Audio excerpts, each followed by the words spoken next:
Greetings and salutations, mortals. It is I, the Carmine Phlegathon, the most cursed and powerful of all VTubers, he who is cursed under the red moon of fate, he who wields a demon within his right arm. Hello, hello. Hi, hi. Also, oh boy, Reading chat. Oh boy. Sleep schedule troubles. We've all been there. I didn't mean to sound so much like a stand-up comedian there, but I mean I can sympathize. Welcome, welcome, Russian bro. Welcome, welcome, Magecraft.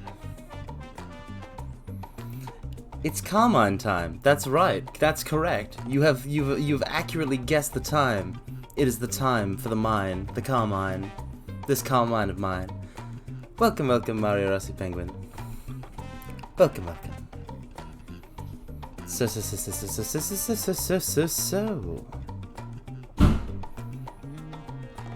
How is everyone? I mean, it's a real weird question. The how are you kind of thing, but like I actually think I rambled about that last stream with Garo. I feel like I rambled about a lot of things. There's a weird energy when I collab with someone where I feel like I match tone a bit. It's weird.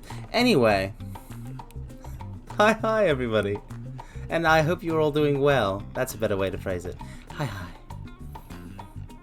Being awake late will allow me to participate in a few streams, including this one and a birthday. Ooh! It's somebody's birthday. Well, that's lovely. I'm really... I was gonna say I really hope it's nobody that I know, but I'm probably missing birthdays left, right, and center. There's way too many VTubers to keep track of. I can't keep track of my own birthday. Maybe when my birthday comes this year, I'm just gonna not say anything and just kind of let it slide by. No one will know what it is.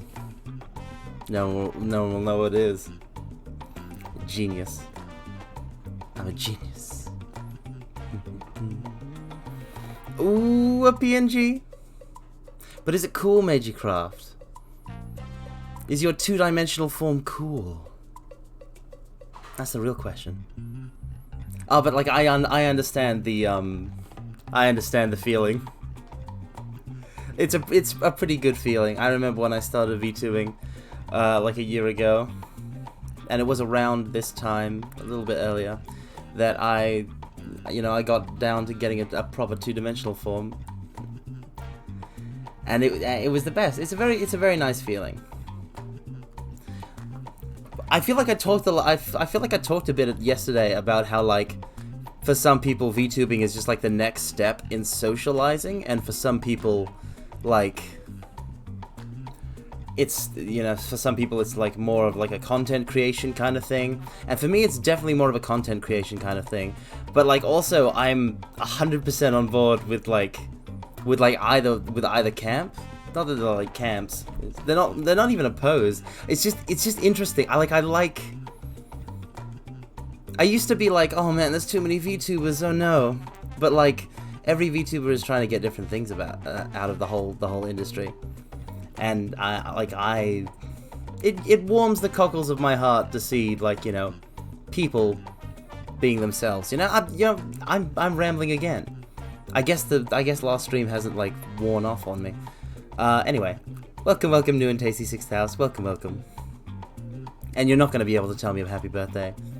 You won't know when it is. When's my birthday? When is it, mortals? When is it, mortals? You don't know. You can't know. Checkmate.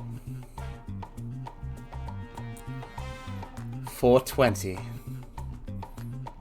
I wish. Because then it would be the funny haha number and everyone would remember. 6-9. I mean, no, it's not. I mean, it's neither of those. It's neither of the funny numbers. It's neither of the funny numbers. Carmine wants to be his birthday to be 420 so he can blaze it. I mean, are you allowed to blaze it? Are you allowed to blaze it on 420? Like, is 420 the special day for blazing it? Is that when everyone blazes it? I don't even know what blazing it is, really. But I mean, if the blazers want to blaze, let them blaze, I guess.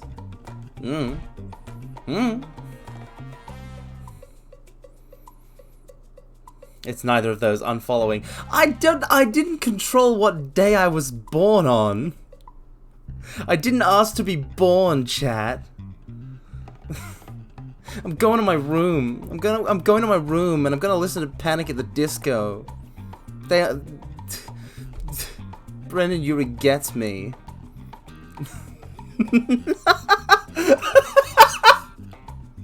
I'm sorry. I'm having too much fun. I'm having too much fun. I must have less fun.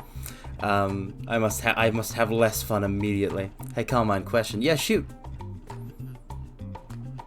Ask.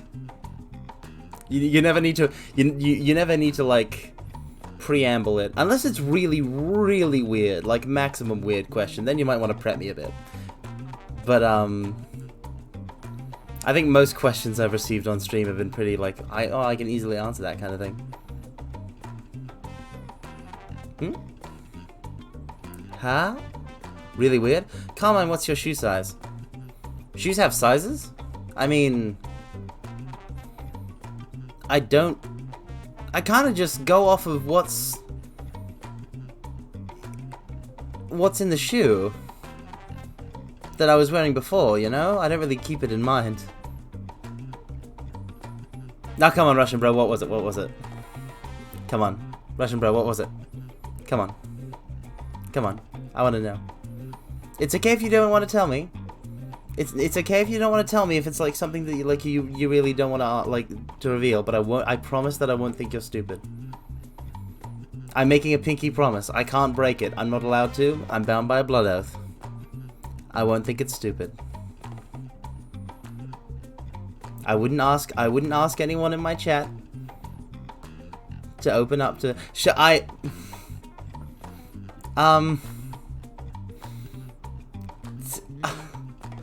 I can't do that. I can't show my pinky first. I can't do that. I actually can't. No, listen. I don't. Okay. I've been VTubing for about a year. I might as well. I might as well. Look. Look.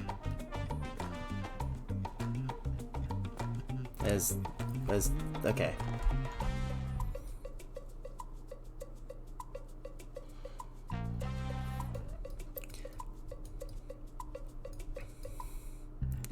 So yeah, I can't really, yeah.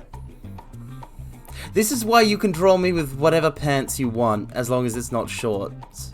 Because I'm not a, listen. I do have hands. I just can't manifest them on stream. Drawing Carmine in bike shorts right now. You will not do this thing. You will not do this thing. I know shorts are comfortable and easy to wear according to certain Pokemon characters, but no. But yeah, welcome. I can't make a pink. Listen, I can't make a pinky promise. Spats? No, I don't wear spats. Spats are for tomboys. Seriously, I don't want to get away from the core thing.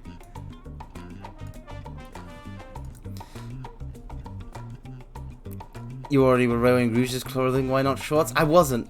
That's a lie. That's a lie. That never happened. Don't believe it. Don't believe Ondor's lies. That's a Final Fantasy 12 reference. Why would I make one? Anyway. You're flustering me. You're flustering me, chat. You cease. You cease this bullying right now. A line reading, yeah. Shorts are a good way to show off someone's legs. Don't draw me in shorts, though. There you go. The bullying will continue until morale improves. Whose morale? Your morale or my morale?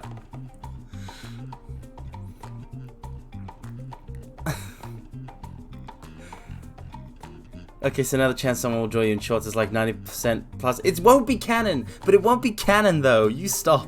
It won't be canon. It won't be canon, it will be non-canonical.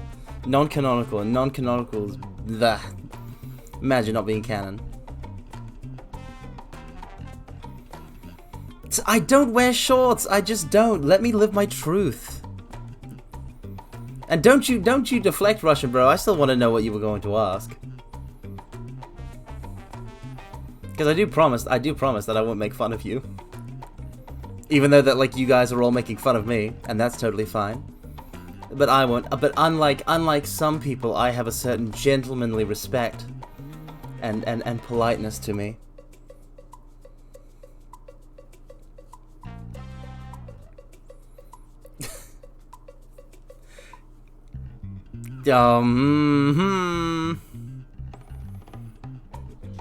Yeah, oh, you gotta, if your art burned out, you've always gotta rest. You gotta rest your art muscles, or whatever. Your art brain. I don't know how it works, but, like, rest is important in all things. Meiji, if you want to be bullied, just, like, I don't know, get a line redeem thing going. Like, use the line redeem. I don't know why I still have that. It does open up way too many doors. It gives you guys too much power. But can you use it? I just wanted to make a Dissidia reference. Please don't actually use the power that you have over me. Thank you very much. I would very much appreciate it. The question was, how permissible is it to use line read to advertise someone else's stream? And I figured, same as the streamer's current rule, I'm mentioning other VTubers, obviously. What is my rule? Hold on, because I wrote that ages ago. Because I don't have a rule. Yeah, I only have the one rule. Don't be a jerk. Like, yeah. Because I do want to kind of play it fast and loose.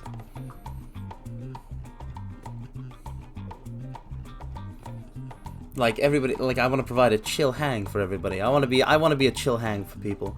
But yeah, I mean, the thing about, like, advertising someone else's stream is, like, if I don't know them, it's kind of weird.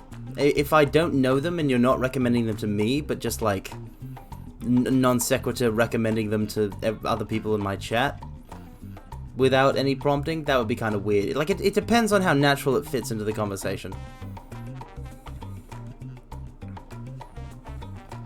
But, like, yeah, I mean, if you want me to do, like, if you want me to do ad reads for other VTuber channels, like, their people can contact my people, you know, we can work something out. My rates are very favorable. I have a bulk discount.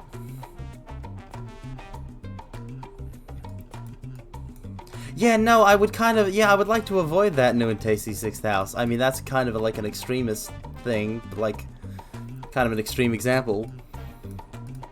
But yeah, I don't, the thing is, like, I'm kind of weird about,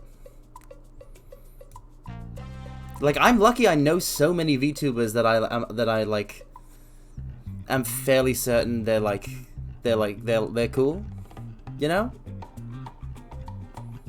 That I can raid into. Because I'm very bad at, like, I mean, people, really, top level. But I can't think of the specific term.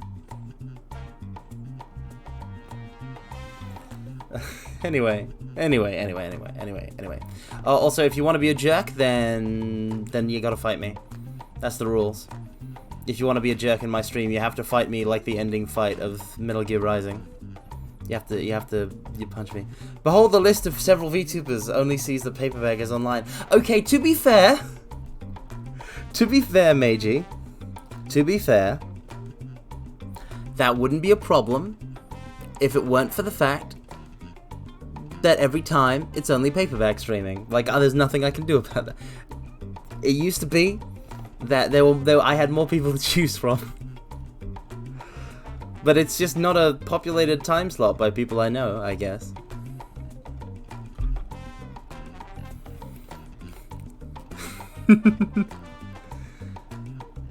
Anyway, let's actually get to the game. I'm having too much fun just kind of hanging out with you guys. But, like, the stream must go on. Whoa. You know? We do actually have to beat this. We do actually have to beat this Zelda dungeon. every stream is gonna be a Zatsudan by this rate. I mean, I want every stream to be a Zatsudan, kind of. Like, I want, at any point, I want it to be, like, I understand that gaming streams have, like, a different vibe to them, but, like, the only reason I don't do Zatsudan streams more is that I never feel that I can rely on there being enough people in chat talking about stuff all the time for me to bounce off of, which is fair, because, like, I'm the content creator, I'm the streamer, so I should be able to populate a Zatsudan by myself. But, like, the way I operate when it comes to that kind of thing is it's very much a conversation between me and you guys, and I'm very much like, I'm somebody who doesn't remember all of the stuff he knows until it gets triggered, it sparks in my mind by something somebody says, and then I can just go off about it. So I need external stimulus, because me without any sort of external stimulus to bring out my talky words is just me sitting here silent, just kind of staring at you, just kind of going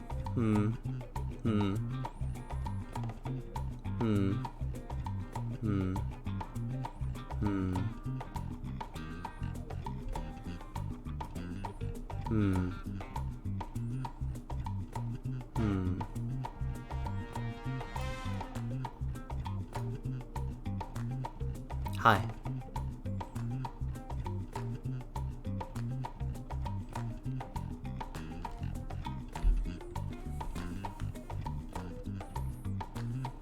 Did it hurt when you fell from heaven?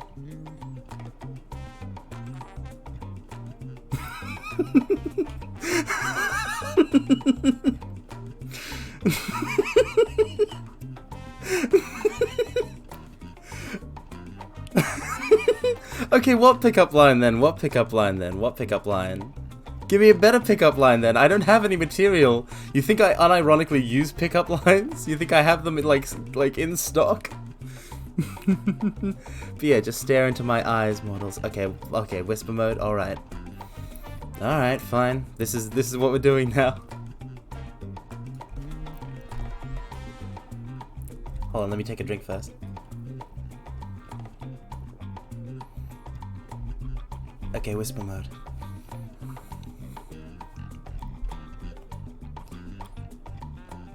Hey mortals, how's it going? Whisper mode. Hi. How's it going?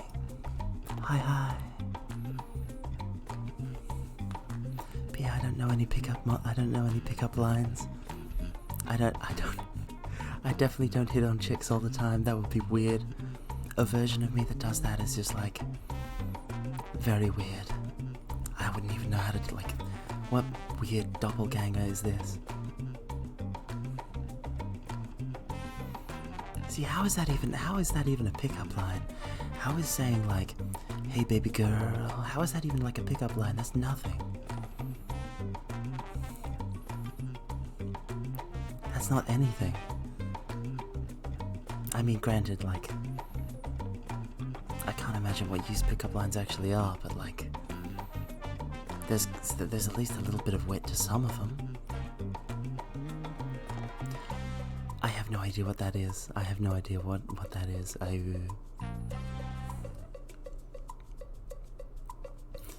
See, I was gonna start the game, but now I feel kind of weird doing that. I feel like it would be kind of weird for me to start the game. I feel like it would be kind of weird for me to start the game while we're like together like this, whispering. I feel like that would be very strange. So I'm just gonna kind of wait it out. Very sorry for the delay, but this is fine too, right? This is fine, right? It's okay. It's okay. It's fine. It's fine, don't worry, it's okay. It's okay, mortals, you're safe with me. You don't have to worry about a thing. Carmine's gonna take care of you. See, now that's weird. I can't laugh. I can't laugh while I'm this close to the microphone. It'll be too loud. Weird mind. Weird mind, what about weird mortals? Y'all are kinda weird too. Y'all are kinda weird too, you gotta admit. I'm not the only weird one here.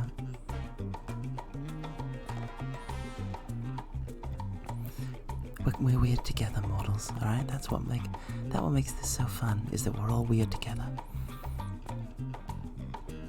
You know? You know? It's okay to be a little weird sometimes.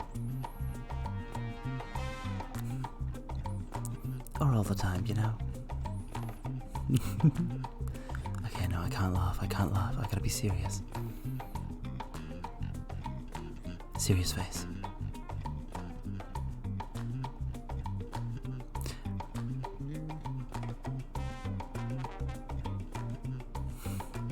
It's time to get weird in here. Now see, that's weird. Saying that is weird. I don't even know, like... No. We're not gonna get weird. It's just a natural, normal level of weird here. Just everyday weird. Nothing unusually weird. Everything's fine. Situation normal. It's all okay. I hope.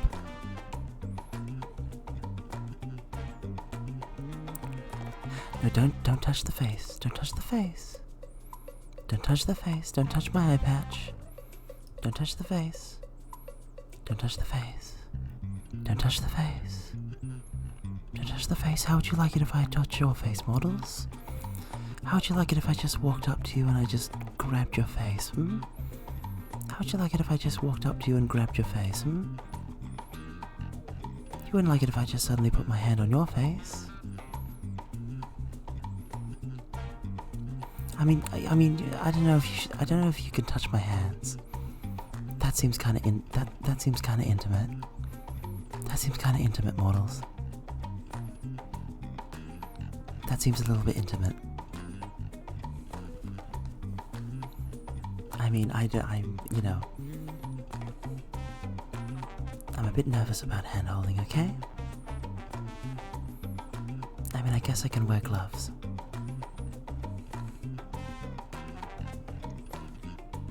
Anyway, I think we're getting close to the end of the Whisper Mine part. So I hope you enjoyed this brief interlude. Alright, so we're gonna walk it back, okay? And we're gonna go 3, 2, 1. Ba-da-ba-da-ba. Alright, let's actually get to it. That was fun though. I like messing with you guys in whisper mode.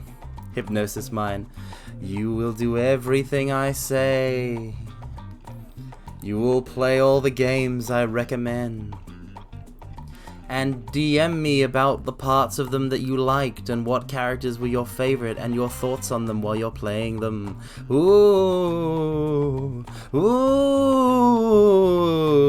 You'll do this. Just follow my head as it bobs back and forth. Back and forth. Isn't that relaxing? Don't you just want to fall unconscious and be subject to hypnotic suggestion? Don't you feel like you want to play all the video games I recommend and tell me about your experiences while you're playing them? Yes, just sink into a deep, deep sleep. Okay, well, but also interlude. It's like, no, it's nothing lewd about that. Uniferin, thank you for the gift sub. I really appreciate it. Thank you. My thingamajig is still on the fritz. I don't even know how you fix that. Is the thing. I've got to reset my bottle or whatnot. Okay, I had to go for just a bitty, and I was thinking, can't you do a Zatsudan whenever and then close it if nobody chats? No stress. It's better than having no Zatsudan, I think. I mean, that's an interesting idea, Russian bro. That's an interesting idea, Russian bro. I think there's a lot of merit to it. I think that it could. I mean, but like the thing is, at the same time, if it's not scheduled, people won't know to be there for it. so even less people will show up. If I suddenly do like a Gorilla Zatsudan, people won't know to show up for it. But like if I do it scheduled and then people don't show up and I close it, I've wasted a stream slot. You see the dilemma? You see the dichotomy there?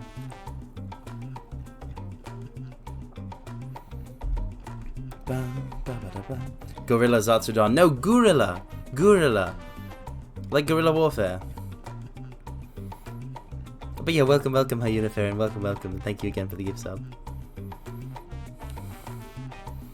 I forget to, like, I tend to forget to, like, to welcome people until they actually chat, which is bad of me.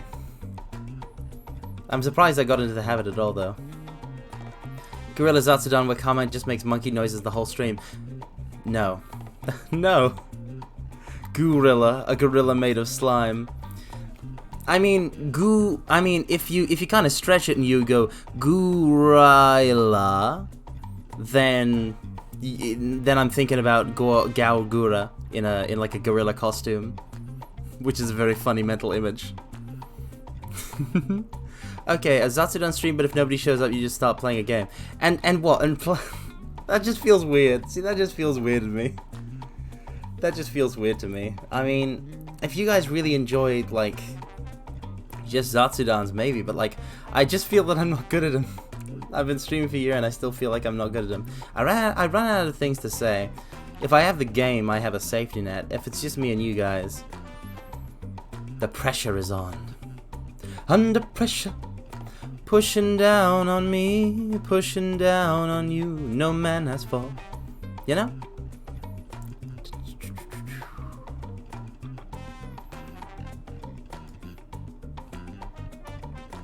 I'm an anxious person. I'm a nervous person. I feel pressure all the time.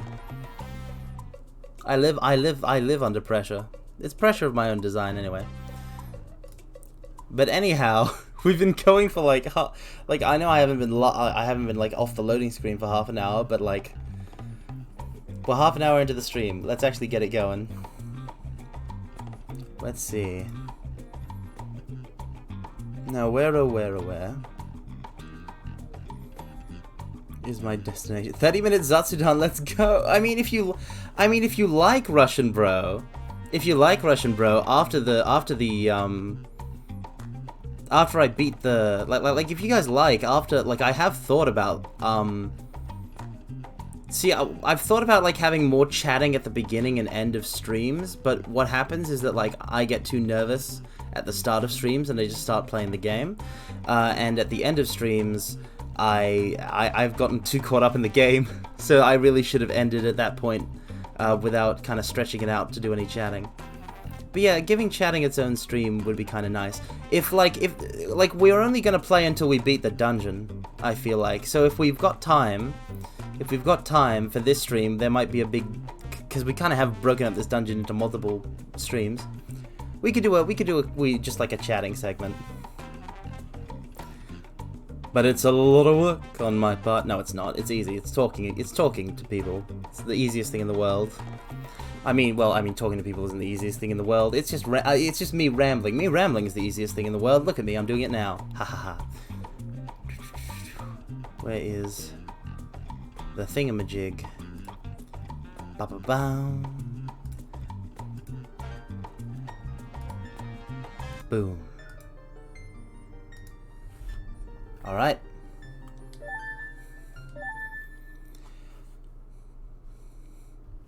But also, you know, if you guys ever want to, like...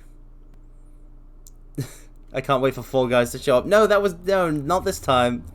No, not this time. If I get off of this, if I get off of this, it's just gonna go straight to, like, chatting. If I clear the dungeon. Or if I stop playing Ocarina of Time for any reason. So, okay, so here's the deal. I have light arrows, right? To kind of put you in the spot I was in when we ended the last stream. I had these light arrows, and I know that by shooting something,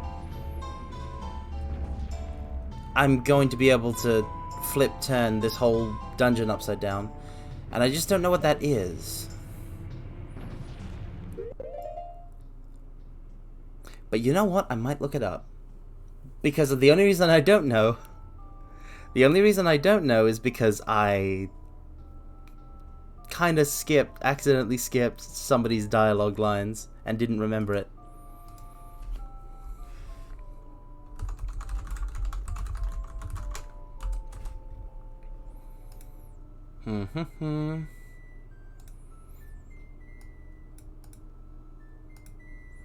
Stone Tower Temple.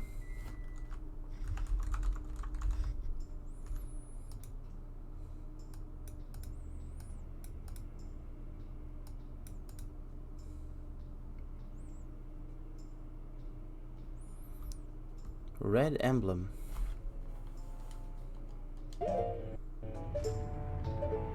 There's a red emblem? There's a red emblem? I don't see a red emblem.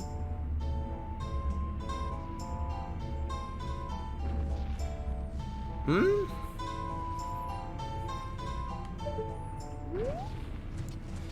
Wait, what?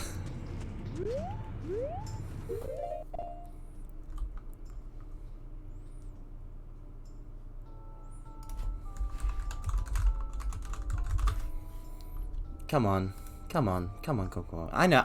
Listen, I'm smart. I'm a smart Game Boy. I can know how to do this. In-depth guide.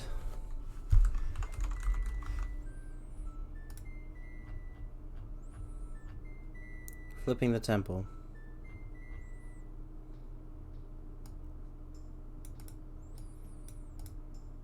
Step on the rightmost switch. Wait! I had to step on a switch. Okay. I'm not dumb. I mean, I am dumb.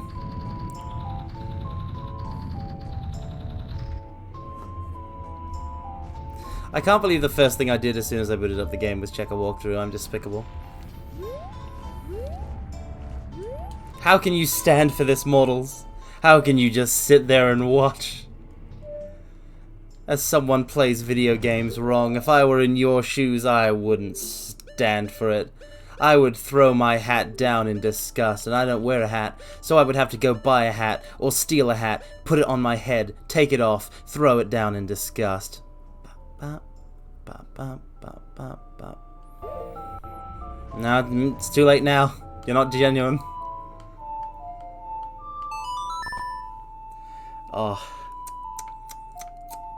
The weak moral fiber of my chat. You'll just let me get away with anything, won't you? Also, did I say welcome to Edinburgh 83? I hope I did.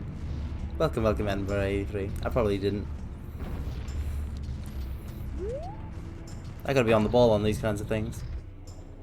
Just throw my tie down. I'm not taking off this tie. Look at how fabulous it is.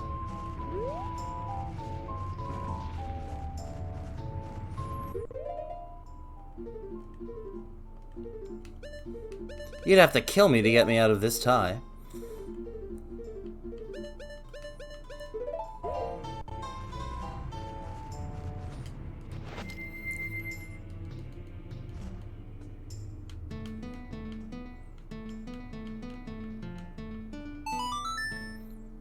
Carmine's boss drop is just a tie.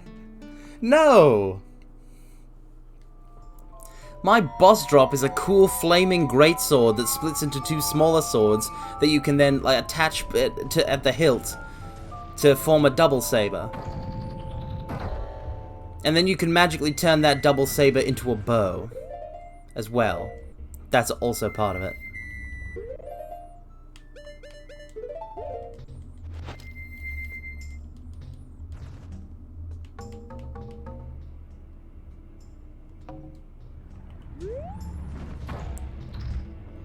Yeah, hold on.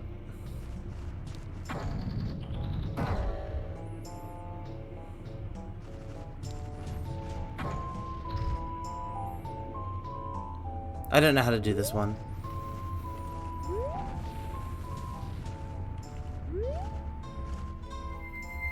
Just a crumb of bowl chip.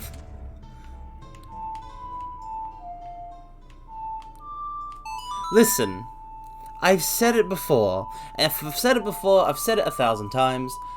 Just buy your own bowls, please.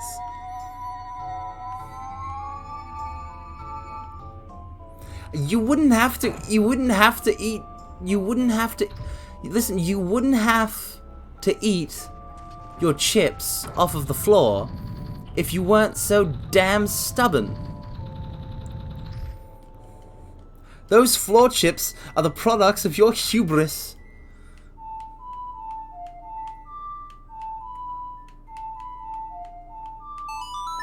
Your pride, mortals, pride is your sin, your deadly sin, and it is that pride which will prevent you from eating the glorious bowl chip. My father ate his chips off the floor, as did his father before him. Oh man. I mean, I did say I wanted to do like a watch-along next week. Maybe I could schedule that one to be a Zatsudan, but at the same time, that gorilla Zatsudan kind of has merit. That idea.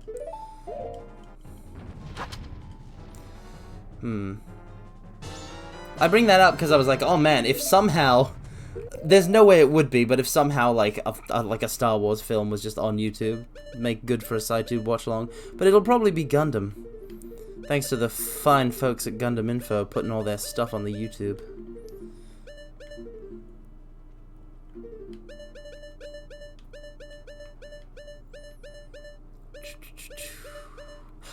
Wait, hold on.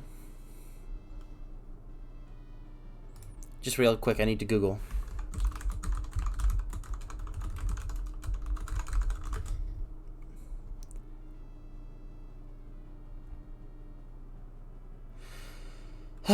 Nope, Advent Children's not on YouTube. Advent Children's not on YouTube. Oh well. Mostly all of it. They take it down eventually. Yeah, no, I heard that they rotate shows in and out.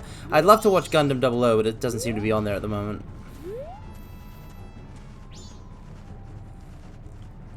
So, change to Zora. Change into digital champions to save the digital world.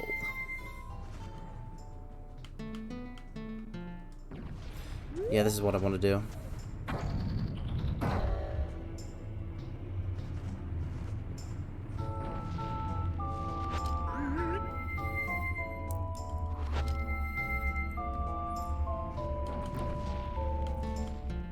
Come on, come on. So what was I saying? Yeah, if you want to eat bowl chip, eat bowl chip. Just reach out and take what you want. Who's gonna stop you?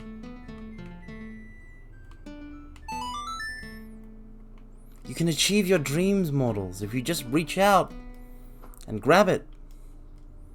Possibly, maybe. If you don't crash and burn while reaching over to the floor chip, to the bowl chip.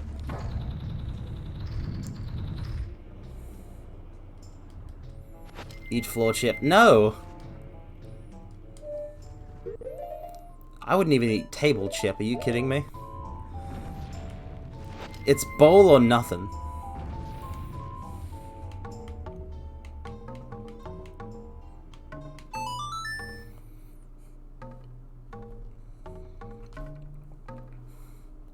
Long with the floor. Like, it's interesting though, right? Because like, I was about to do a whole like opening of Avatar: The Last Airbender like narrative spiel about how the floor chip people have been oppressed by the evil tyrant king Carmine, and I'm just like, why is this my meme? Like, why is this a meme? You people are weird. I said it before, but I'm gonna say it again. Y'all are weird. I'm weird too, though, so it's okay. It's okay. We can be weird together. I won't love you any less for you being weird.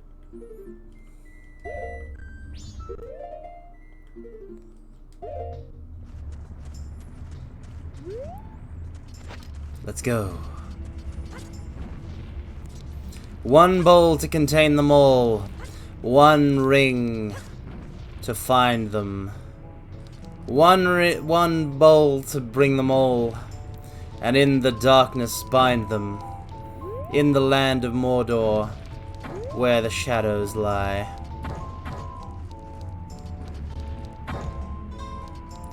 Okay, so there's supposed to be a switch.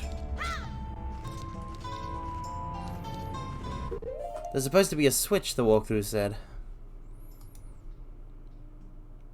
The rightmost switch does this.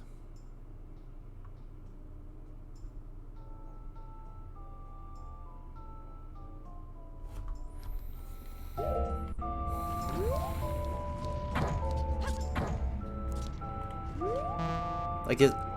Oh! Is it that? Do I shoot this?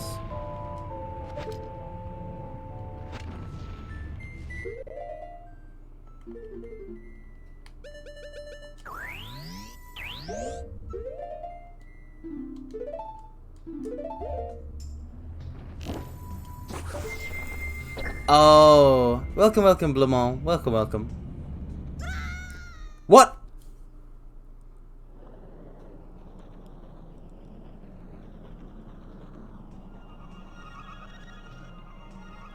I better land. Okay, well that's happened. I'm upside down now. Okay. I can get with this, I guess.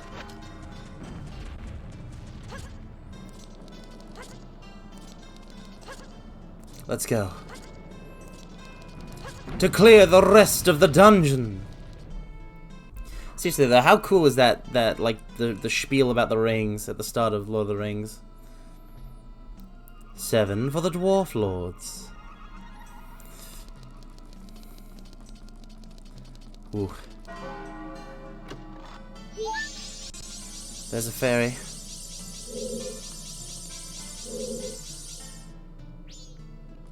TV show? Oh yeah, is there gonna be like some sort of like Lord of the Rings TV show? I think I've heard about that. I don't keep abreast of such developments. Parents never got a copy of it, so I can't say. Wait, Edinburgh! Have you not actually like seen the Lord of the Rings films? Like the Lord of the Rings trilogy?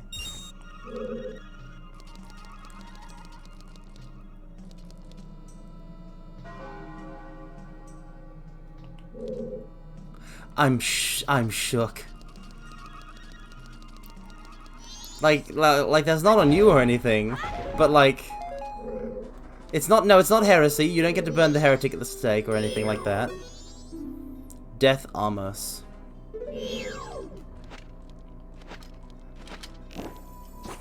I can't hit it.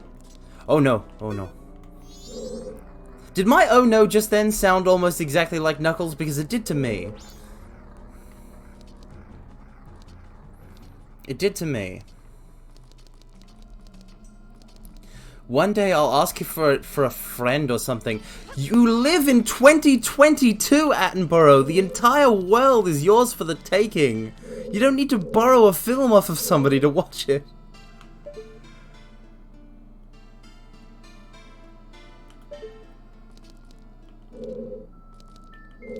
Your dad kept replaying the part where Bilbo Baggins' face turned scary? That's weird. That's weird. But yeah, no, that part is actually very scary. Okay, now hold on, we can't go in here. What am I supposed to do?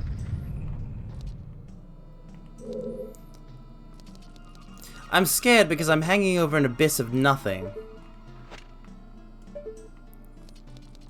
So I'm a little nervous.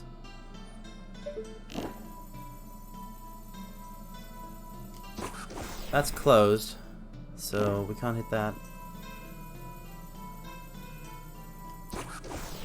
Wow, you're all really... I know I won't say that, that's mean. I was about to call you all wimps, but like... Even as a joke, that's too much, I feel like. I don't want to be mean to chat.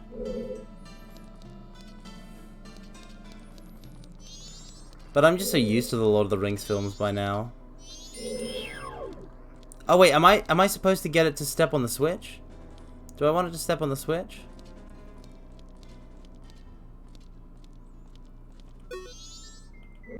How do I can't get it to step on the switch.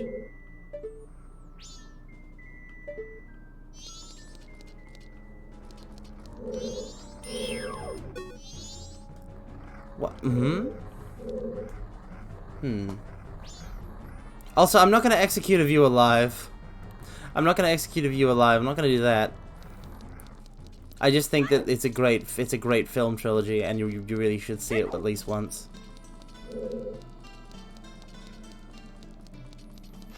I'd stream Shadow of War if I could get it to work on my computer.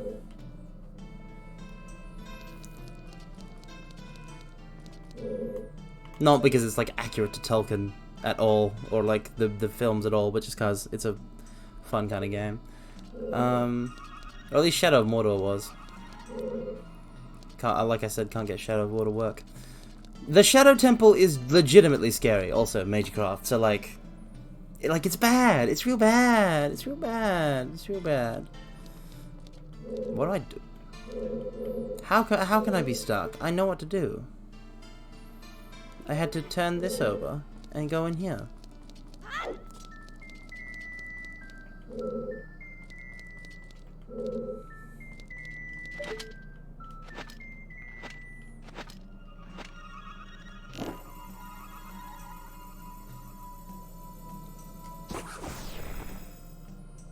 Wait, hold on, wait. Maybe I can just hit the light.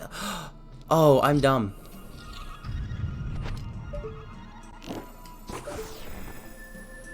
I'm smart.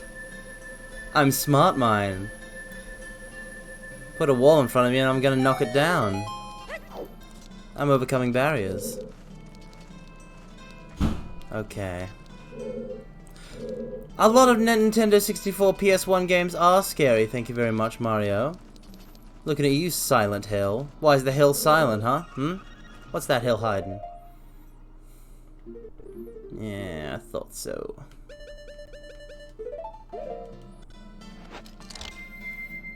Alright.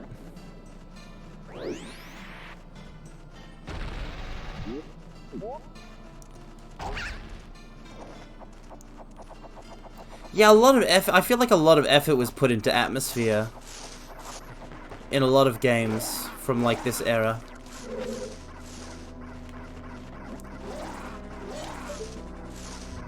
What's mad? Something's angry at me.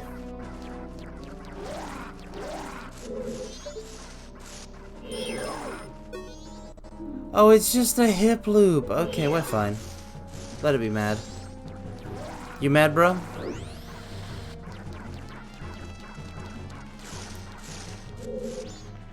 Okay, so that wasn't the way up.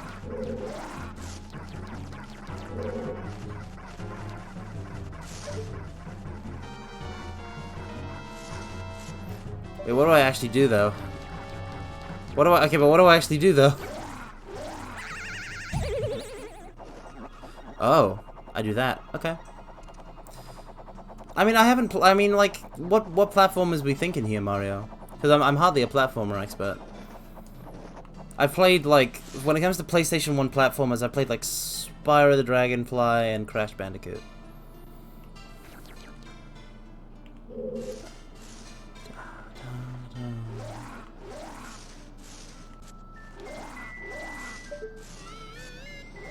Mario 64. Oh yeah, I've never played that one because I have played in my life exactly one Mario game, and it was Odyssey, and it was my first Mario game.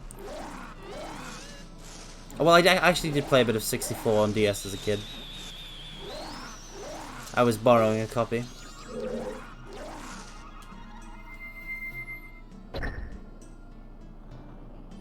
Thank you. Oh. I have to play the funny tune. But yeah, it's okay to be scared of things, I think. Especially when you're a kid, but also when you're not a kid. So I don't want to bash anybody for... I mean, I don't want to bash anybody, period. Why would I want to bash you? That would hurt. Please don't get... Please. Please stay safe.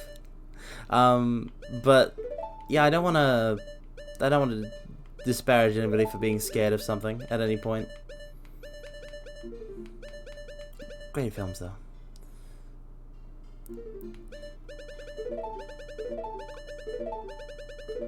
I am looking for my ocarina.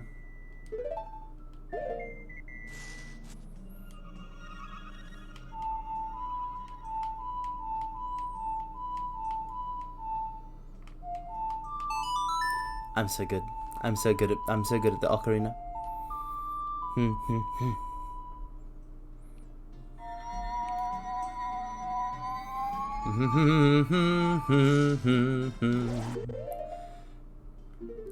Okay, but let's see.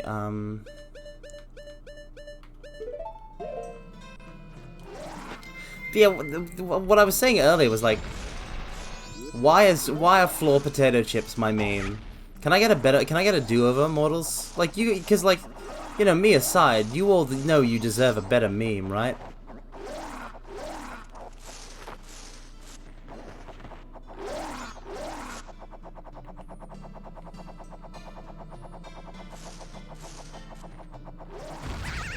No, no, no, no, no, no.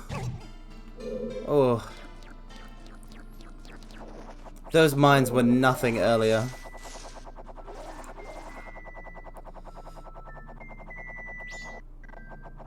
I mean, there was full damage. There was just a little bit of it, I think.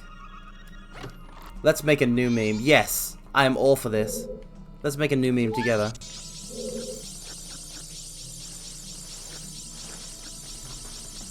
Let's make a new meme, you and I. Together we're unbeatable, unstoppable, immutable.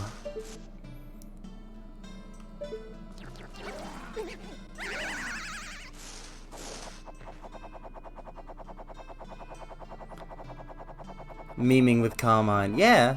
Is there something weird about memeing with me? Could it be that you don't want to meme with me?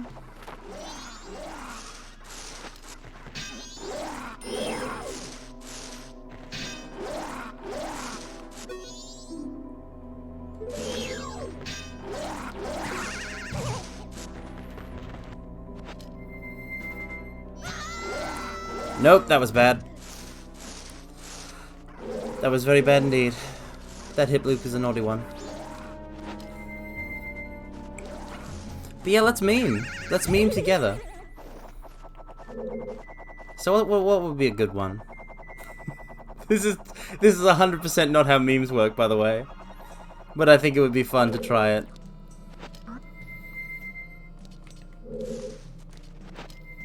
What is something that you think is iconically Carmine, mortals? That would work as a good meme. First, bring the mask back to tier 1. I've been considering it. I've been considering it. I've been considering diversifying. I guess I could look at like which emotes are most used in my chat compared to like the other ones and kind of make a judgment call off of that. Because it will take up a slot, a tier 1 slot. Being oblivious to loot implications. What loot implications? Unlimited power and crying. Crying with unlimited power. I'm like Princess Peach in that one game. You don't want to mess with me when I'm crying. My tears have unlimited power. Bum, bum, bum, bum. Okay, what's a good way to deal with it? Let's try this.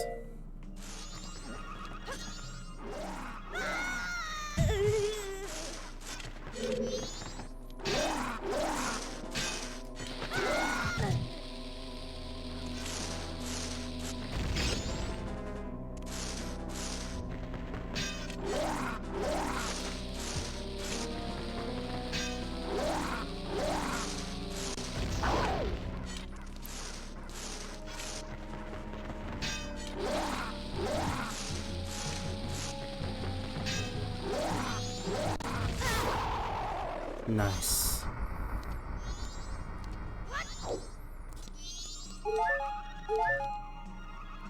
Do I really miss that many loot implications? I feel like you guys might just have loot on the brain. Maybe you're just maybe you've just forgotten what say-so feel like, what being say-so is like. Because I am say-so. I have the say-so card. See last stream. What last stream? No, there was plenty of, like, I kept saying, like, there, like, all this, there was some cursed energy going on.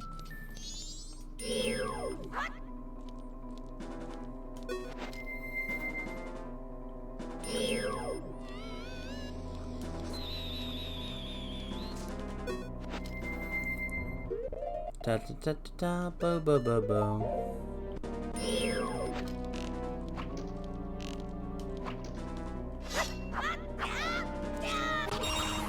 No, don't!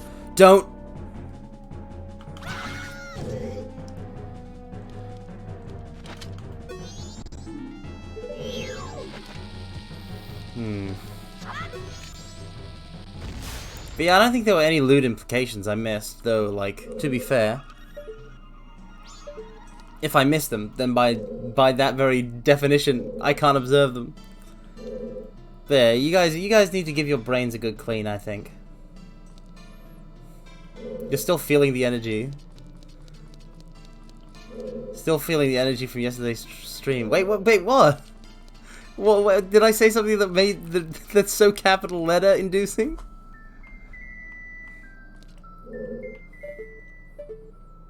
If there were any loot implications, I apologize, but I can't perceive that kind of thing. You'll have to listen. You'll have to take it up with Garo Garo on their channel. Yeah, so that just appears to be an empty void. So yeah, because all the water's been drained out, but at the same time, wait, is that sky or water?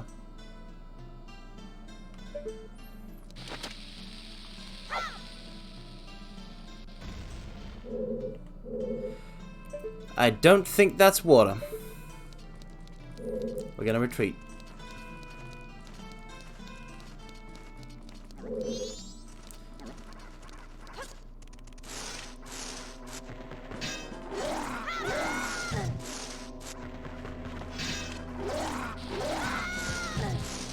Die.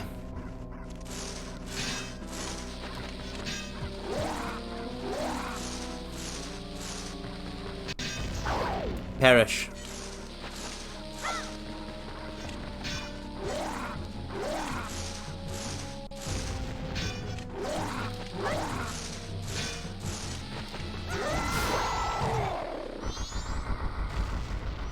Wow.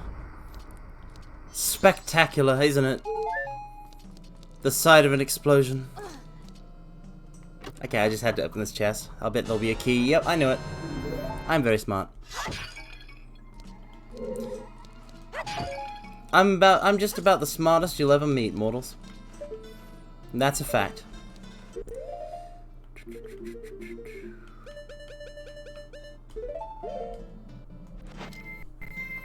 But you know, yesterday's stream ended up yesterday's stream ended up being very long actually, cause like, we got to like prepping it like hours before it actually like ended up happening, like hours before we started prepping it, hours before the stream time was supposed to happen, and then we ran into so many technical difficulties that it started like hours late, and then we played Dissidia for a bunch of hours, and then we talked for hours after that.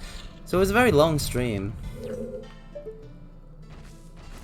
Okay, that's lava in the ceiling. That's great. I feel like maybe I should switch things up. 7 hours Zatsudan. I mean, it wasn't 7 hours of Zatsudan.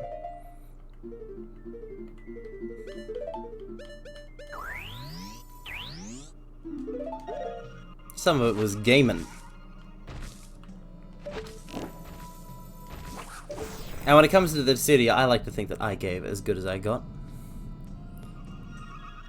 Okay, well, if it's lava,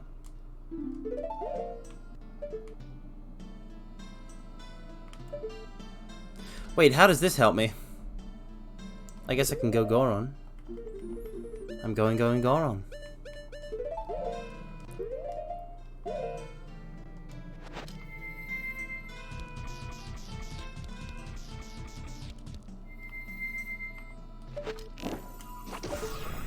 Boom. Poor Link, he keeps falling.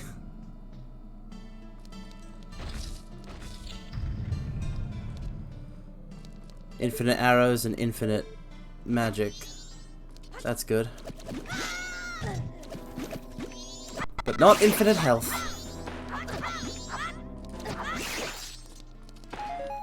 I do like how they acknowledge that you need an infinite supply of magic for this trick to work. Okay, I think we got a block puzzle going on here. What's the solution, though?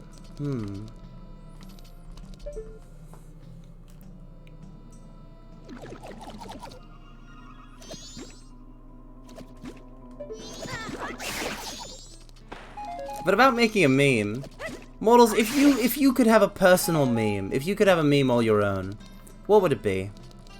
What kind of meme do you guys feel best suits you? Like, you can take the question individually or as a group. Because you're a group composed of individuals, which is honestly something that I like about. No, it'll be shared. No, it's a meme about you. It's a meme about you. You can meme anything. You can meme any meme about yourself into like meme reality. Okay, we got to get it there. So we're gonna push it here. So we're gonna push it. We're gonna flip it, and then push it there. And then have it fall down onto this, and then push it over here, and then have it fall onto there, and then push it down onto that, and wait, no, hold on, how am I gonna... Meme reality, yeah, the true reality, beyond all of this physical nonsense. Okay, because that's a raised platform there, and that's a raised platform there, so how am I supposed to get it across?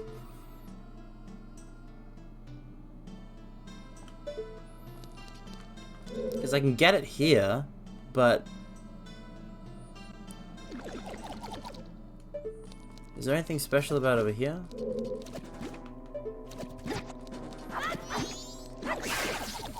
I'm just gonna hit it. Probably a coupon. A coupon? Oh! Oh, you wanna... Oh, you wanna view a coupon, Attenborough.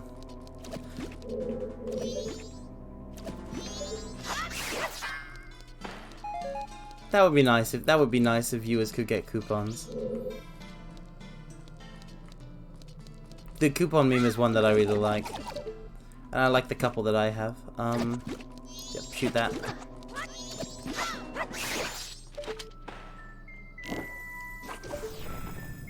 Flip it. Flip it good.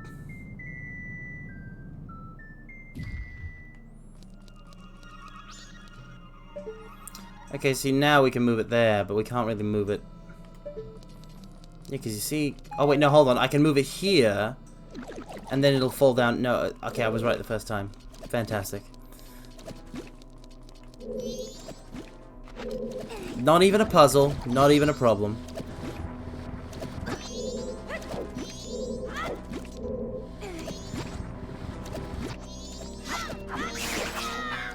Reoccurring slimes are the worst. No, it's good in this case. They give me infinite arrows and magic so that I can do this puzzle without self-locking myself.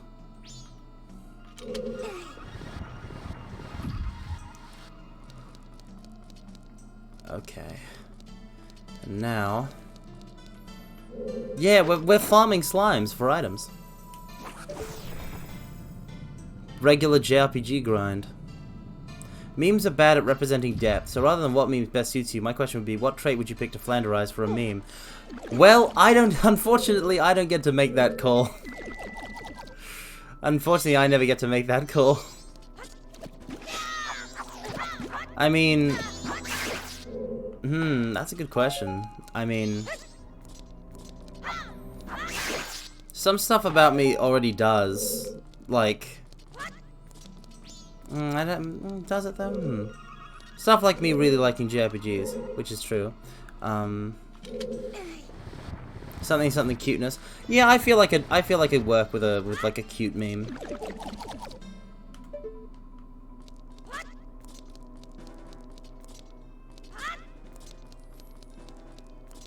If people were to meme about my cuteness, that wouldn't be so bad.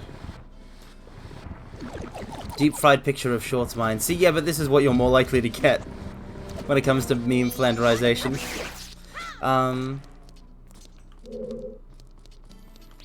Yeah, no. Yeah, probably something along those lines.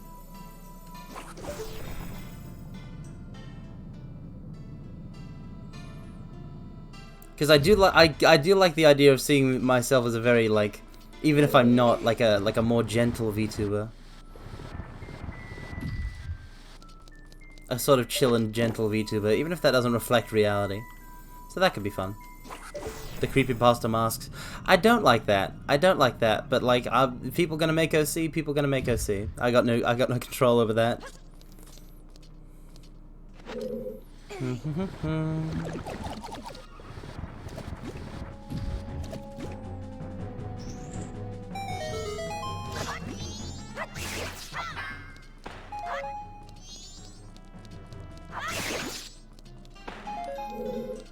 Okay. So now I just have to do it one more time, right? Yep. Twice more.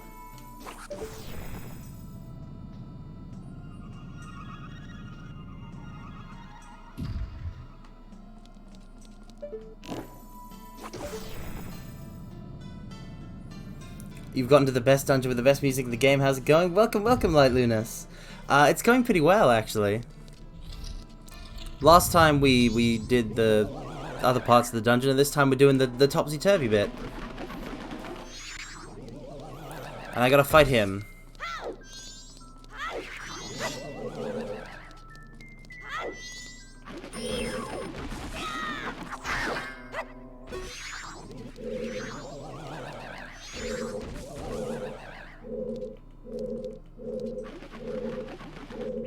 Oh, there's one up there.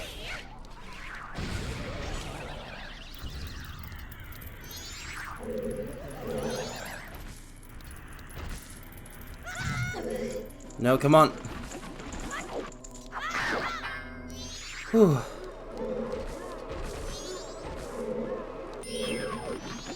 He's going crazy about it. Wait, am I meant to just hit him with a light arrow?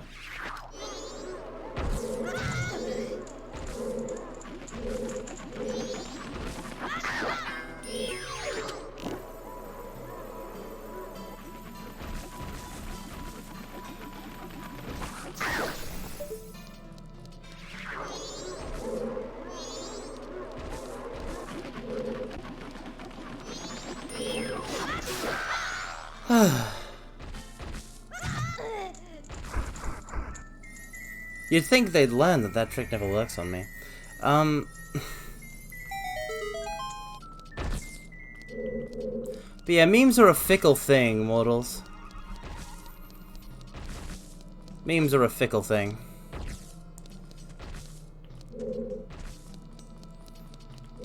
How do I get up there, actually? Oh, I'm in this room. I'm in this room. Oh, wow, okay. Hookshot. Hookshot will do.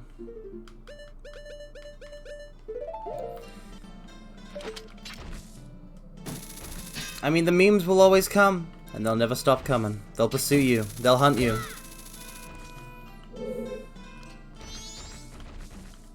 Hunted by the memes. Alright.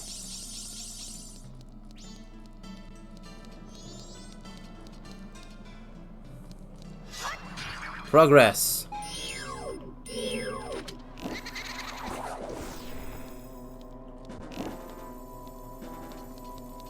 Reappear, materialize, do it.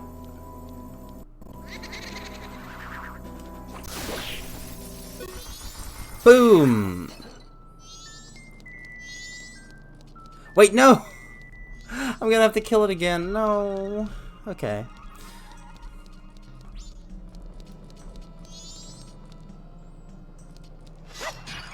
Talking about, like, resource grinding, resource farming, made me think of this question. If you could be like, okay, so I know isekai is cringe, but if you could like be in like some sort of fantasy setting, like if you got warped to one or whatever, what class would you pick to be if you had to be one? Like what kind of like JRPG class do you feel like you fit best into?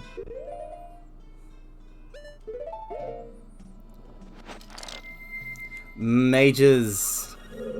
We have mages in chat. We have magic geeks. Magitech pilot. Okay, valid. Valid, that's fair. That's a fair cop.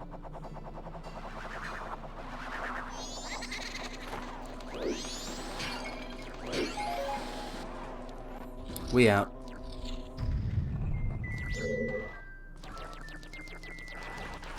Wizards, no sense of right and wrong.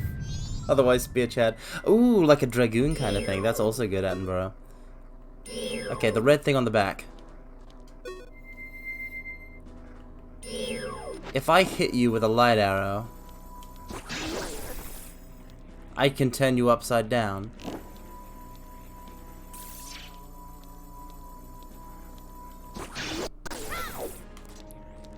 Okay, but what's the point of that, though?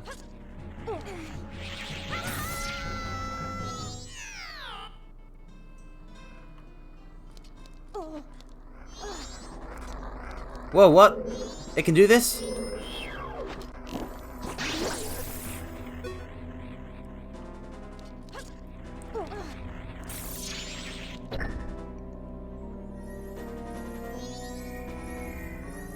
Okay, I can make a chest appear there.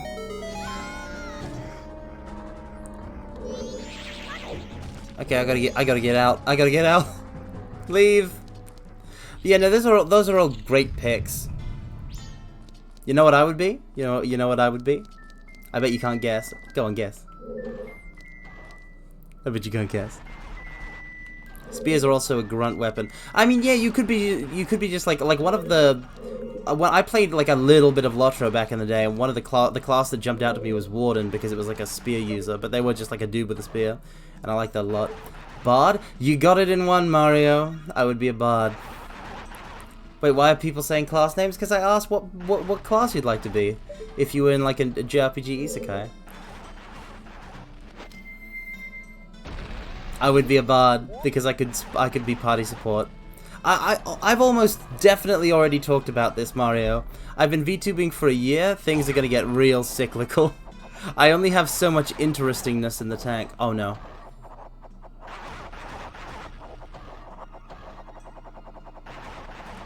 Okay. I'd probably be the villain. Why would you be the villain? You want to be the Demon Lord?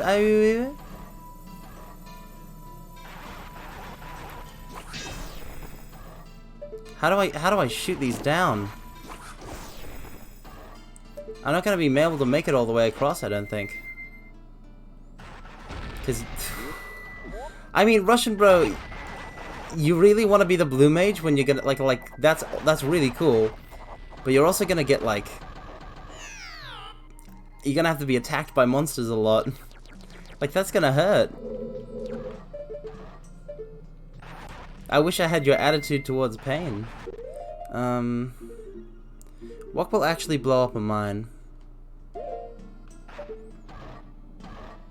Oh come on, we all know that the realest blue mage acquisition is getting hit by enemy attack. You would harvest the hero parties for cute girls. That sound like listen. I don't know how you intended it, but that sounds just like I just walked off because of that. That sounds just like creepy as hell. Like what does that even mean? Like, hey, cute thief girl, hey, you're hanging out with this hero. Why don't you come back to my place and hang with all of these cute girls from various parties I've acquired? Like what? Some blue mages do eat monsters, yes. I guess you could be like a monster. You could be like a chef. I mean, the only blue mage that ever ate monsters was a chef, so you'd have to be a chef. I hope you can cook good, Meiji. Oh wait, no, it's Russian bro. Meiji's just the one who says eats monsters. So maybe Russian bro's not on board with eating monsters. Dungeon Meshi Blue Mage. That would okay, Dungeon Meshi Blue Mage. Oh well, then it'd be perfect for you, Meiji. Dungeon Meshi Blue Mage is a manga I now want. Like I want that. I want that. I want that as a story. I want a story that's just as Dungeon Meshi about like monster cooking, but it's also like a battle thing where like you got like the shit. Okay, here's what I'm picturing. A bit of the Shokugeki no Soma, a bit of Dungeon Meshi, and a bit of your typical battle anime in a fantasy setting. You mix them all together, and you get gold.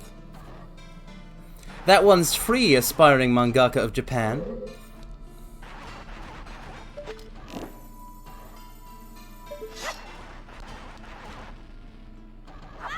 But yeah, we don't need to make a twit longer. I'm just confused about it.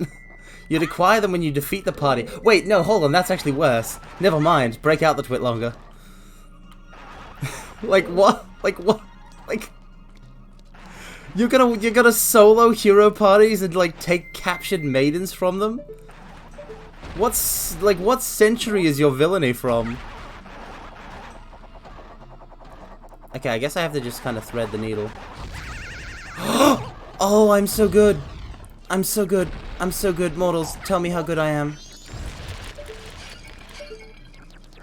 Oh, I'm so good. Was that supposed to happen? Doesn't matter.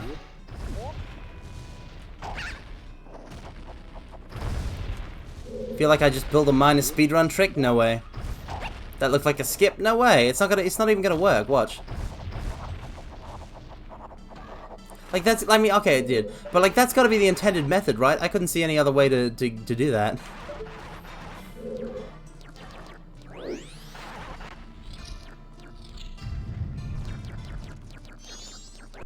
The mines were supposed to keep you out? Well, then they didn't do a very good job. They didn't do a very good job, let's say that. If it was the Demon Lord, they'd come to my lair. I mean, okay, so you're going. Okay, so what you're picturing, you get isekai to a fantasy world. You take over the role of Demon King. You rule in a big castle, and then you just like every time a hero party comes to challenge you, after you beat them, you keep the cute girls and throw everyone else out, and you keep them in some sort of dungeon. I'm assuming. Like what? I mean, like I feel like there is a certain point at which you kind of stops. I have a better idea for a Blue Mage class. You feed monsters to your party members, especially the cute girls. I mean, okay, but do they gain? Okay, Mario, you got to explain. Are you gaining the monster powers, or are they? Because like, if it's like that sounds kind of like sounds kind of like Ignis. I mean, I don't know why you needed specifically the cute girls. Is it because I mentioned Shokugeki no Soma? Like, do their clothes come off whenever they eat? Like, you cook it real good, and like that happens. I think I actually have it too loud in my game audio too loud. There we go. We could capture cute girls from the hero party, then feed the monster parts so they get. Bunzel has a Brosnan emote? I'm not surprised. I mean, I actually kind of am surprised, but like, I'm also not surprised. Nothing surprises me about any VTubers, really. But like, what, to turn them into like half monster hybrids, like abominations or something? To create your like 4 demoness generals or something like that? This is horrible. Yeah, you guys are like. Okay, I just want to establish something that is very like I just want to establish something here. Cuz this is like it's kind of yabe. What you guys are talking about? It's like it's kind of yabe. In like just how easily you've adopted this situation of monster eating, of force feeding captured heroines monster parts to, yeah, but like I do kind of like I'm not here for it, but like I'm glad that you can play in that kind of space. Does that make any sense? Like, I'm glad that something so lunatic can be talked about in my chat. Y'all are weird. This is a safe space for weirdness. Oof. Also, how dare you post other people's wigglies in my chat? How dare you post that which I do not possess and cannot possess? Honestly, you have no tact. Does that shed any light on the situation? Oh, I get it, Tattle. Very clever. I thought there was a Carmine Wiggly. I mean, yeah, but not one that you can post. There's not. I don't have animated emotes.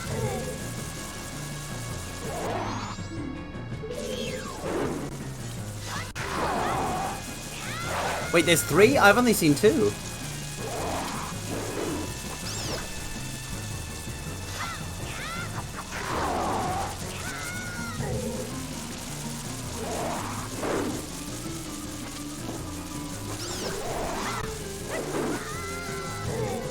Come on, I can get it. There's 2 standard mind wigglies and then a masked wiggly. Oh right, no, never mind. Never mind. I remember now, the Padlet stream. Apparently my brain didn't update that segment that stored this information.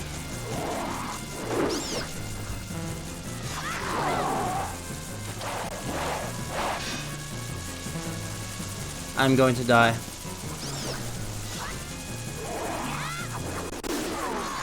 I'm going to live!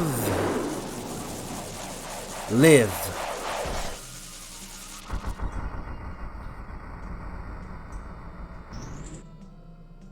Very nice.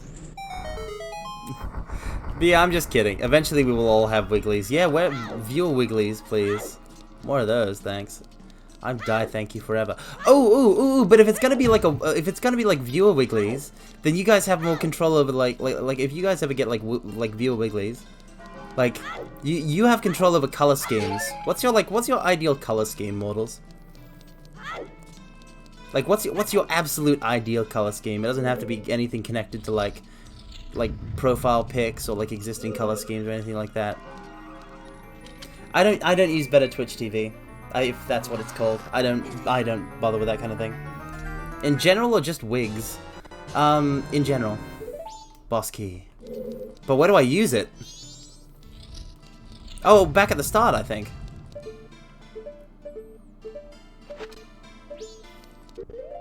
Black and red, white and red. People here are fans of red. I appreciate it. Okay, I think I have to unturn the temple. How do I get back?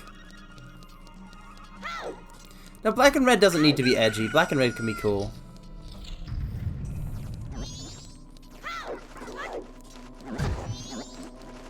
I'm cursed. I'm jinxed. I can't draw my sword.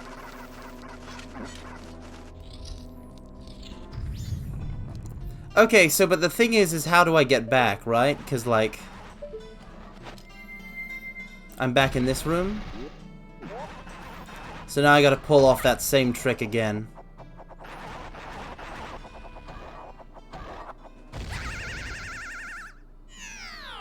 Ooh. Something else in black and a tiger stripe pattern. Ooh, there's a lot of things that go well with black, Attenborough.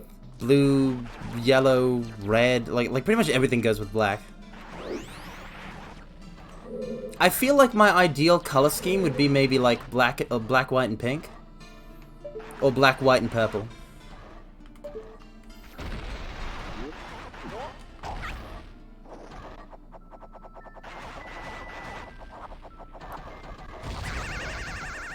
Ooh, close. Why not shoot the bombs against each other? It didn't work last time. Welcome, welcome, pizza potato. I tried shooting them before, but it didn't work. I need to impact... Because I accidentally got over here, and I gotta get back now. I need to impact that middle bomb, but I need to do it. I need to turn into it.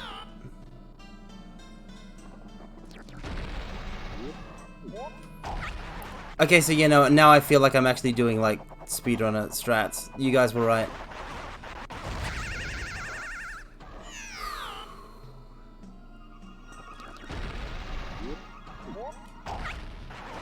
Come on.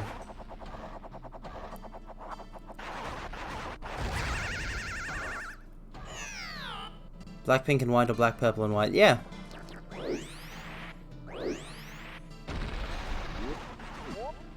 Cublé? I mean, it's not really based on that, Attenborough.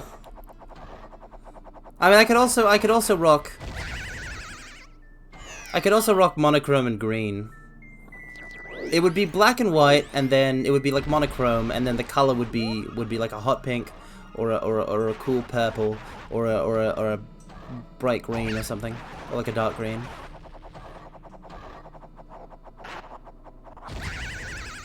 Haha, did it again. Done did it again. I'm a legend. I may have also broken the dungeon though, so that is something we should keep in mind.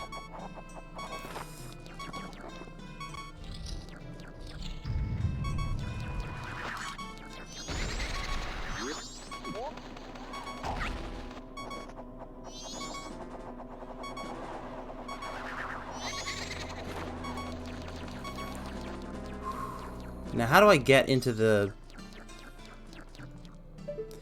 How do you actually get into the boss room?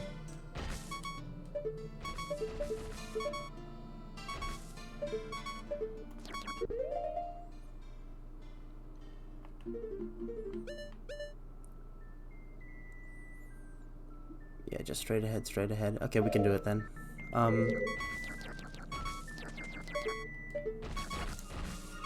Wait, no! That was dumb. But yeah, I always felt that like black and pink worked really well together. Hence my initial idea of black and pink and white. You don't give health, you're useless to me. You get away now.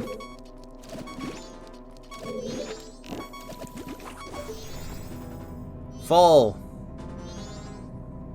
Do you have anything to heal up with? You look like a dead man walking. I'm a dead man walking. Ba da da da, ba da da da da da. Ba ba ba ba ba, ba ba ba da da da da, da da da da da da da. Yeah, black and green is also very good.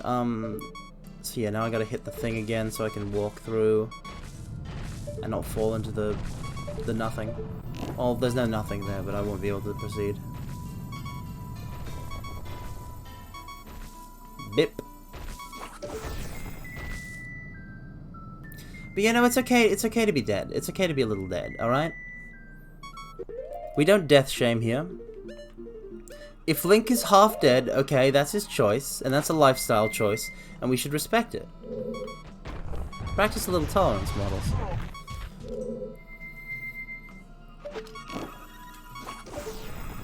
I do feel that we have... okay, so the thing is, I do feel like that we totally...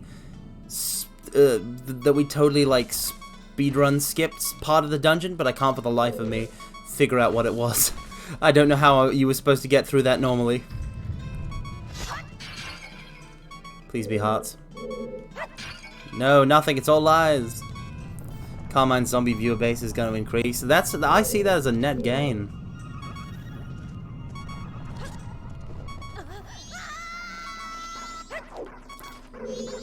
Okay.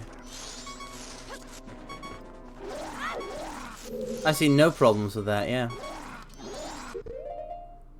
Opinions on putting your soul in a phylactery. It's not for me. It's not for me.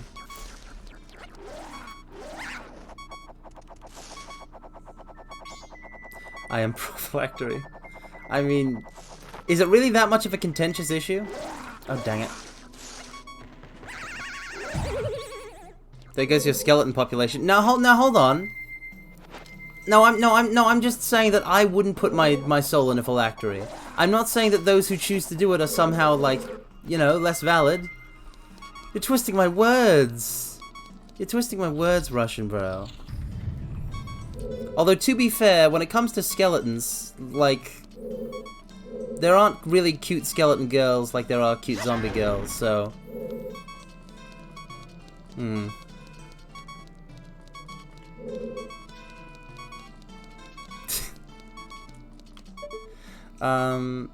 Are there any cute liches? I'm not familiar with any. No, corpse isn't a lich, Attenborough, right? Or a skeleton. Or a zombie, so... I can imagine a cute skeleton girl under some conditions.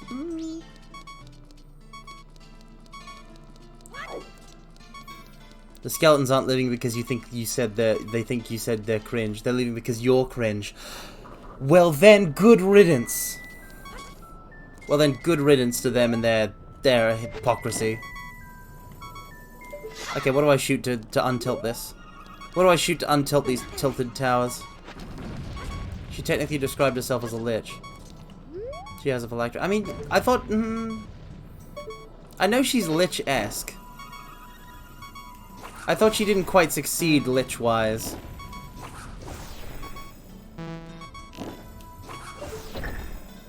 Which isn't a dig on corpse, but like...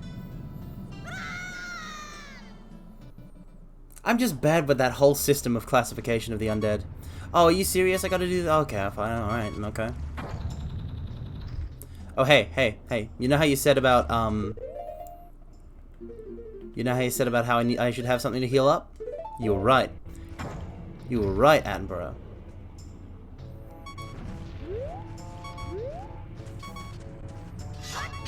I should heal up. Or rather, I should have 4 fairies! Auto life regen, baby! I'm not dispelling any magics here. I'm not a magic dispeller. Listen, I don't dispel. I respell. What does that even mean? Okay, this is the first one.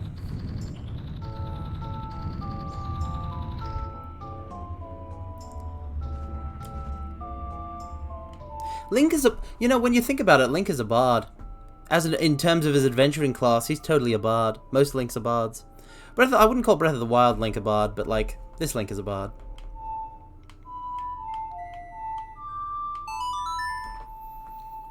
Tisk should have realized earlier, black and pink / purple is a dom. What's the source of my immortality? Well, Magicraft, it's funny that you should ask that. I was dumped in a certain fountain by the ankle as a youth, and it granted me invulnerability. No, that's Achilles. I'm just joking with you. It's simply that I'm an incredibly powerful and cursed being, and if I revealed how I became immortal, that might, you know, teach people how better to kill me.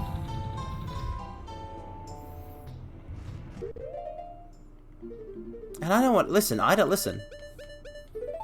Listen. That's gonna take away from the challenge of it. Listen, if you kill me with cheats, did you really kill me? Think about that. So if I dump myself in the water cooler, I can become immortal. Got it. Please, Meiji, do not swim in the water cooler. Other mortals have to drink from that. Please do not contaminate the water cooler.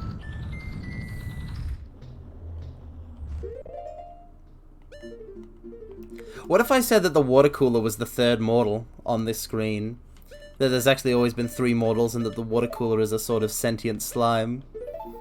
Only mini girls swimming in the water cooler, please. What's a mini girl? Where did these mini girls suddenly enter the conversation?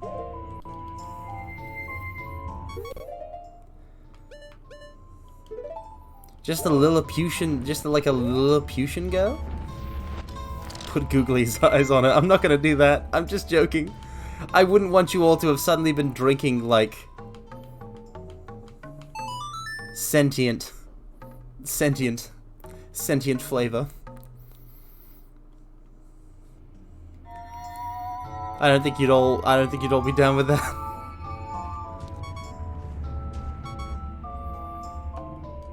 You already spiked it with vodka. I did no such thing. It's just girls that are mini Carmine, like fairies or shinkies or something. I mean, that's pretty cool. The Fae can be cute, if also untrustworthy. Like, I've always been a big fan of Tinkerbell, because Peter Pan's my favorite Disney film. And I mean, in terms of Disney princesses, Wendy just doesn't cut it. Wendy Darling is hardly the star of Peter Pan. But now Tinkerbell is Disney princess material. That's my... So we'd be drinking Fae bathwater? Ooh. Oh, like, okay. Like, there wouldn't be a huge market for some sort of Fae gamer girl streamer selling her bathwater. If a human-sized streamer can do it, why can't a Fae?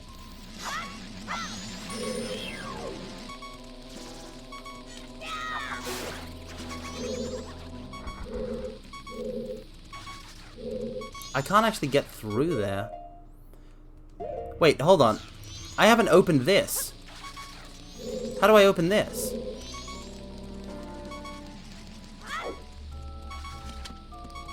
Fairy girl healing bathwater. It would be nice. The terrible secret of healing potions. I don't know if I'd call that a terrible secret. There's worse things that could be in your healing potions, you know. If anything, I mean, at the most, like, I'd say that maybe if it was just if it was just fairy girl bathwater, then maybe they should like lower the price on healing potions a little bit, because it sounds like it would be very cheap to manufacture. Imagine if that was just imagine if that was just like a fairy's job, right? Like she shows up, she works 9 to 5, she shows up to the office. Fairy, come back here. Fairy. She shows up to the office, she works 9 to 5, and just like chills in a big bath of water.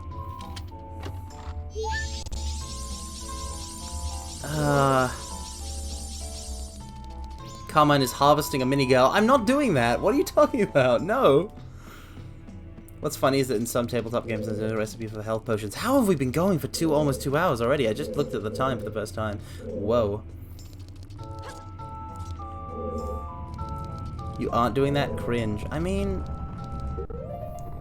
Okay, so yeah, no, I've done something wrong here by my blatant skipping. I might have to fix this. I might actually have to read a walkthrough just so I know how not to break it. Flipping puzzle lava, flipping puzzle block, whiz robe, boss key, pose and death armors.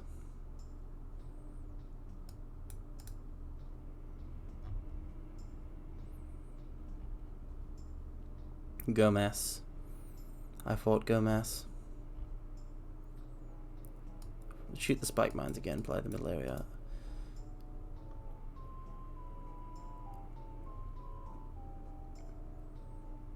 Shoot it with a light arrow. Torn it into stomping down on its own head. Step on the floor, chest, you can see target.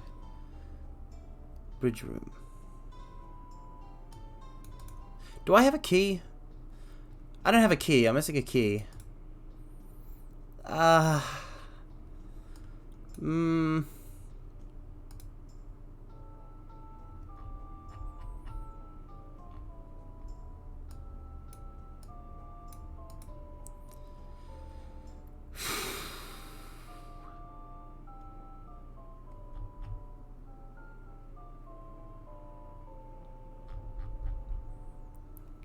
This is making for thrilling content, but like I didn't mean to skip. I didn't mean to skip. Upside down version with all the switches you had to use to open the gate. What's death armors?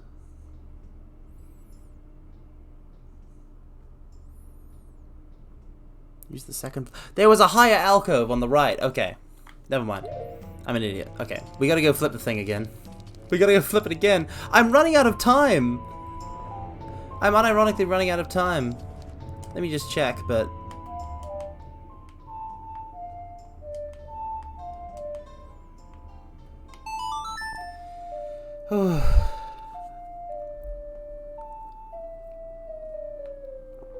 Listen.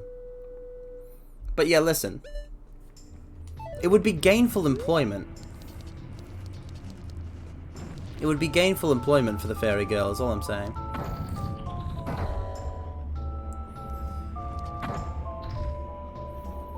Gotta mess around with these so much.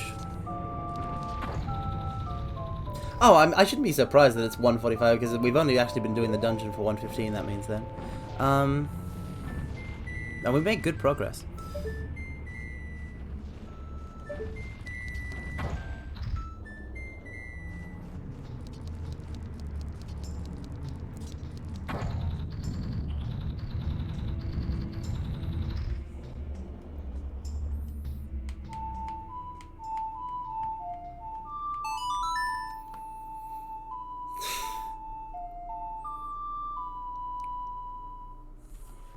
What do we even do to just like, oh man, chatting with you guys, it goes in the weirdest places, but I wouldn't trade it for anything in the world, you know?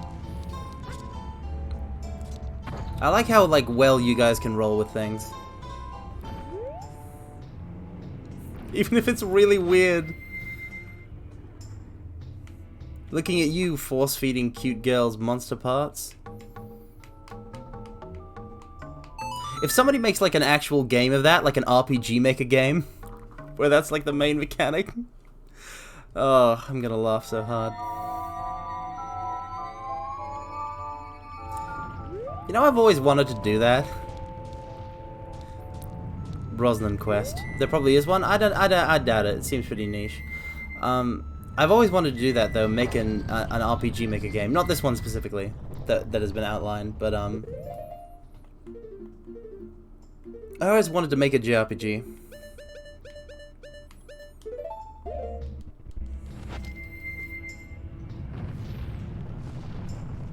Probably wouldn't be too hard. You'd be surprised.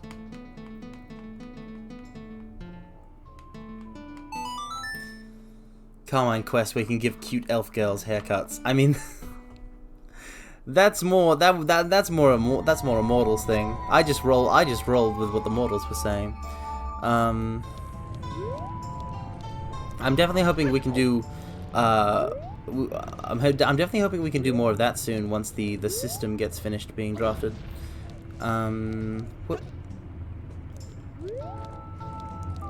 Okay.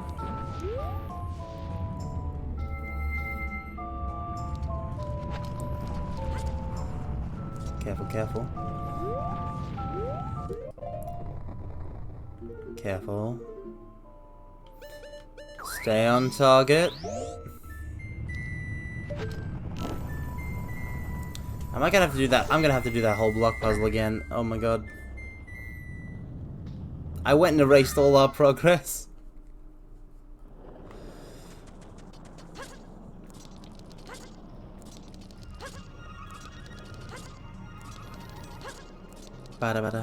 Well, if you could make, okay, I've asked chat a lot of questions today, which is kind of like make content for me, the streamer. But like I'm genuinely curious. If you guys could like design one like JRPG party member, like what would it be?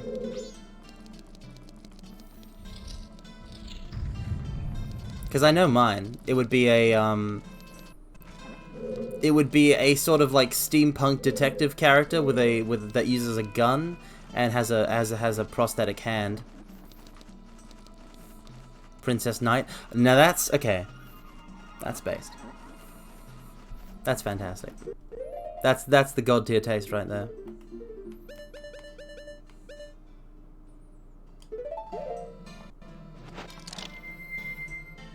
How armored we talking? Like on the scale of princess to knight, how armored we talking?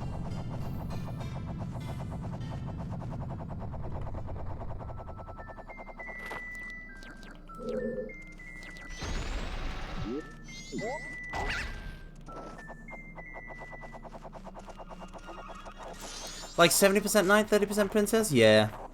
I mean, no matter what the ratio, that's the good stuff. But like, nice, nice. Nope. I don't want to do that. It happened again. All princess knight armor reveals the absolute territory. Is that a rule? Sounds like a good one. Love me some armor dresses. Yes! I am surrounded by my people. Armor dress appreciators unite.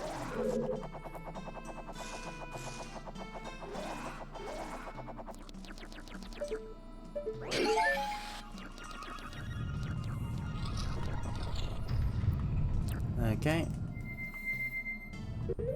What's going on? Where is Goron? Bing. Okay, but what kind of weapon though? Because like I mean I'm picturing sword and board. Oh no. I got excited. I'm picturing sword and board. But like knight can also be like two-handed greatsword, spear even sometimes.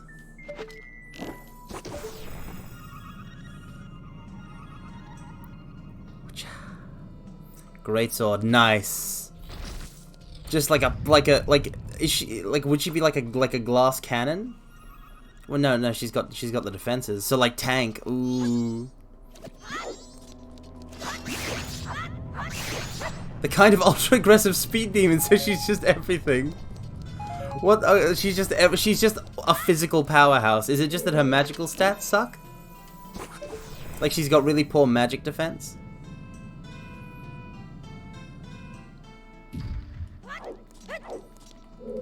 And like no spell casting at all? It's just unga bunga?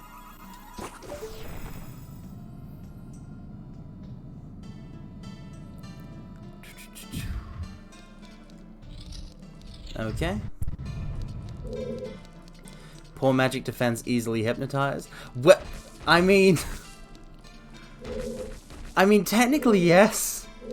But now I'm concerned as to what place you're coming from when you're asking that question.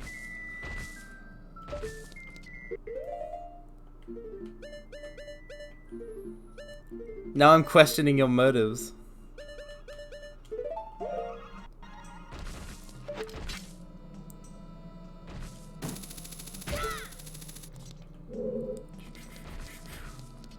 Nice.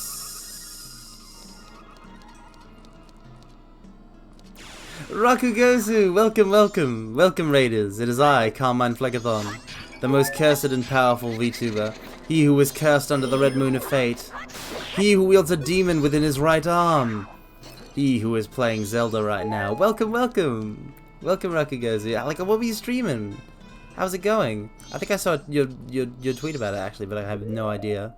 Because my brain immediately just deleted the information or something. Maybe I just didn't. I can't read, but like I should have remembered. You beat DMC5. Let's go. Let's go. What'd you think of it? Yes. Yes. Let's go. Everyone. This is Rakugozu. I mean, no. You should all know. You should listen. You should all know who Rakugozu is. He's amazing. But like, yeah, seriously, that's awesome.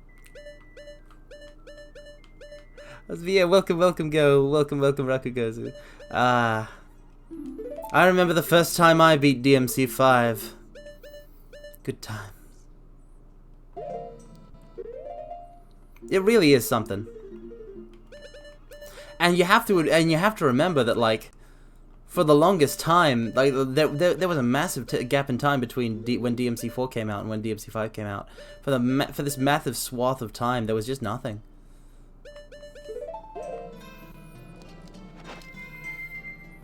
Nothing but Devil May Cry, but nothing but DMC Devil May Cry.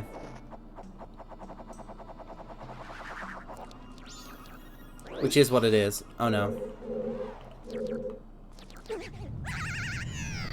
Alright, it's not that one.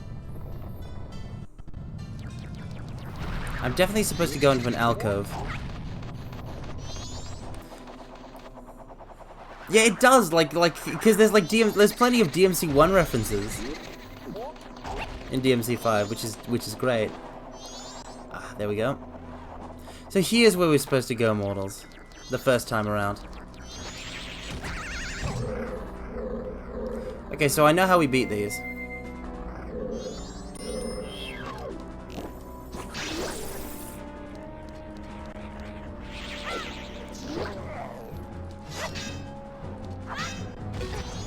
We get them to basically slam their own head into the ground. Awesome.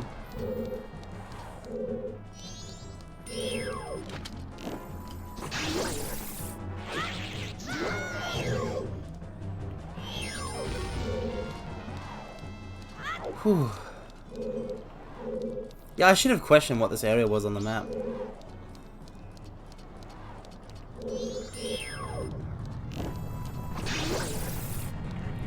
But yeah, we're just kind of playing Zelda Majora's Mask and like talking about. I don't know how to describe what we've been talking about. Mortals, do you want to take a stab at explaining the conversation topics for today? Hypnotizing the princess to eat monster meat. Okay, maybe you shouldn't phrase it like that. Also, have I said welcome to you, Randolurko? Because welcome.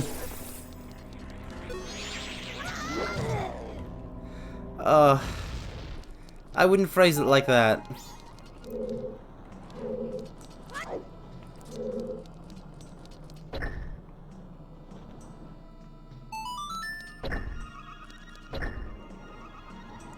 Alright. Where is my... You know, they actually don't abuse the statues too much in this dungeon. RPG mechanics are weird. It's not an RPG mechanic though. It's something weird that chat came up with. Okay. Eating monster meat is just economical, right? What's wrong with that? I mean, like, not in the dungeon meshy sense. Like, no, it's totally fine, right? I feel like the real issue is the hypnotizing the princess to do it. You know, like, if this princess is fine with, like, with eating the monster meat, why does she need to be hypnotized? I'm asking the real questions here. I'm asking the real questions. The people demand answers. Bum, bum, bum, bum, bum. Bum, bum, bum, bum, bum. An ice cream made out of blueberry dryad and ice slime. How do you think of these things? How do you think of these things? I don't know if I'm like... Should I be concerned? Okay, we need a key. Death Armors. Skyrim. An arrow, one of those. Okay, cause the minds to collide. Okay, so I didn't do any sort of speedrun skip at all. I just did it the dumb way.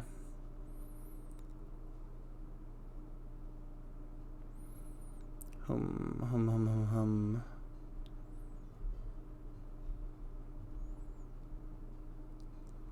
There's a middle area. Okay, I just need to take the south side door. Carmine getting ideas for the next RPG session. I'm not, like, I mean, listen, if you want to, like, okay, I don't see how you can see slimes and not think about eating them. I mean, it's more the blueberry dryad that, like, honestly, the ice slime bit didn't even faze me, but, it's more the dryad.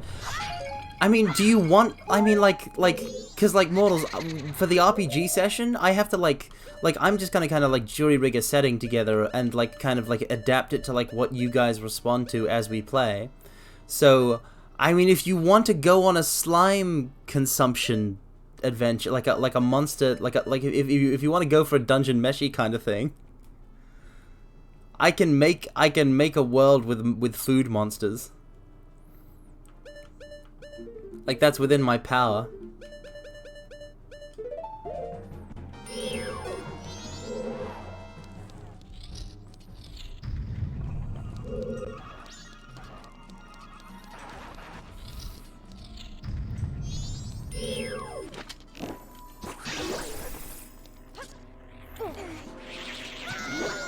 No.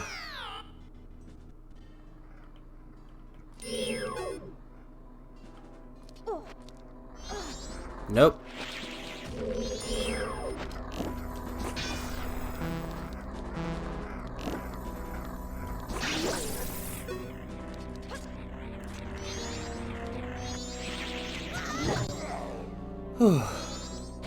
Consider having a collection of different fruit dryads and harvesting them for food. I mean... Yeah,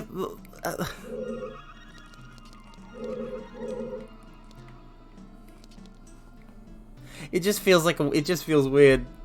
This whole discussion has felt weird to me, but like, I'm fine with it, but also, like, it's also weird.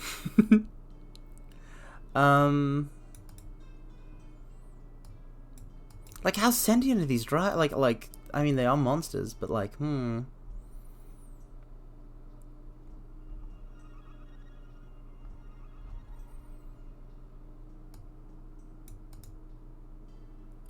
Oh, I'm supposed to hookshot the chest that I made appear. Of course.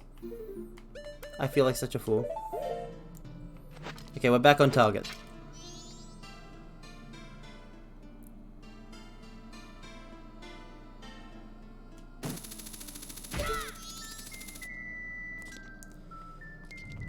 My imagination is the dryad is 100% sentient and the fruits grow in their hair or something. So you just kind of cut the hair off? You don't have to kill a dryad every time you want a delicious snack?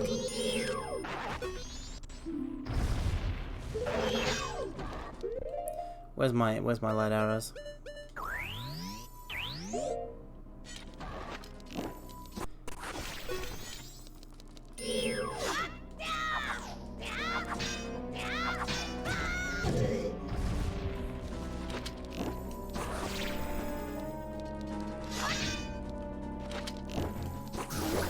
Okay, no, I have to shoot them twice, I remember now. Or, you know, just sit her in my lap and pluck the food straight into my mouth. How often have you thought about this? Never mind, I don't want to know. It's just something odd to think about specifically, I feel like. But it is creative, I'll give you that.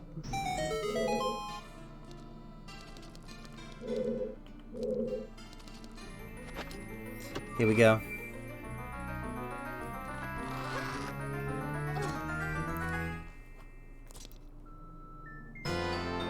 The Giant's Mask. The might of a giant. Okay, I'll use it. I'll use its power right now. Watch me go. Serious talk though, mortals. I mean, not serious, but you know what I mean. What do you want from like an RPG setting, like a Dungeons and Dragons type setting? Because I do got to work on that.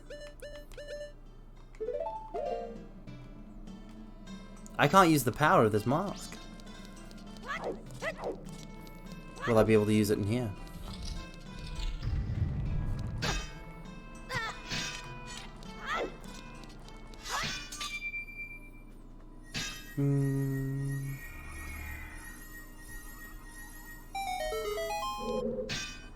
Wait, was that it? Was that it? Wait, no, hold on. I'm supposed to use the chest as another grappling hook point.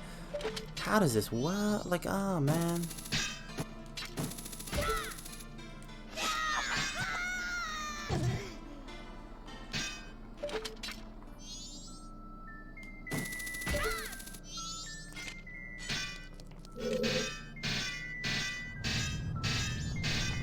I'm getting pushed back.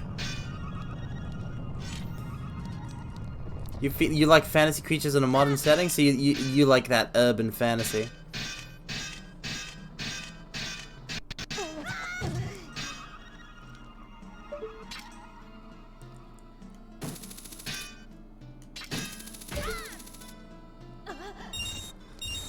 Okay, I'm here now.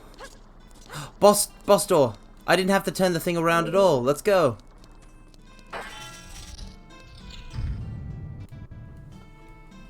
Let's go. I mean, you can say like you want Magitech in there, and bro, because we can put Magitech in there. It's got to be a fantasy setting though. I can't like it's too complex to work with like a modern setting. I feel like. I want to basically what I want to aim for, kind of based on like the tone of the first impromptu session of like.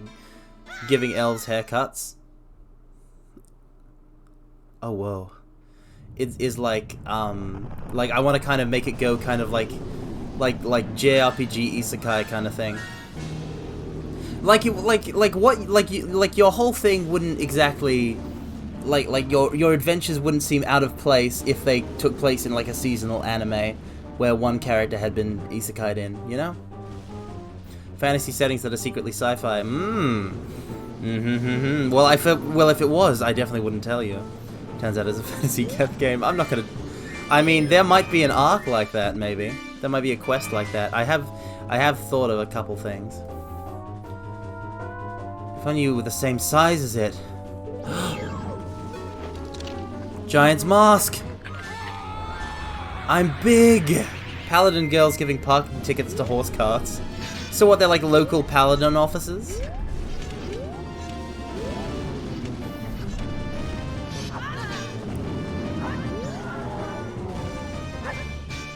So is this actually like a boss, or just like...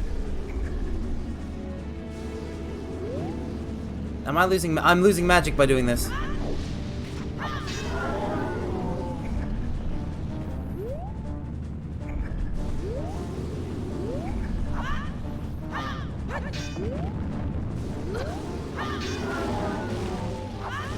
I don't know how to damage him.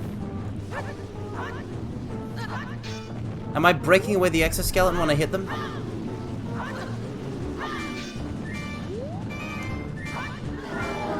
The tail! It's the tail!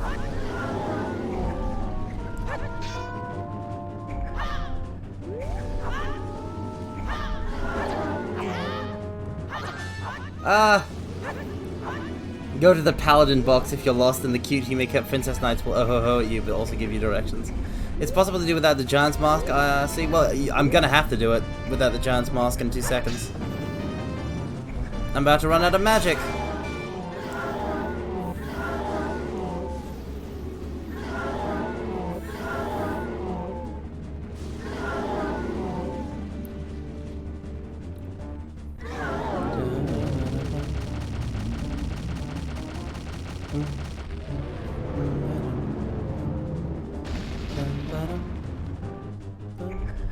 Which one is that? There it is. Okay. I just need this one now. No, I'm small. I'm tiny. I'm tiny mine.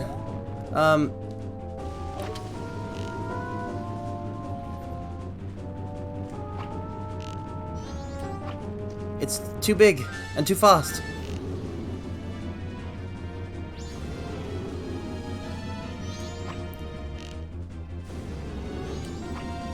It's much too fast. I'm out. Wait, no, I'm out of magic. I can't even use my arrows. Is there anything I can do with this thing that I knocked down earlier? I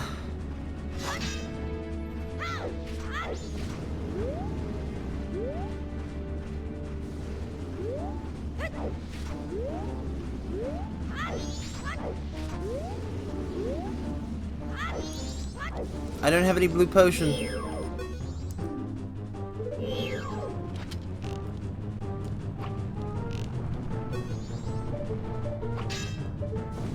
I'm going to run out of arrows.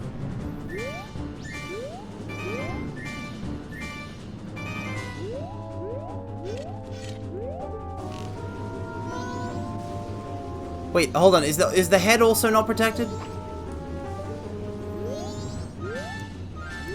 Tattle, I need a sit rep. Tattle. Tattle.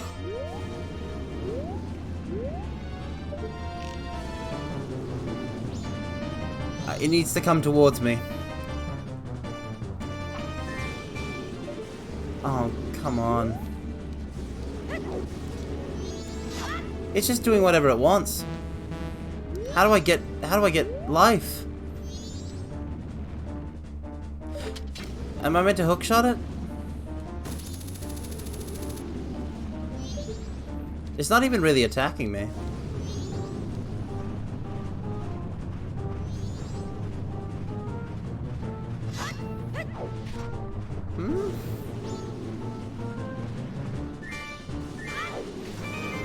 Is this like an arena where there's like hidden goodies in places?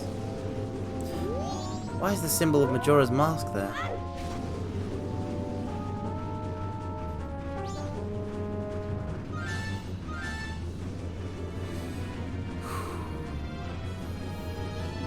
Come on. Come on.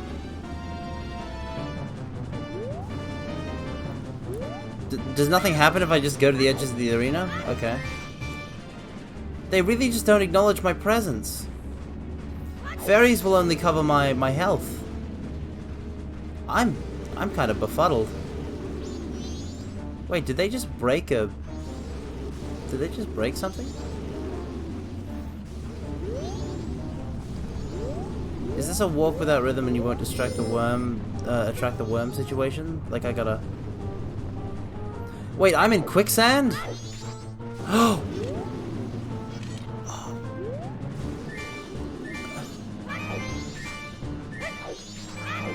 Yeah, how am I supposed to land a shot on this guy? I mean, I guess I can try this.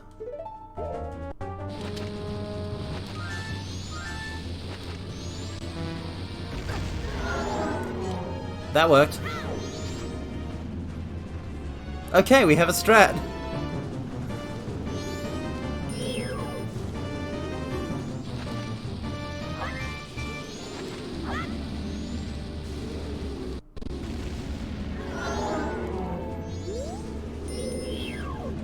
Somehow, we have some sort of stratagem.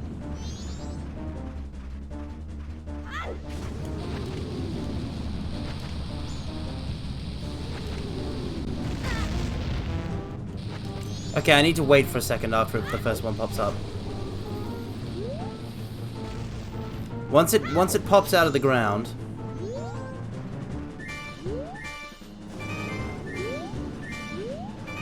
the pillars have magic jars in them if you destroy them, IRC.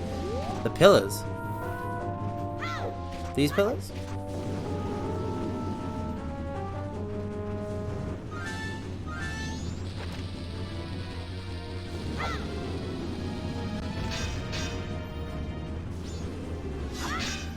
They're much too strong.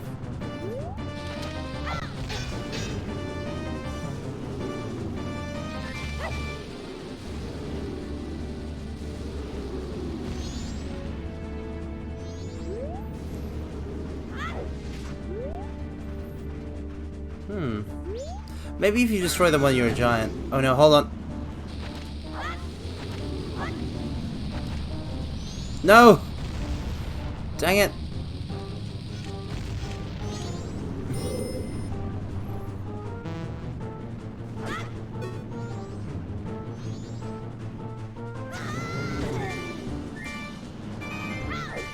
There's no sign to like predict that it's gonna jump out at me.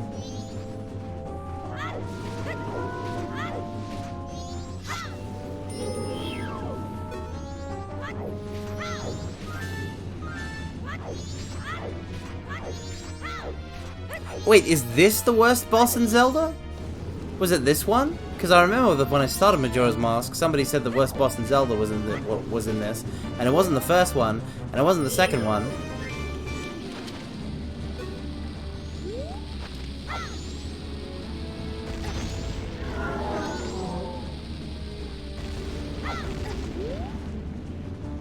So maybe it's this one, because of how much of a hassle it is with without the Giant's Mask.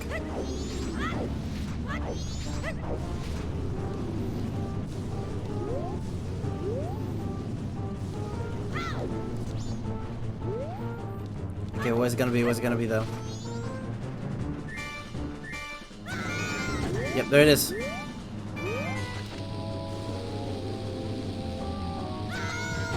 Nope.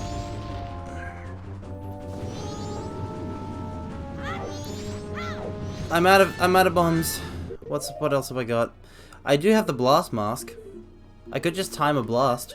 Let me try that.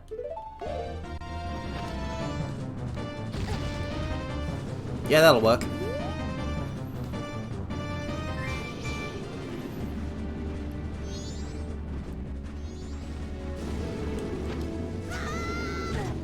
Oh no.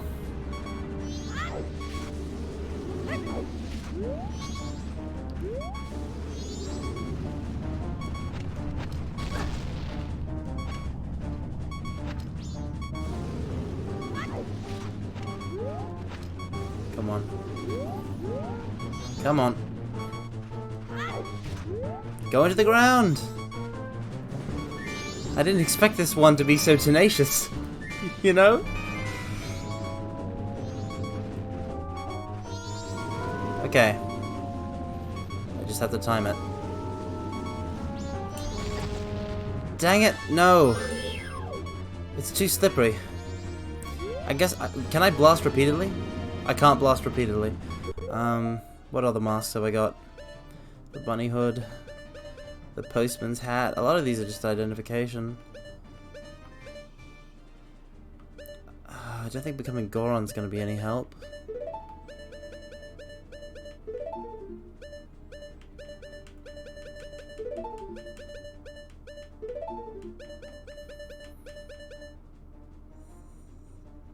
Let me check a fairy. It's only gotta be hearts though, so. Yeah, no magic. What do I do?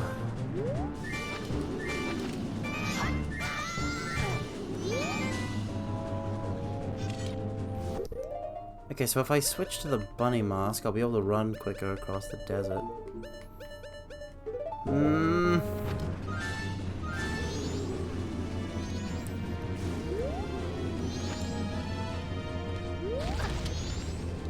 Come on, it was right there.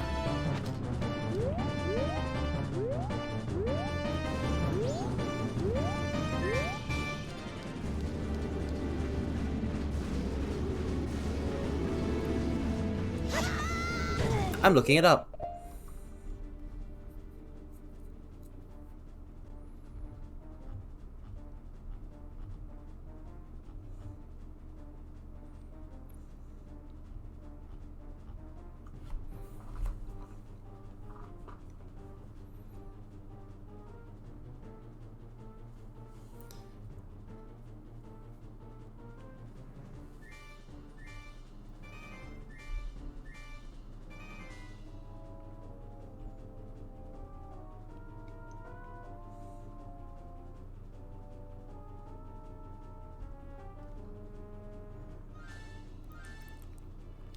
Wait, so no, you have to slash the ruins when you're big.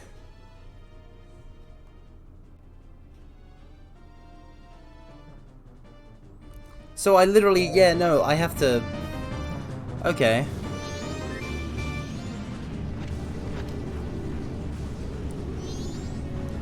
Let me try a different tactic.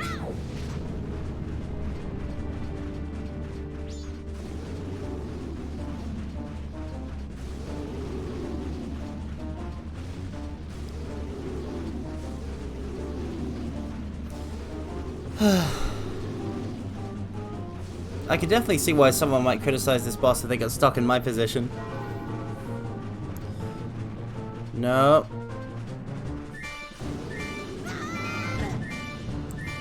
Come on. Get out of my way.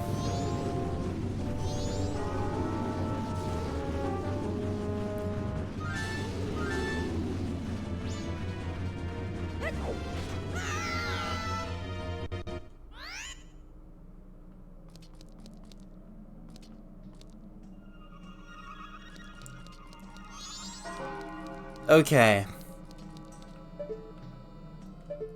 We're back here.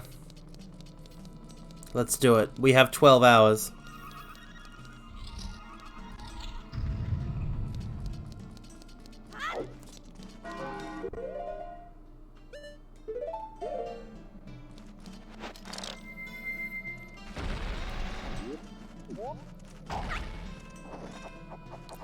We have 12 hours, mortals.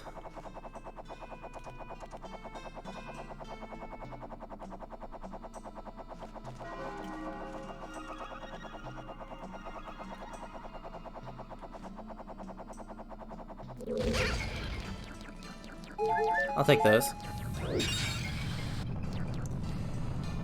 So what was I? So what were we saying before that whole thing happened, and I got so caught up in it? Oh, I'm actually out of magic. I can't use my light arrows.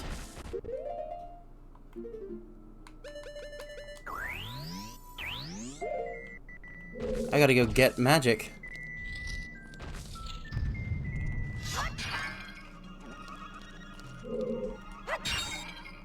Fantasy show where they're exploring a wasteland where people and objects can fly. That sounds pretty cool. I need magic.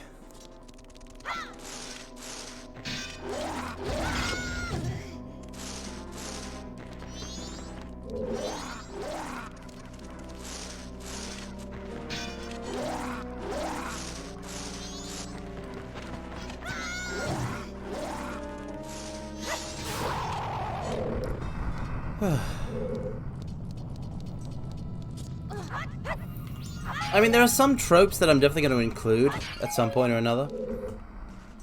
Like, I really love sky islands, floating islands. So those will probably end up somewhere in there. The folklore explanation was the abundance of dead people's souls caught objects to flow on them. Anti-gravity tech of a crashed spaceship going haywire. Wow, I love stuff. That sounds like a good show. That sounds like a good time.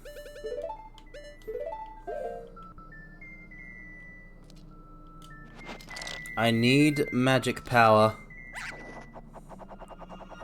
This is not a drill.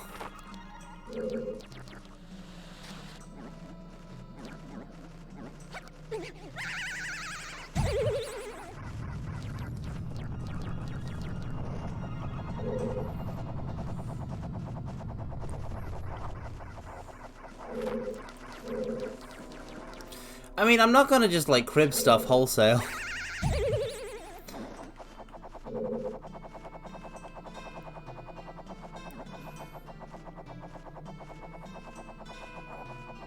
But I do want to make it fun.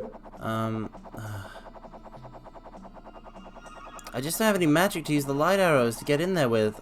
We're so close. Okay.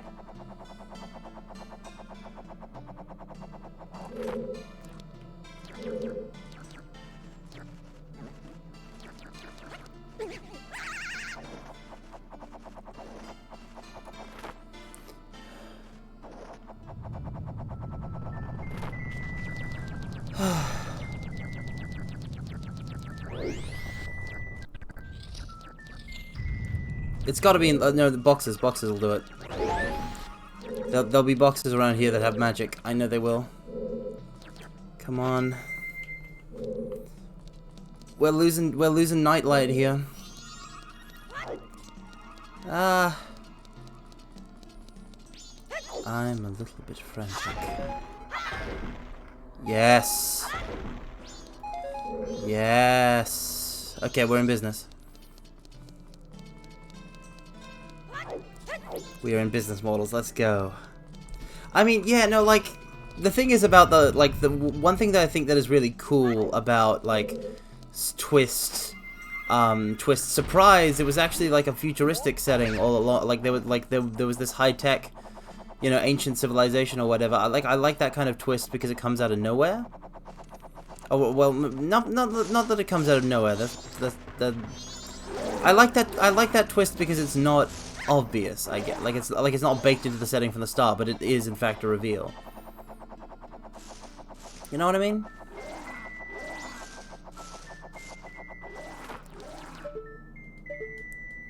So if I was to like put that in the setting, I wouldn't let you guys know. You'd have to stumble across it.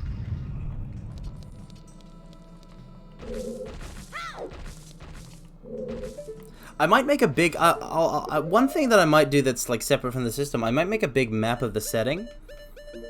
I might actually make like just a rough map of the continent, and then just have you pick like that's kind of very roughly like low detail filled out, and have you guys like go and chart it, like pick where to go, like vote where to go or something like that in like a poll. It makes its own mystery arc. Yeah, exactly.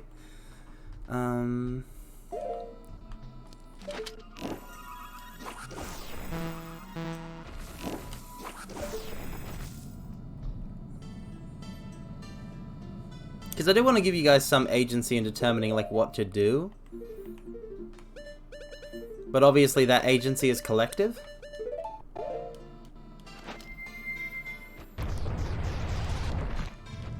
So if it comes down to it, I might put polls in chat to just like see where you guys are at in terms of what you're gonna do.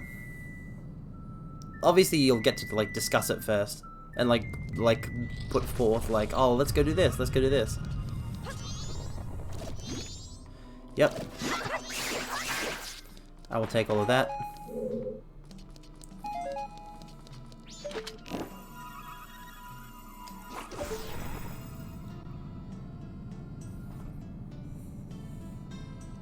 Nice.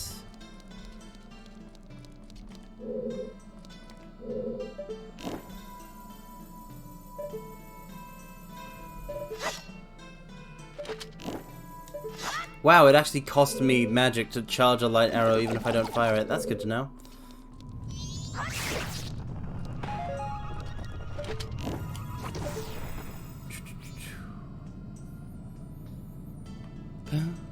I mean, I can definitely give you guys cute as heck villainesses, just by the by.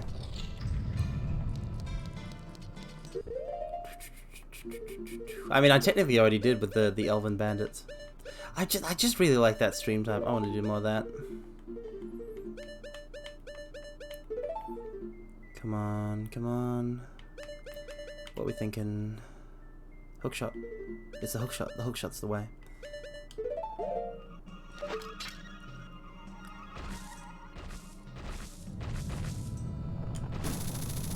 Evil paladin girls. How can they be evil if they're paladins?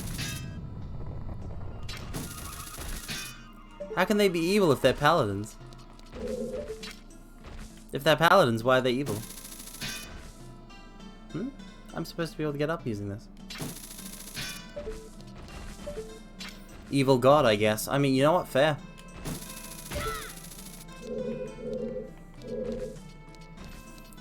Maybe you're criminals under some technicality. Oh, like you've all been falsely accused. You've all been falsely accused, and you got to clear your name. But you're getting pursued by this squad of cute paladin girls, and they're not gonna listen to your explanation of why you're innocent. So you have to clear your own name while evading the law.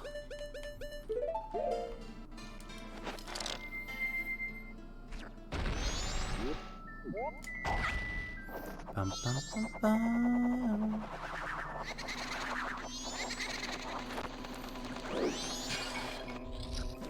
Alright. Switch that back to hook shot.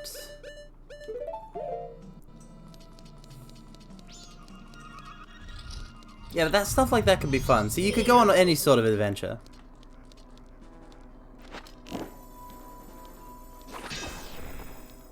I definitely want them to be fun ones. Well, that was dumb. That was very dumb. Let's not talk about that.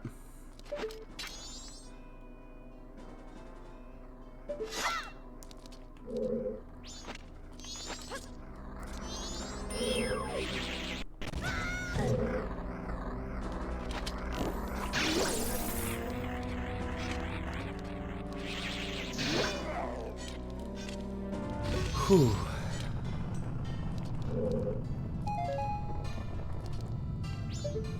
I mean, like, you could go anywhere, that's the thing. Like, they could be like you could go to space at some point for some reason. Like you could go to a series of floating sky islands dealing with like warring harpy tribes. Or the mermaid princess hires you to recover her lost tiara, and you have to go on an undersea adventure. Fightly noise.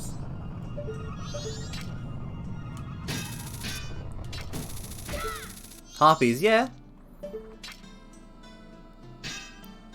I mean, considering how well you guys responded to the elves, I figured, like, why not lean into it?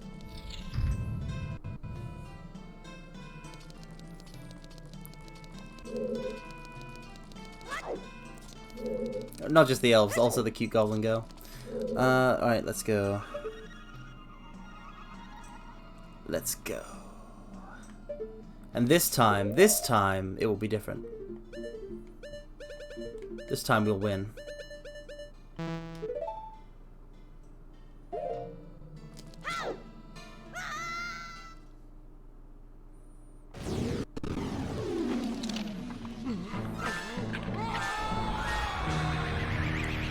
Yeah, if there's one flaw with this boss fight's design,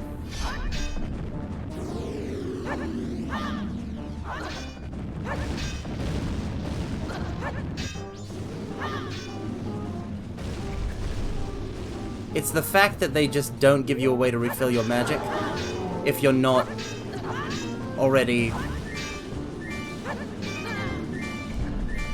Ooh.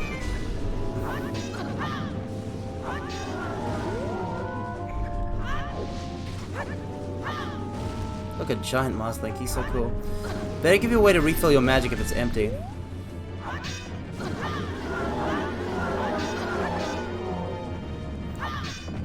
So take two. Roll them again.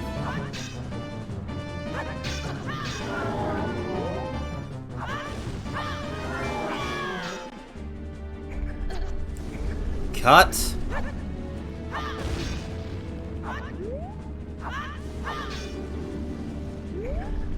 There's supposed to be magic in these. There's supposed to be magic in these.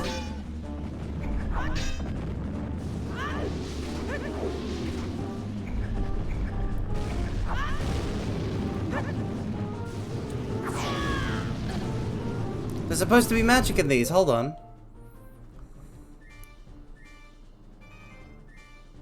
Slash the ruins throughout the area to reveal magic jars that you can shrink down and... Oh! I have to shrink down to collect the magic. That's good to know. There's one.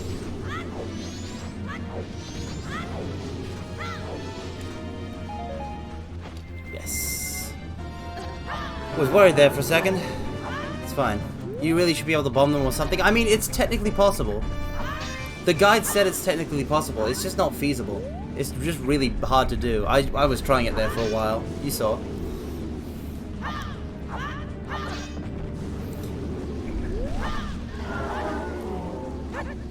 But yeah, you could go anywhere, basically. That's my kind of goal, is for there to be like all these sorts of different adventures to go on.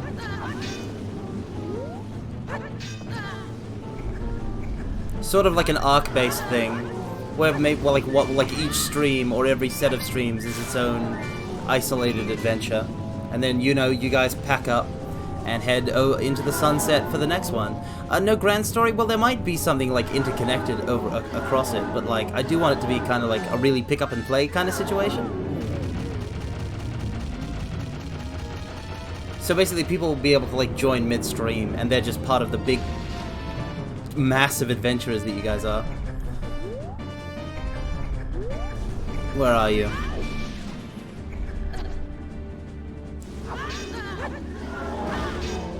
That's what you get trying to protect your own tail, huh? Can't protect it from me.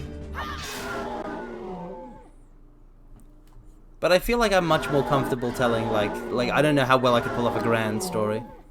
The Massive Adventures is both a cool idea and functional. Yep, that's how it's gonna stay. You're just like an unspecified mass of adventurers. And you'll be able to but you all get to be like consistent individuals within that mass. But there's no specificity to your existence outside of like what you make it. So like you can do like anything within reason. So if you want to be like, this time I'm playing like basically your consistency is all up to you, and how like you gotta kind of like stick with it. So if you're like, this time I'm gonna be like a kind of like a fighter with like these weapons, you keep track of that. I don't really keep that bookkeeping. So if you suddenly lob a fireball, I will like try and remember like and like keep that in mind, like what you did before. But like you're still gonna get to lob that fireball, you know. But lobbing a fireball is not inherently more effective at solving the situation than poking it with Big Stick, for example.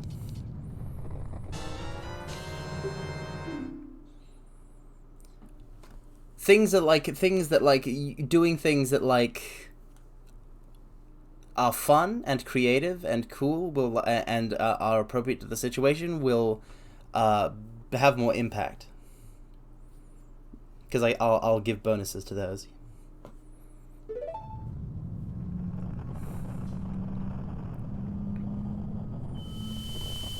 But yeah, this way I'm not gonna have to do bookkeeping for like a bunch of like a whole bunch of different character sheets or anything, and people can just kind of hop in at any point.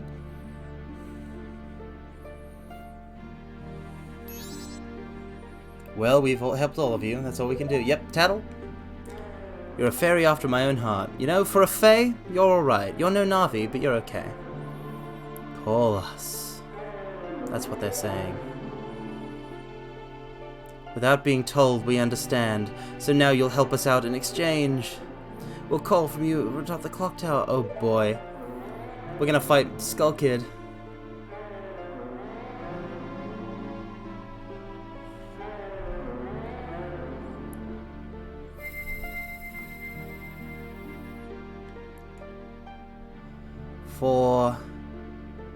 Forgive your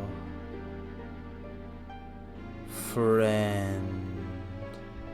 I thought this was going to be directed at Link and be like, forgive yourself, but no, it's forgive your friend. It's forgive Skull Kid. It's forgive Skull Kid. Oh, that's very nice. Isn't that so pleasant?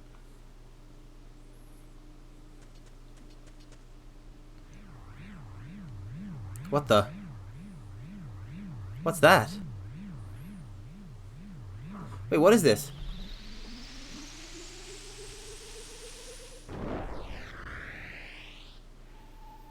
What?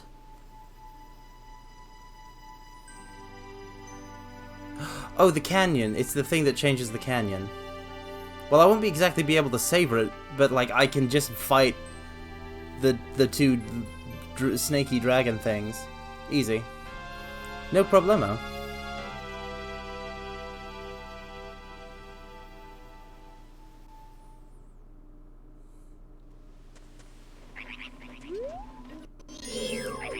But does that really change the canyon so much?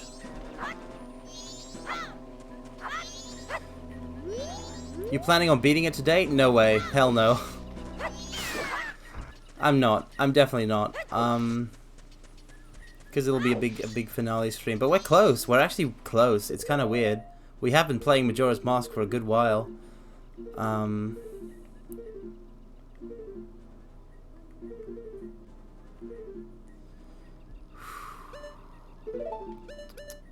You going for all the masks? That's what I've been told. But we're missing 1, 2, 3, 4. Which means it's time to break open the old... Well, first off, here's the very first thing we should do.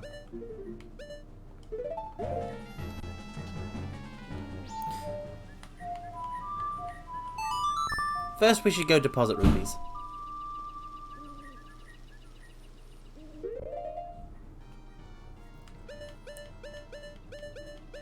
Oh, you still don't have the Easter egg set yet.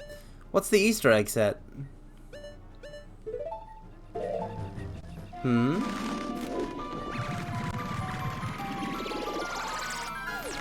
Oh, will I? Will I just? Okay, alright then.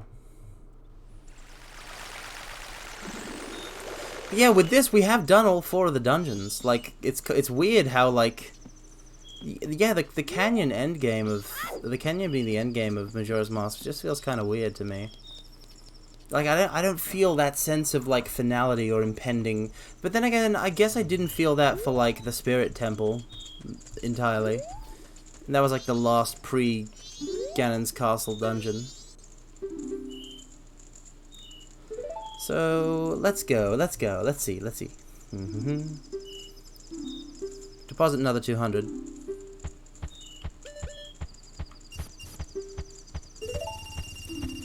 Yeah, it doesn't really matter.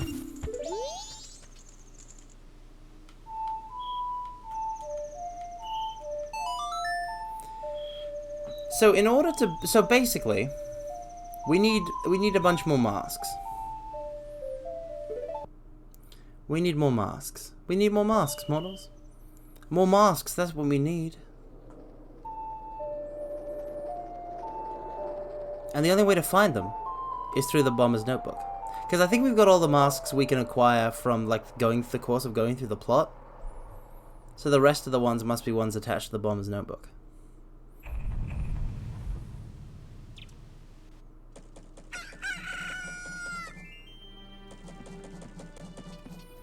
It's basically our only clue. So let's read it.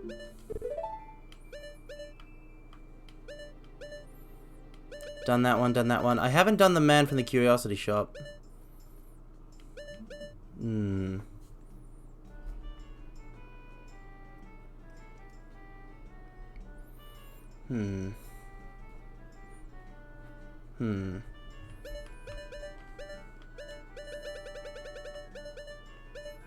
I have some in here that I haven't even met yet, so I didn't really know how to approach those. How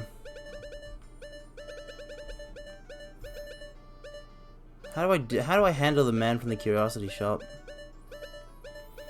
At this point, should I just look it up? What's one I think we can handle? Well, no, hold on. We've already gotten a mask from him. We got the Keton mask, so even if we don't do his thing, it's fine. What's the other one we haven't done?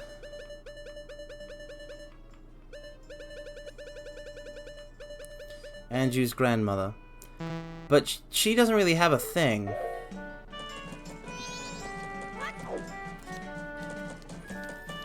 Like, she's just a a time-skipping device. Does she have an associated quest? Is it just if I, like, listen to both stories? I wonder if that's it. Maybe it might be as simple as that. We'll experiment.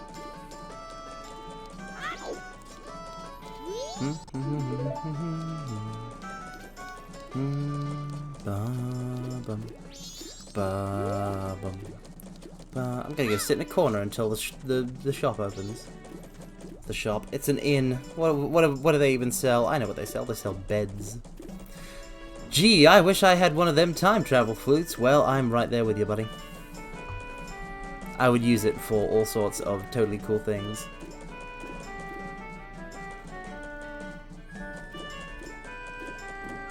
Like I could sleep in and then go back in time and wake up early.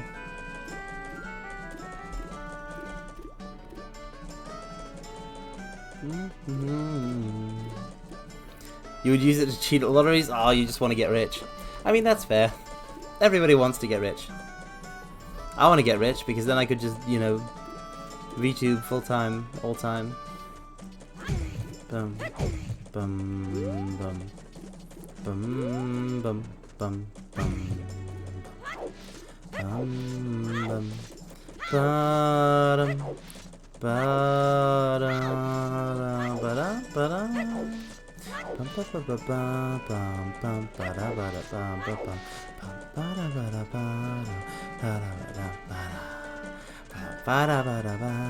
Alright, it's time.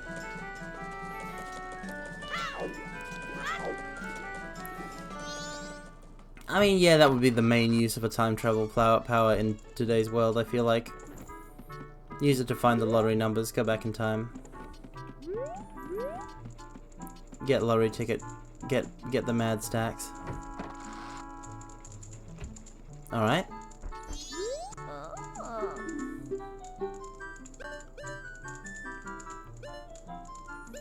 The 4 giants.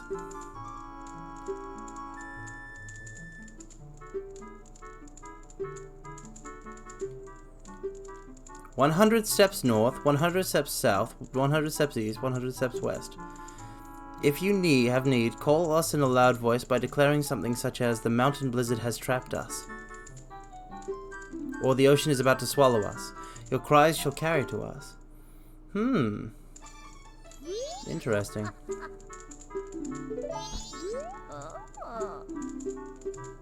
Carnival of Time.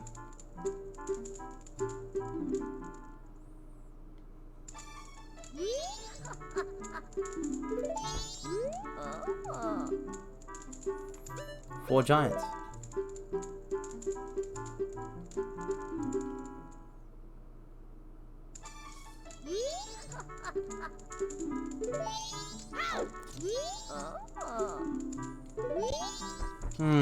What is... Okay, so I've just kind of gone forward in time. What is the way to do this? Oh, look at this mask. What if time travel worked and like emulated FE where the RNG reset every time you travel back? Is that how it works? Interesting. Because there's like a time travel mechanic in 3 Houses.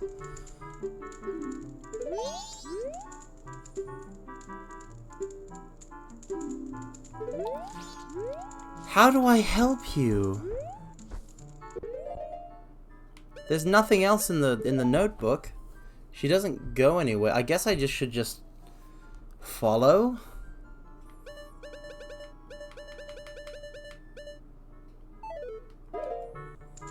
I guess I should just stay in this room and see what happens. Well, looks like we're doing a bit of a stakeout model, so...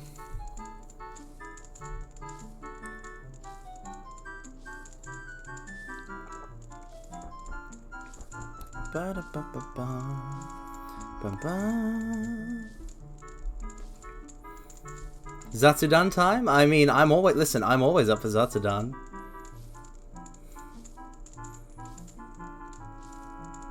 Like, I don't feel like there's any big, especially big difference between, like, now and the start of the stream, or the start of the stream and the part where we were talking about, fairy baths.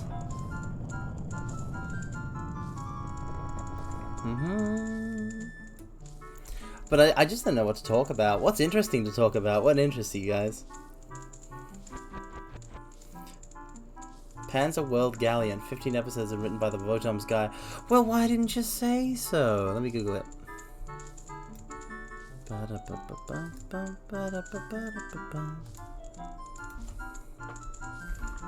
I've never heard of this. How old is it? Oh, it's 1984. Wow.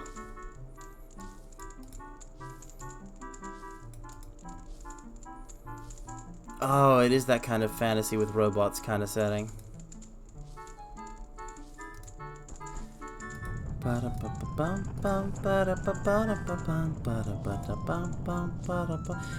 thing about my favorite mecha story is that it's the fact that it's a mecha story is a twist, so I can't like shill it as a mecha story, which sucks.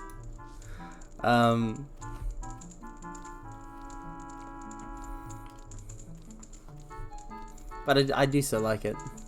That's rough. Yeah, I know, but like I shill things that I like in other ways. I just don't call upon that particular aspect of it because I know that when I went through it the first time that a mech appeared, I was like, whoa, whoa.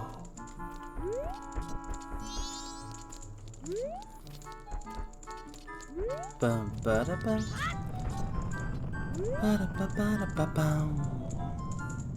Was it one of that one Idolmaster show? There's an Idolmaster show that's a mecha show? You mean like Macross? Do you mean like that one Idol Macross? Or, well, I mean, all Macrosses have music in them, but like Xenoglossia. To Google.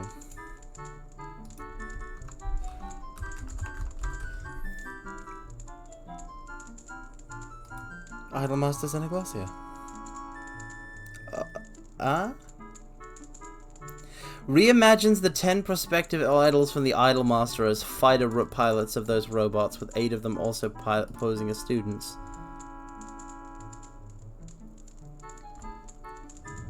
This was a 2007 anime?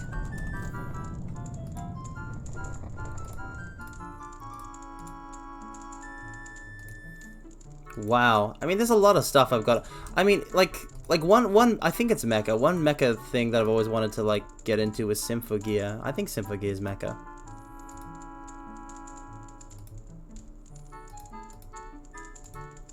Yeah, wow, that exists.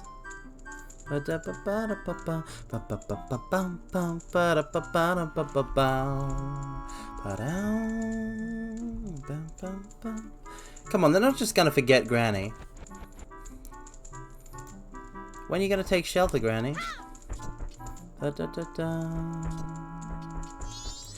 People go to shelter at Romani Ranch, but I've never seen them there on the 3rd day.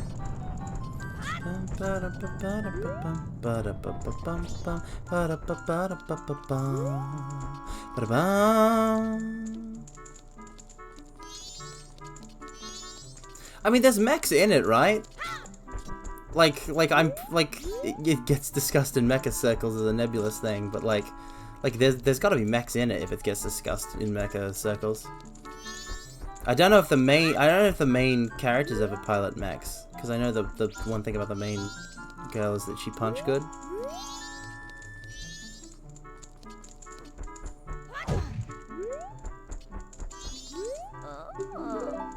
Nope, Devilman gets discussed in mecha circles. Why mecha circles are weird, but fair enough. Bum bum ba da bum. Bum ba da bum bum bum bum ba da bum ba da bum.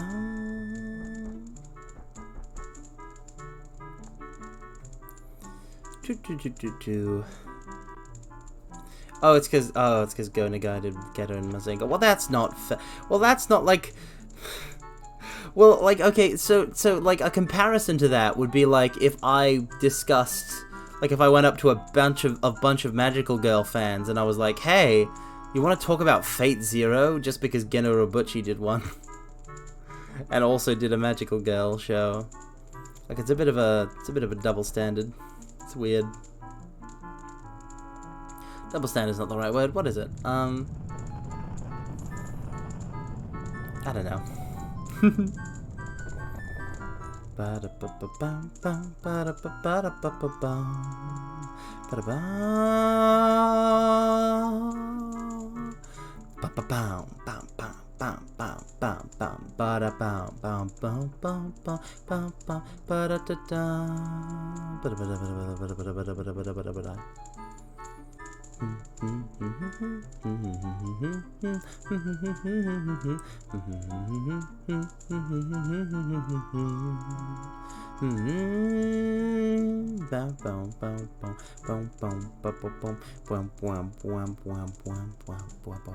I'm just stalling with music while I try and think of a thing to sing, but like a thing to say.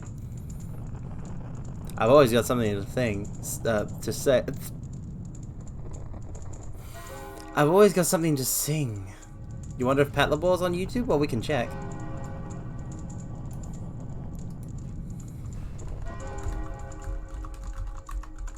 I mean, there's 2 timelines with Pat LaBour, isn't there?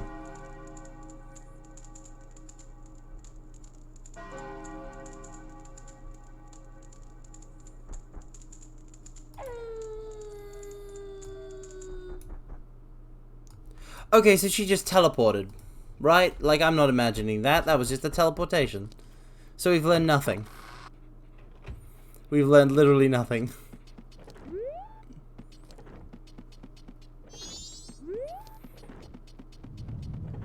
Hi, right? Like, so fast.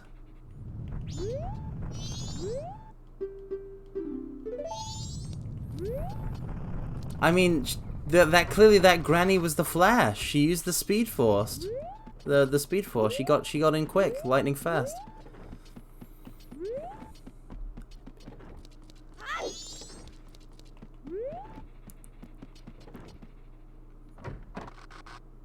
And now I'm thinking about Ruby music again. God damn it.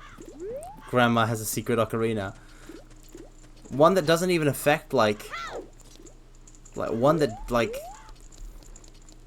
I mean, like, no, that's not how the ocarina works, though. Oh wait, no, I guess it would like make her. Does the ocarina just like make Link disappear? Like the timeline doesn't continue on when Link does it. It's all the same one. I guess I should look it up now then.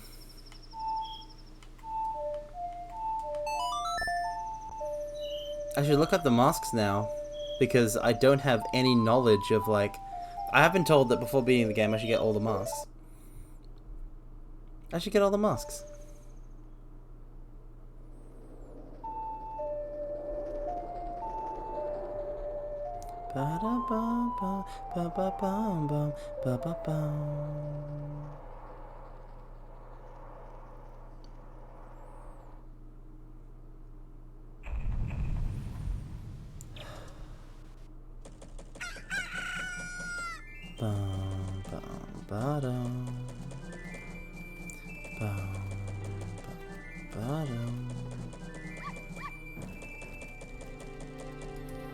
We'll just let that play. I'm gonna look up masks.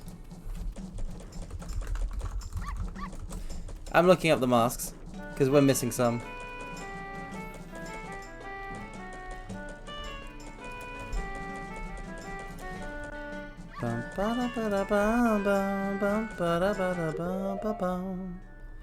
Okay.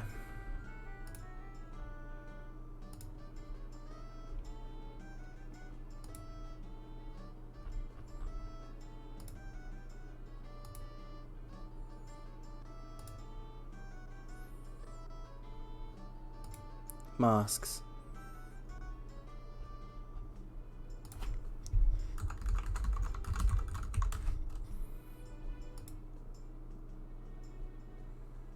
There's multiple Zelda wikis. I always hate when there's multiple wikis. But I guess this one is meant to be like more of a walkthrough one. Okay.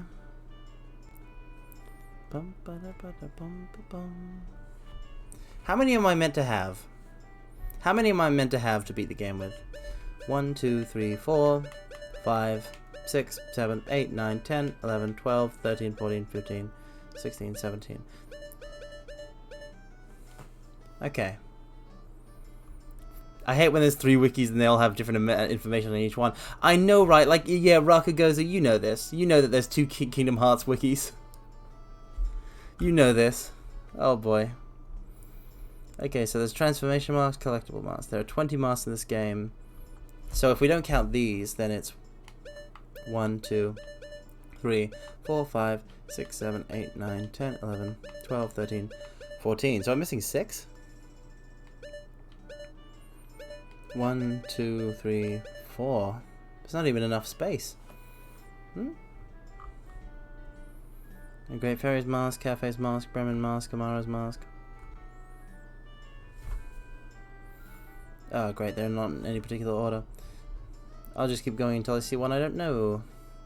Mask of Truth. The Swamp Spider House. There's a spider house in the swamp?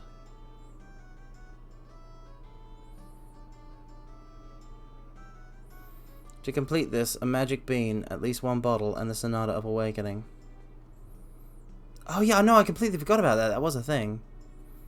We're missing a Mask of Truth, a Froggy Mask.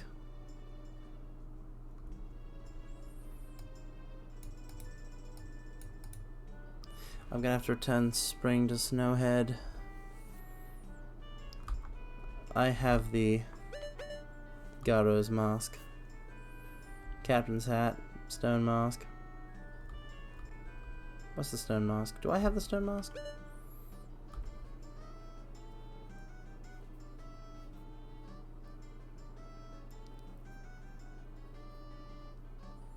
Oh, wow, okay. No wonder I missed this one.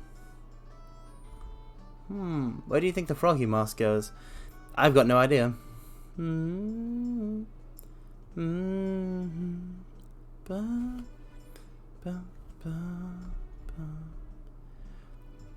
The All-Night Mask.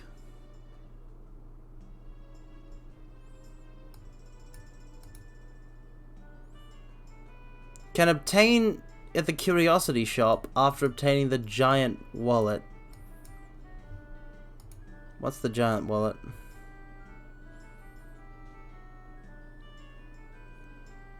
Acquired by defeating 30 gold skulltulas in the... Okay.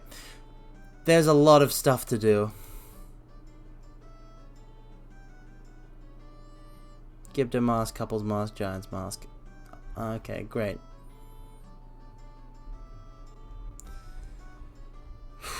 So, first step. We've got to go get a magic bean. I'm thinking we'll grab 1 mask and then like turn the rest of the stream. Actually, oh no. Do I want to just like turn the rest of this into Zatsudan? Do I want to do that? Is that okay? Am I allowed to do that? Because I did just beat the dungeon. But I also don't want to stop streaming.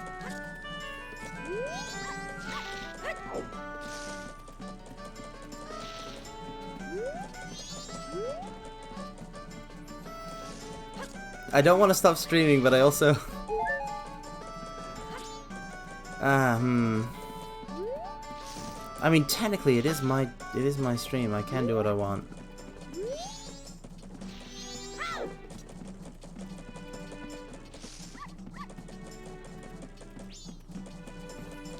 Let me just go grab 1 mask. I think one of them was easy, and then we're calling it. Ba-bum, ba-bum.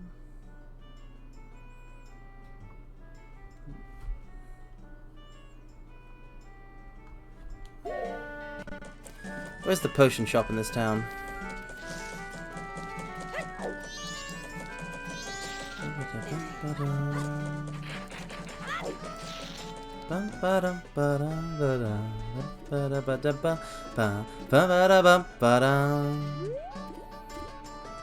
That one is... That's the curiosity shop, I think. Or is that the curiosity shop? I think this one is... No, this one is the bomb shop.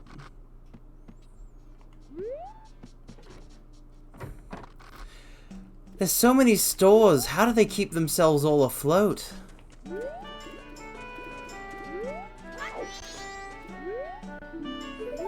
There's a lottery shop.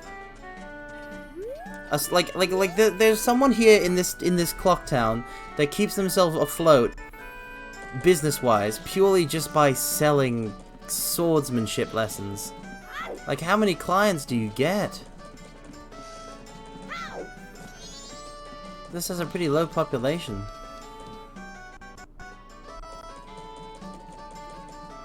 I see very few private citizens around.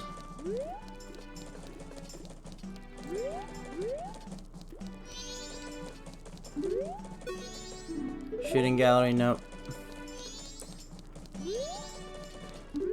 That's target practice. Well, then it's none of these. So... oh, it was over there, wasn't it then?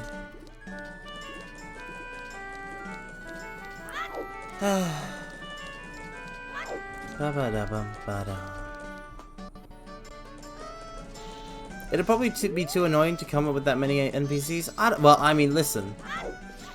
Listen, Attenborough. I'm used to playing Falcom JRPGs, where the NPCs are numerous and they have their own daily lives that constantly, like they don't have some sort of like programming function, but they own have each of them have their own internal narrative. Yeah, trading post curiosity shop. Oh wait, no, the potions shop's in the swamp. There is no potion shop in town, is there?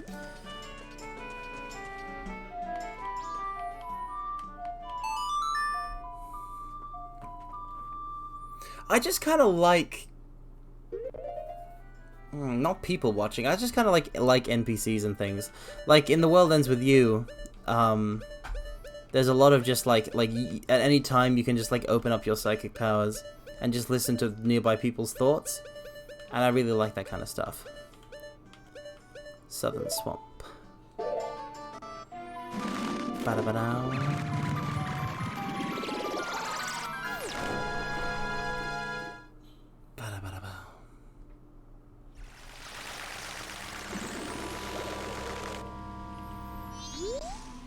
Here we are.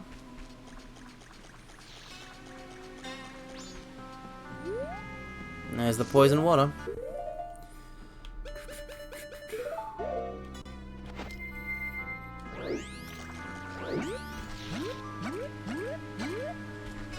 Speed! Speed!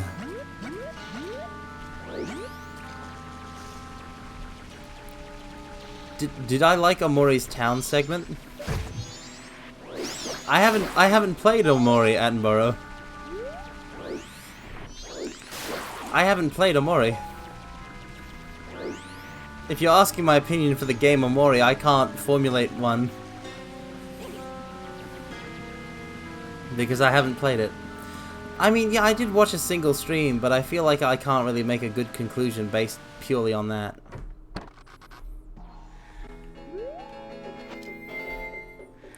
Give me a potion.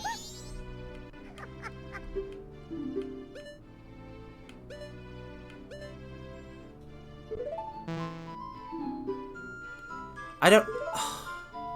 no rupees. Time to go cut grass.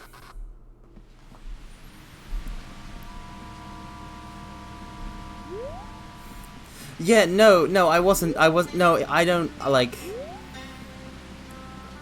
I do always try to say, like, hey, at least once if I'm, like, around in a stream. I do lurk for some streams, but no, unfortunately, a deficit of my new daily life is that I don't get to watch corpse streams on all but 2 days of the week.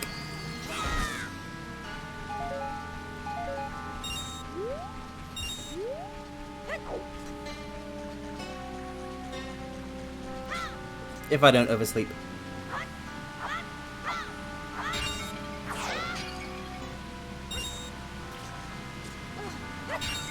Yeah, not having time to watch VTubers, it sucks. It sucks real bad.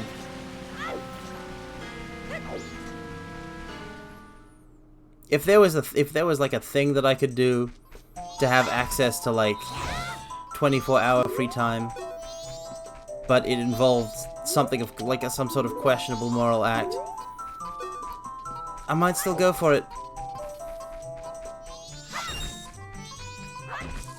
Yeah, wait, no, I know how I can get a free potion.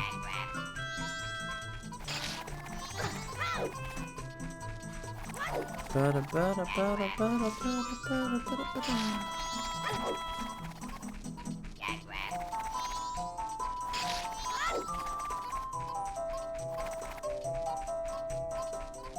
on. Hi there.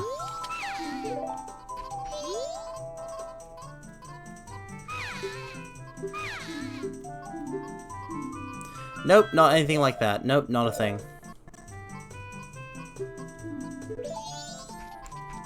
Later.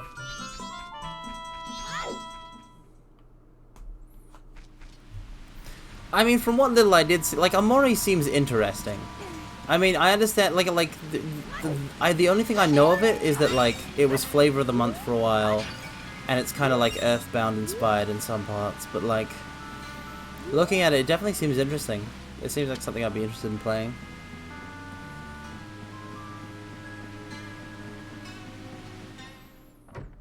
Bum bum bum bum bum. Whether it's like a stream or my own time, I don't know.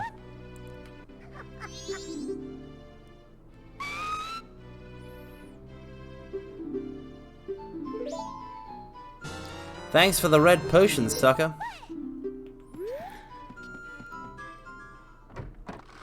It's Flavor of the Month for JP tubers now, since the translation only came out recently too. Oh, that's neat.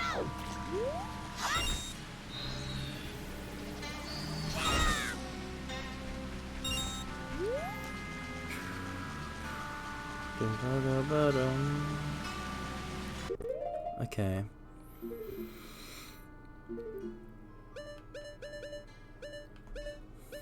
Where do we want to go? Just Clocktown will do.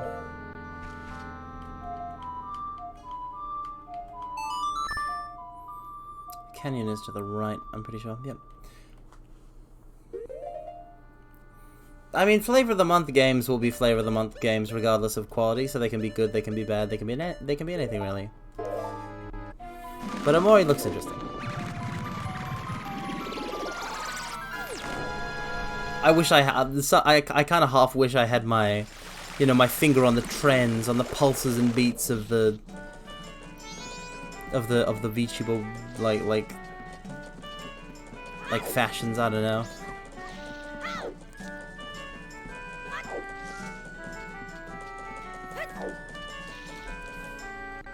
I know. I want to know what to stream that everyone else is streaming, so I can stream what everyone else is streaming, so the people who watch everyone else streaming also watch me, because that's how it works. I'm joking. But yeah, I do kind of do my own thing. I kind of do my own thing, maybe to my detriment. I don't know how much it is. It actually is.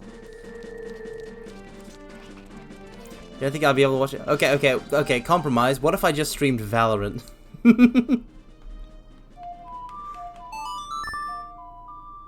Wait, this is the Song of Soaring. I want Epina's song.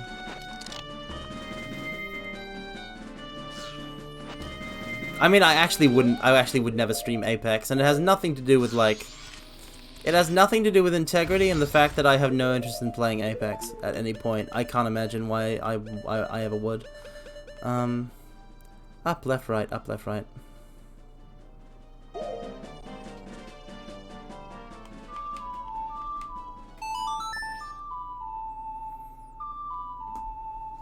I just play stuff that I like or I'm interested in. And granted, I haven't played a whole lot of that amount yet because there's so much. I've been VTubing for a year and I've gotten through so few games, honestly.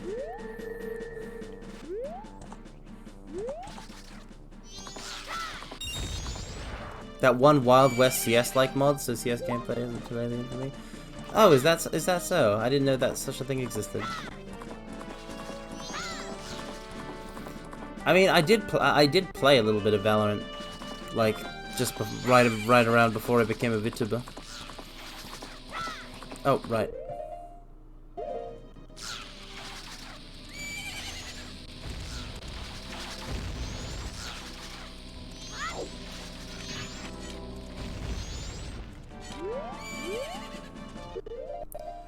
Where is it?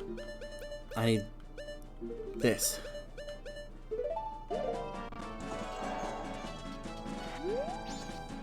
Apparently this is the way to go.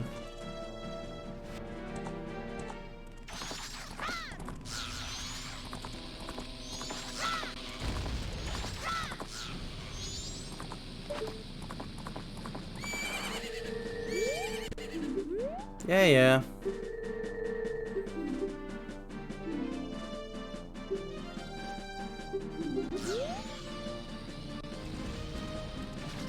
Fistful of Frags.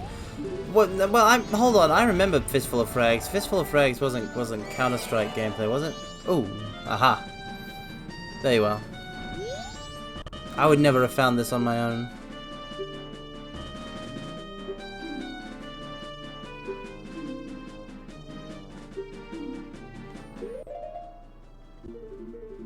Oh, he doesn't realize he's dead. That's tragic. Did I lose all my fairies? What? Oh, yeah, because bottles. Fair enough. Bottle contents don't last the time travel.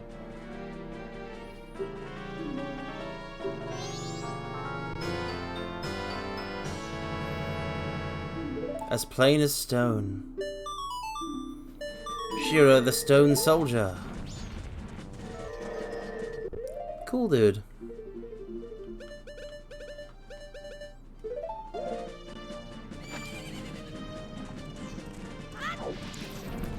So does this mean enemies ignore me?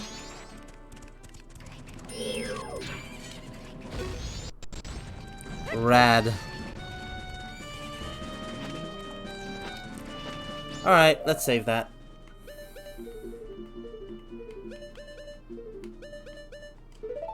Yeah, I'm gonna turn this into a Zatsudon for however long. I'm doing that. It's my stream, so I can do it. Ba ba ba ba ba ba ba da ba ba ba da ba ba ba da ba.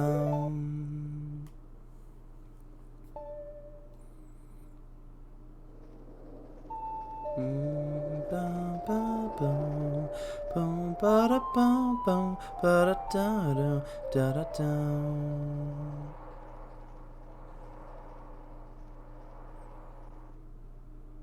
Nice.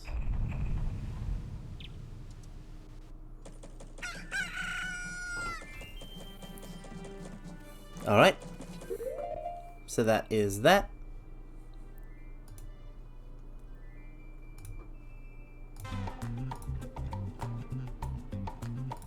Ta-da!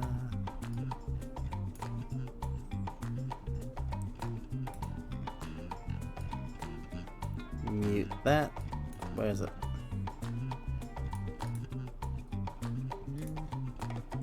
Alright. And now we're just straight chilling, mortals. It's just you. And me. Nothing will get between us now.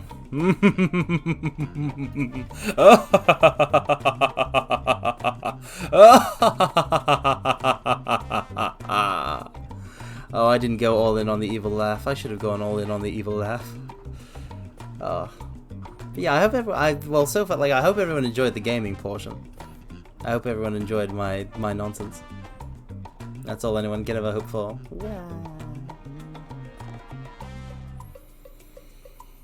But yeah, what a day. What a day. So now we're just straight chilling. Now we can talk about whatever. That's the power. That's the power of things. What's a good thing to talk about? What's a good thing to talk about? What's a good thing to talk about?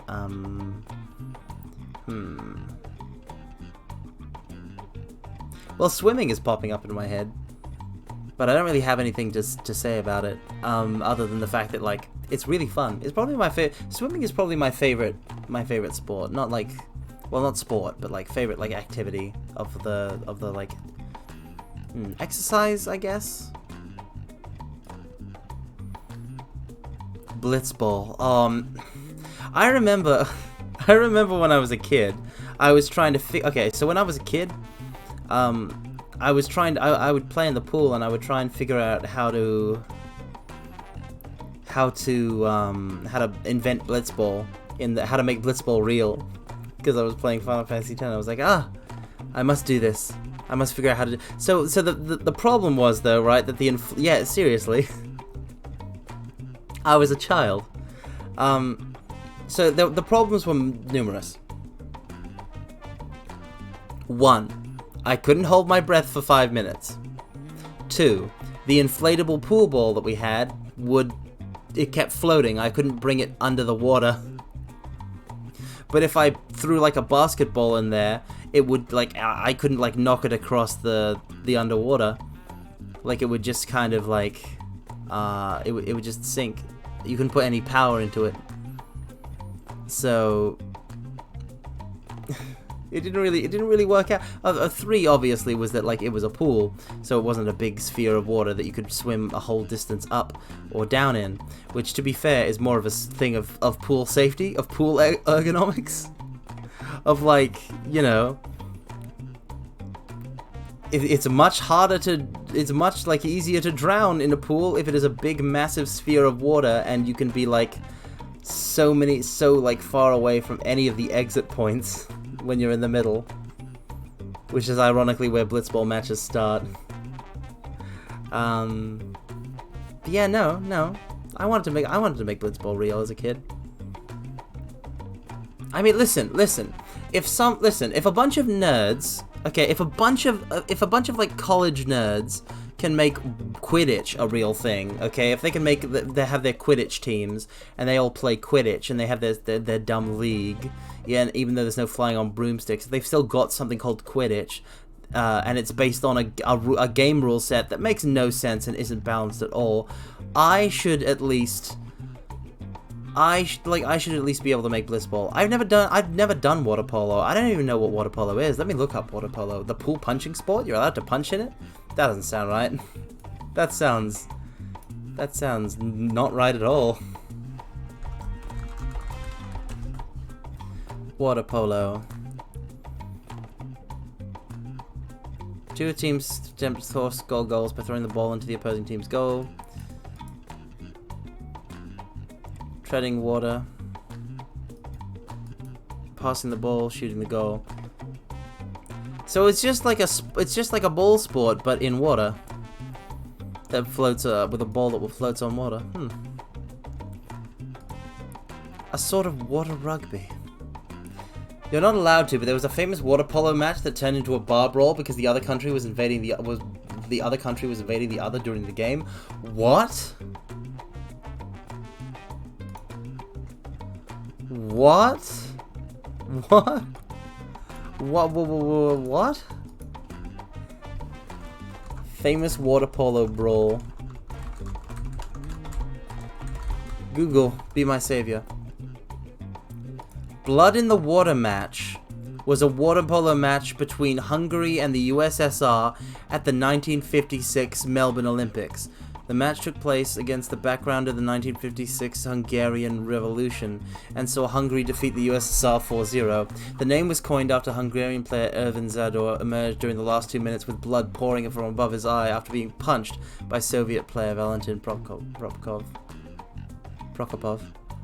Huh.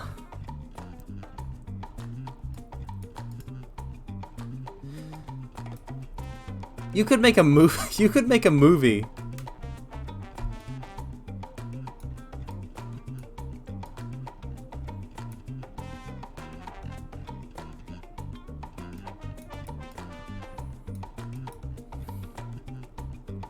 You could make a movie out of this. At least they won. I mean, I guess the match. In the morning before the start, the Hungarians had created a strategy to taunt the Russians whose language they had studied in school. In the words of Ervin Zador, we had decided to try and make the Russians angry to distract them. From the beginning, kicks and punches were exchanged.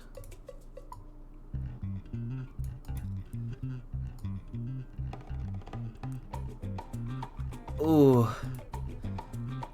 With 1 minute remaining in the match, Hungary was leading 4-0. Zador was marking Valentin Prokopov, with whom he had already exchanged words, and a whistle was blown. In the intermission, Prokopov struck him, causing a bleeding gash.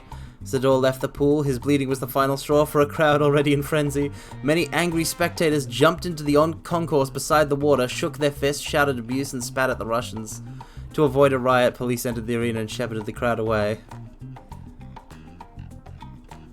Reports that the water in the pool turned red were, however, an exaggeration.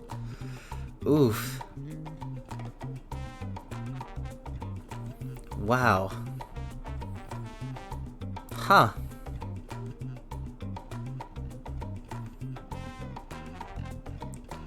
Well, that's something I didn't know happened at the 1956 Melbourne Olympics.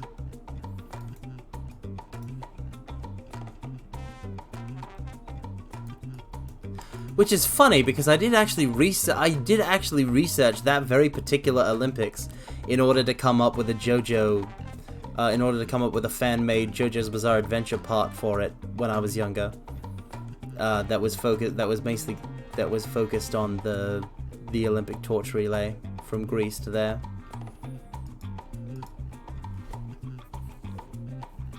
Yeah, I came up with a JoJo part set in 1956. Where, yeah. Welcome, Neko Carmen. Welcome. Good morning. We're just talking about water polo of all things, which is something I know very little about. But apparently there was a very bloody match of it in 1956. But yeah, that was with the Olympics. I made I made a little JoJo part for. There's got to be some weird water stand you can theme after that. Well, yeah, because that was the thing. Like I came up with like the original concept was just for the torch relay, and then I came up with splitting the idea into like one part of it was about the torch relay, and the other part of it was like they have to fight off stand users while the Olympics are happening, and like they're entwined with the Olympics themselves. It was dumb, but I was a kid. I was young. Well, younger.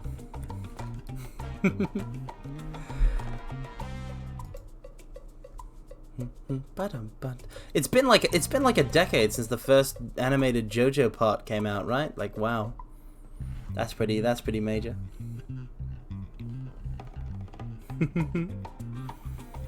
Time flies. I hadn't heard of it before then, but I'm pretty sure JoJo was a lot more obscure before the 2012 David Productions animation. It was just known in some circles, but then it got like shot into mainstream appeal. And with mainstream appeal comes annoying fans, but you know, you get what you get. You'd like, you know. Okay, sora. But yeah, swimming fun. So like, if I don't know if I would play water polo, but it seems like it would be like a fun sport to play, maybe.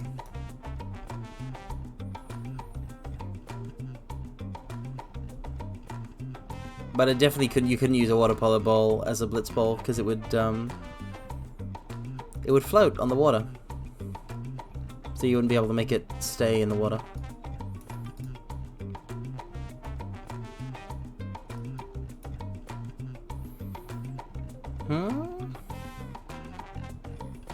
Maybe you'd play Keijo instead. I kind of assumed, I haven't watched Keijo. I kind of assumed that Keijo is like a girls only sport.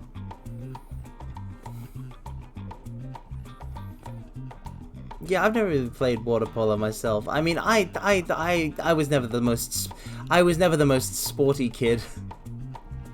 I mean, I dabbled in pretty much everything. I've done a little bit of pretty much everything, but a very little bit of pretty much everything. So I've done a very tiny bit of fencing, a very tiny bit of horse riding, a very tiny bit of archery. Actually, like a couple seasons of basketball when I was a very young kid. One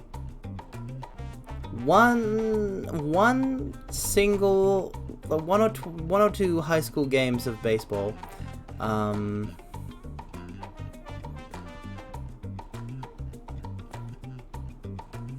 I wish I had fencing at my high school. No, the fencing wasn't at high school. A lot of the a lot of the stuff that a lot of these stuff was extracurricular. A lot of this stuff was extracurricular. because my parent was of the opinion that my parentage was of the opinion that I needed a sport, and it could be whatever sport, but I needed to do a sport. So I bounced from sport to sport over the years. Like, it was karate for a while, ninjutsu for another while, fencing, archery. It was horseback riding for a while. But yeah, a lot of this stuff was extracurricular, so you had to go and like, you like, it was an after school thing, and like you had to pay for lessons and stuff like that. Wow, the sports teacher was also a fencing instructor? How cool is that sports teacher? How cool is that sports teacher gonna be? Fencing is the gentleman's sport, I say, having quit it completely and utterly. Because I was like, oh no, it's too violent. Actually, just kind of like I just kind of lost interest. I never was like, oh, how savage.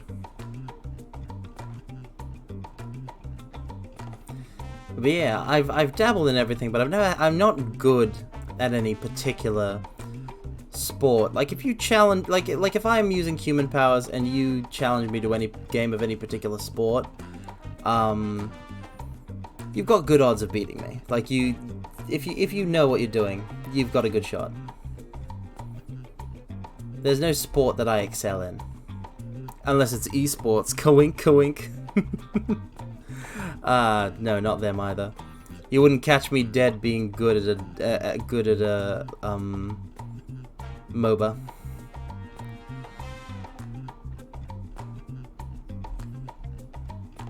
I'm just not that kind of human being. Oh, I've only done I only ever did rock climbing once in my life at like a rock climbing gym, but it was fun.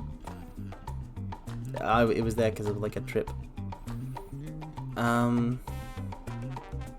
That is choice though. That is choice for something that you can do at school. Like, when it comes to school sports, my favorite school sport would have been swimming. Just because, like I said, I really like swimming. It was like on an artificial wall. Yeah, that's what's cool about it. Imagine having like that kind of like artificial wall set up. Oh, I also did gymnastics when I was really little.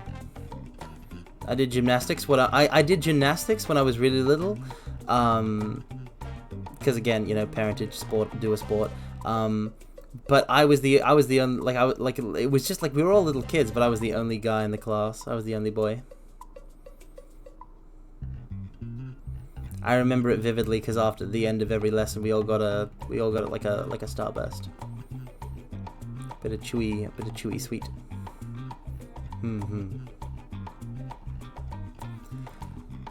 I mean, for me, like, a big thing about swimming is just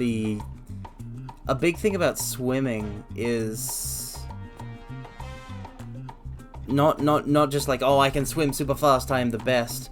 Like, it's the feeling of just like being underwater or being on the water, just kind of like feeling that sensation of weightlessness. Like, if I get into a pool, I really savor it.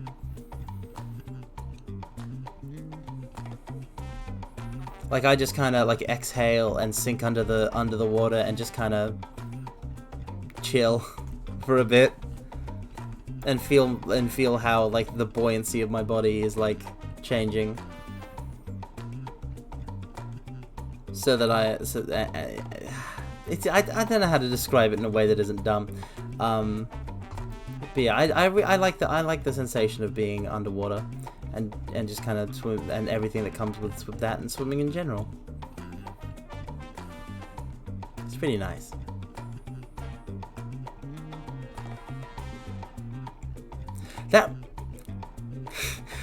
Okay, so my brain immediately went from that tangent to the tangent of, have you ever went diving?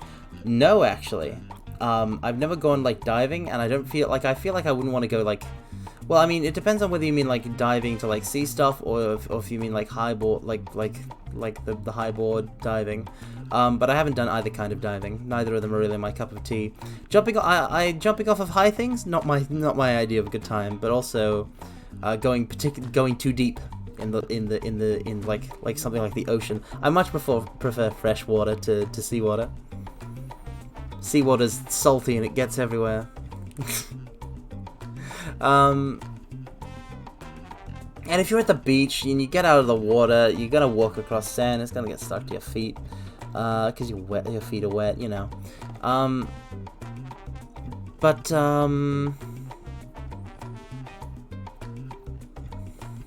Yeah, I can imagine it would be fun. It's just not my cup of tea. But actually, when we've been talking about swimming and diving and stuff, and like when I was like going on that big tangent about well, not big tangent, about the weightlessness sensation of water, for some reason my brain jumped to Shark Boy and Lava Girl. The film Shark Boy and Lava Girl. Have any of you seen Shark Boy and Lava Girl? Cause Kid Mine did. And for some reason I'm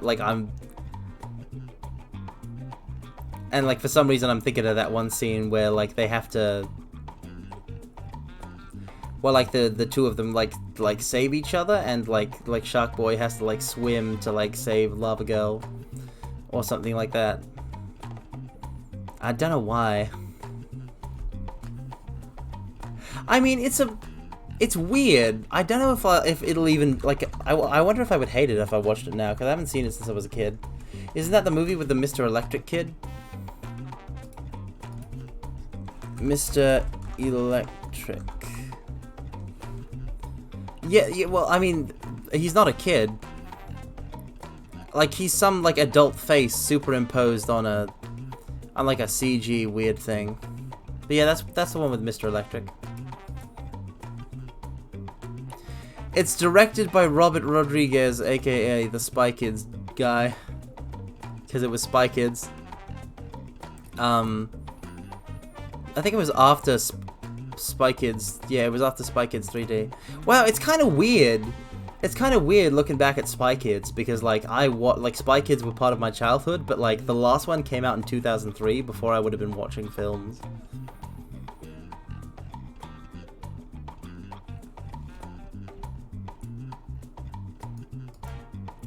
Oh god, they made another film? They made a 2020 Shark Boy and Lava Girl film? What? Why?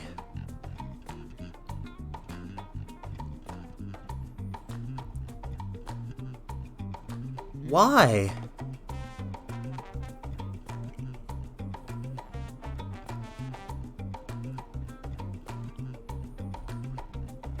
But why though?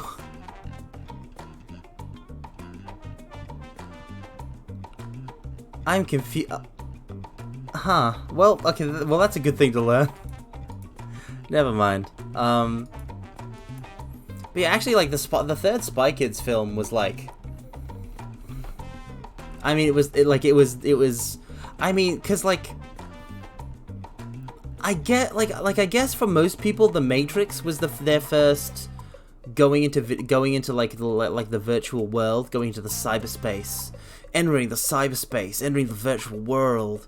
Like for a lot of people, The Matrix would have been the first one for them, but for me it was the third Spy Kids film, because I didn't end up watching The Matrix until later. When I was still a young kid, but like older than I probably should have been. I should have been introduced to it earlier, I feel like. But at that point it blew my mind.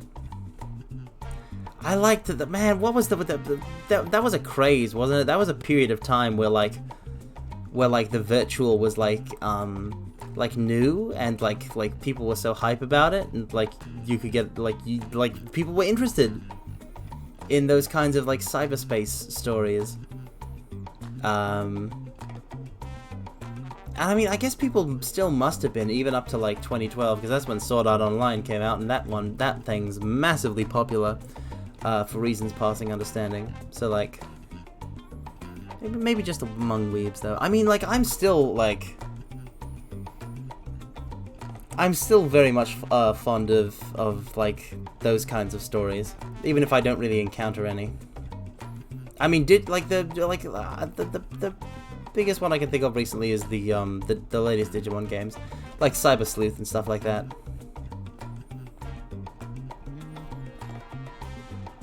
Discount.hack. I haven't played a .hack game, but I do feel like that comparison is a bit insulting to .hack. I feel like .hack wouldn't very much like you comparing it to Sword Art Online.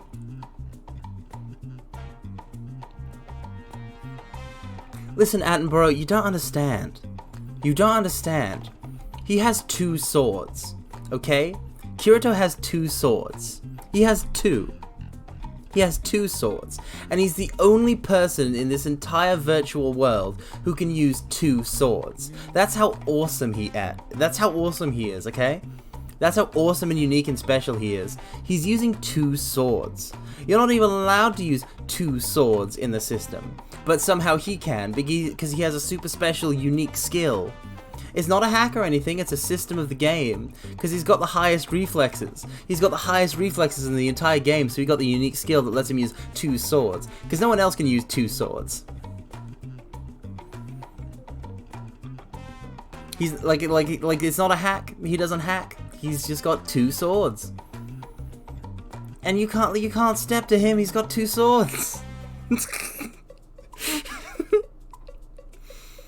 Listen, you don't understand, alright? He had to, like, in order to get that power, he had to go and get another sword. I wanted to make a joke, but I don't know if you've seen the latest season. I fell off after, like when they started the Alicization arc. I watched a couple episodes, and I fell off after that point. Like, I fell off right around where there was, because there was, like, a controversy. Because one of the episodes went, like, real, like, one of the episodes at the start of the Alicization arc in the anime started, like it veered real deep into Reki Kawahara's, how shall we say, uncomfortable tendencies involving female characters. The very kind of, like,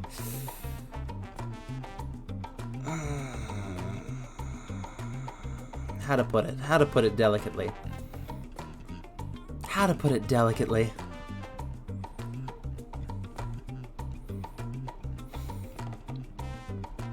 I mean, you know. If you know, you know. If you don't know, I shouldn't tell you. 'Cause you're free from that. Dropped after season 1? Well, season 1 still had the whole Asuka tentacle thing, so, like, you're still sullied. Sword and Shield is a premium class in SAO. I don't even know how SAO classes work. The thing about SAO, right? The thing about SAO is that Reki Kawahara, the writer of the Sword Art Online light novels, literally described himself as, like, oh, I'm usually quite a weak casual player in MMOs, so I wanted to write... Did Season 1 include the second game they played? Yeah. 24 episodes. 25 episodes. 2-core season. Get there. Don't actually get there. Don't go there ever again. Yeah. He described himself as being a super casual player, so he wanted to be... Yeah, half of season 1. Okay, good, you're out. You got out. That was the best it ever got. Attenborough, you're safe now. It's okay. We're gonna get through this together. It's just gonna take a lot of therapy. But he described himself as being a super casual player. So he wanted to write a story about characters who were, like, the super elite, top raider characters, and he does this in the, like, and because he doesn't play at any sort of, like, top level in MMOs, or really understand MMO design, every bit of MMO lore, like system lore for how Sword Art Online works, is dumb. Like, it doesn't make any sense. Like, the fact that, like, first off, in Sword Art Online, there's no magic or anything like that. Everyone just uses weapons, and everyone has weapon skills. So there's no casting or MP, like, there's just weapons, and you can use potions and crystals and stuff like that. But, like, oh, I've forgotten some of the more egregious examples of just, like, bad game design, but oh boy. I mean, the unique skill is a big one. The fact that like, oh, if you've got super good reflexes or something else, you can get this unique skill that is only applied to you and no one else in this MMO. Like, what? That's not how somebody makes MMOs. That's not how anyone makes MMOs. Other people using your eye. Oh, and not. I mean, like with dot hack, like that. I've never played dot hack, but I'm pretty sure they put thought into it. I really should play dot hack at some time.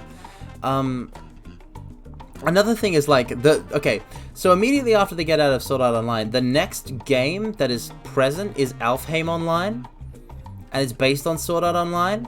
And the big oh, I'll talk about Log Horizon. Give you a second to get to Log Horizon, Magicraft. So the big thing about Sword Art Online, like Alfheim Online, which is the sequel to Sword Art Online using the same code, and the second arc, the Fairy Dance arc. Your race, it's literally okay. It's literally okay. Let me explain.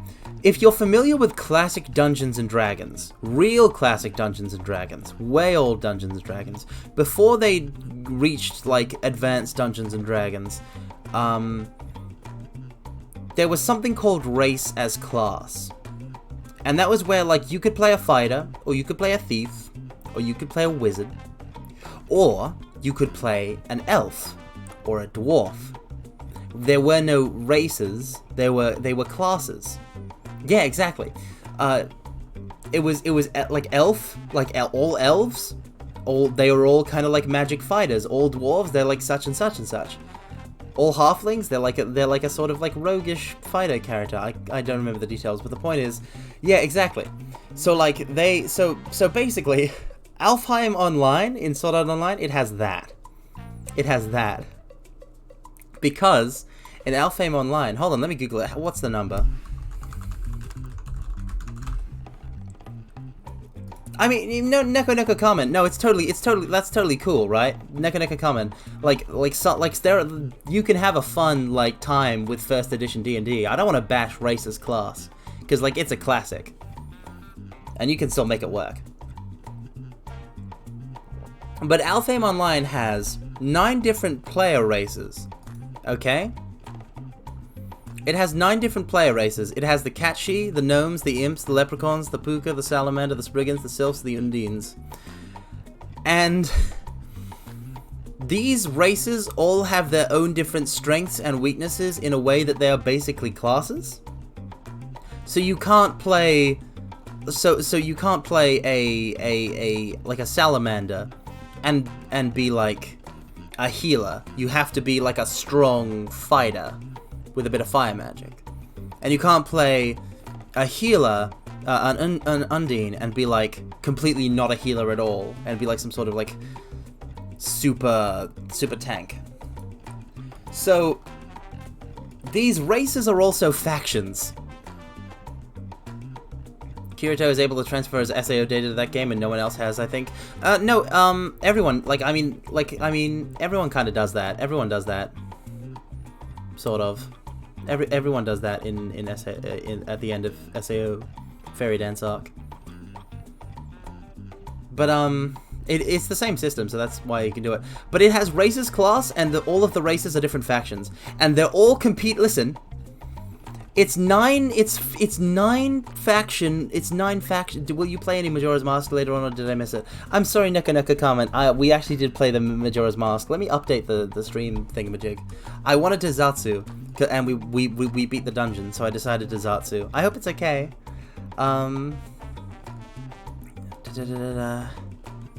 Edit stream is info.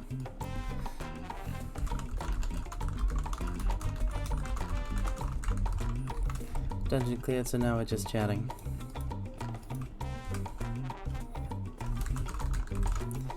Just chatting. Category. I always forget to do stuff like this. Category just.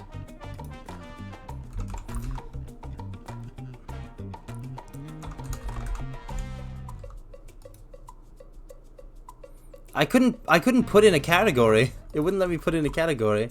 What's it got me under now? It's got me under nothing.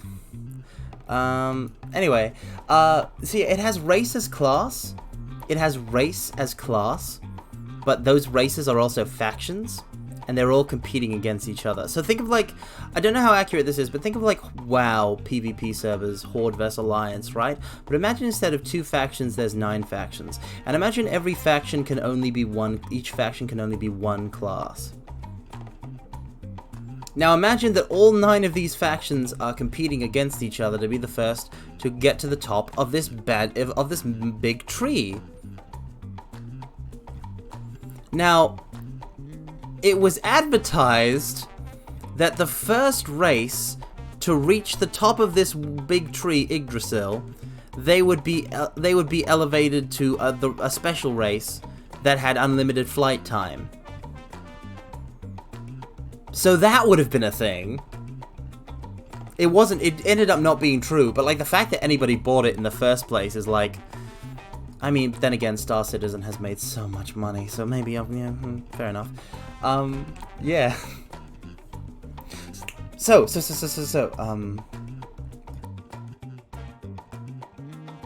Log Horizon was mentioned. Log Horizon was mentioned. I know so much about this because I was deep in the weeds. I was deep in the weeds of my new weebness back in the 2012, 2013 kind of era.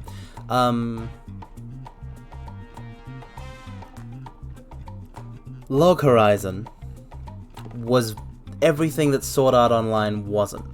And the big reason for that was because the creator of, well, first off, the creator of Log Horizon actually played MMOs. So there was stuff like Enmity and stuff like that, like, you know, like tanks drawing like enemy fire that just kind of wasn't that isn't as much of a thing in like SAO, because Kirito can solo a boss, because that's how it works. Yeah. But like there's also the fact that the big thing about Log Horizon is that it's actually an isekai kind of.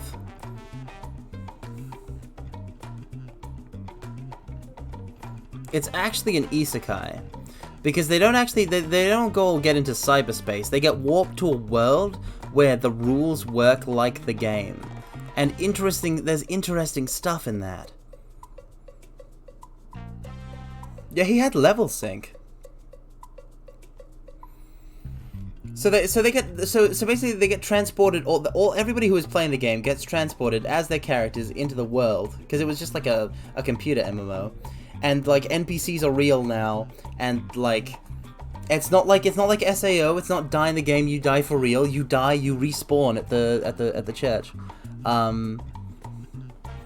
But like there's all sorts of cool stuff. Like there's a like they find out that if you cook for real instead of cooking using the skills, you can make something taste good as opposed to like just kind of restoring stats. Because like you can do stuff through the systems, like they all have the UI and you can do stuff through the systems, but you can also just kind of do stuff. It's just really good. I mean, I'd hesitate to call it perfect, but Log Horizon was something really special. I'm personally very fond of it.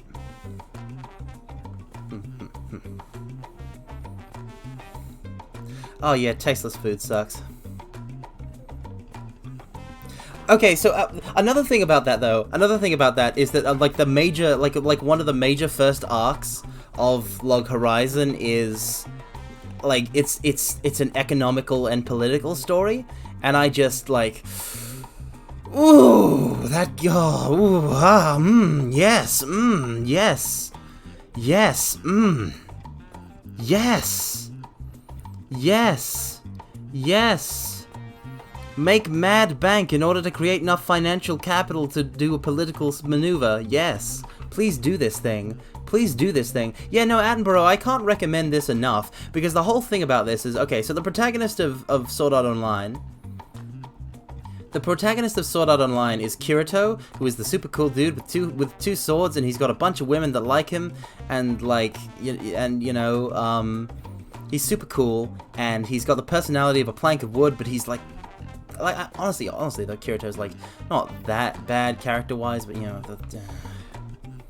like nothing interesting gets done with this character a whole lot. The point is, Kirito's not that good as a character. Well, I mean, maybe they changed that in the Alicization arc, but like because of like the way Kirito is, every problem in Sword Art Online is sort it until it is completed, basically. Although to be fair, man, like there was that one time where Kirito has a knife fight with somebody in a park, or like with an old dude in a parking lot, and I don't want to explain that. But the protagonist of Log Horizon is someone called Shiro, and his whole deal was that he's a big nerd and he was a tactician. He was a technician. Oh no, Meiji, when I watched that for the first time, I didn't realize that Sword Art Online sucked yet, so young me was like, oh my god, what an epic scene. What an epic scene. But it's so dumb, in hindsight. Does he like blades a lot? What, Kirito? I mean, he's a sword guy. But, Shiro's whole thing is that he's an enchanter, right? Like, he's not a DPS, or a tank. He's a different Shiro. He doesn't have the U. He's no Emiya. He's not a tank or a DPS. He's a support character, and his skill doesn't lie in being good at combat. It lies in being a good tactician. Like, he's good at the macro level, he's like a raid coordinator, which is awesome. So he sees things through this like intellectual diplomatic lens, which I really like. An EVE Online isekai-esque isekai anime with huge economic wars in the storyline. I mean, I don't think they'd be having massive economic wars if it was like an isekai, but I will say that like the economic wars of EVE Online are something that I find very interesting, even if I would never touch that with a 10-foot pole. But I mean, they're just as interesting as any other like economic or historical setting.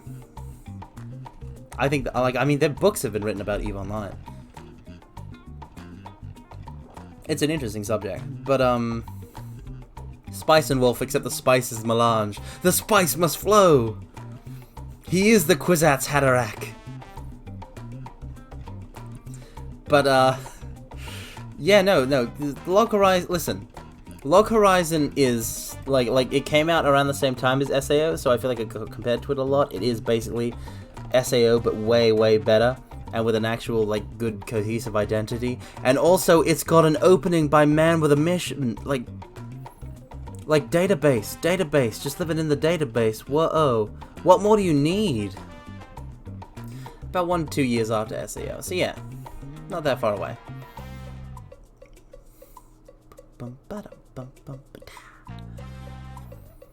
Seriously though, oh boy. Ooh, boy. Way better. Log Horizon, but I think that was around the time my internet friend saw me on watching OG Gundam. Attenborough, I can't imagine you pre-OG Gundam. Like, is that weird that I can't imagine you, like, without...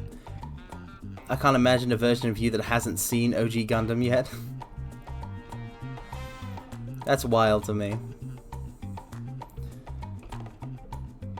Attenborough was born watching Gundam. Yep, came out of the womb building the Gunpla. But what was I gonna say? Yeah, it's like SAO. The thing about while we're talking about SAO, let me shill another anime that I like. I only have so many anime on disc, on like Blu-ray / DVD. I only have so many. And one of them is technically a Sword Art Online anime. It's called Sword Art Online Gun Gale Online Alternative. And I want to get deep in the weeds here when gushing about it, if you guys don't mind, if you'll let me ramble. Mostly watch normie anime. Oh my god, wow. That's crazy. So, for context, let's discuss the second season of the popular hit show Sword Art Online. It's made from the writer of Kino's Journey, right? Yep, correct, Meiji. And the art, by the way, and the art for it, the art style, the character design, it is the one with the P90 girl. The character design for it is by Kuroboshi, aka the artist of several Fate Grand Order characters fame, and also who designed the HoloLive EN talent Ninomai Inanis. So that's the kind of star power that you got there. But so first, let's explain the second season of Sword Art Online, which I think is called Death Bullet. Fatal Bullet. Wait, maybe that's the game. Yeah, that's the game.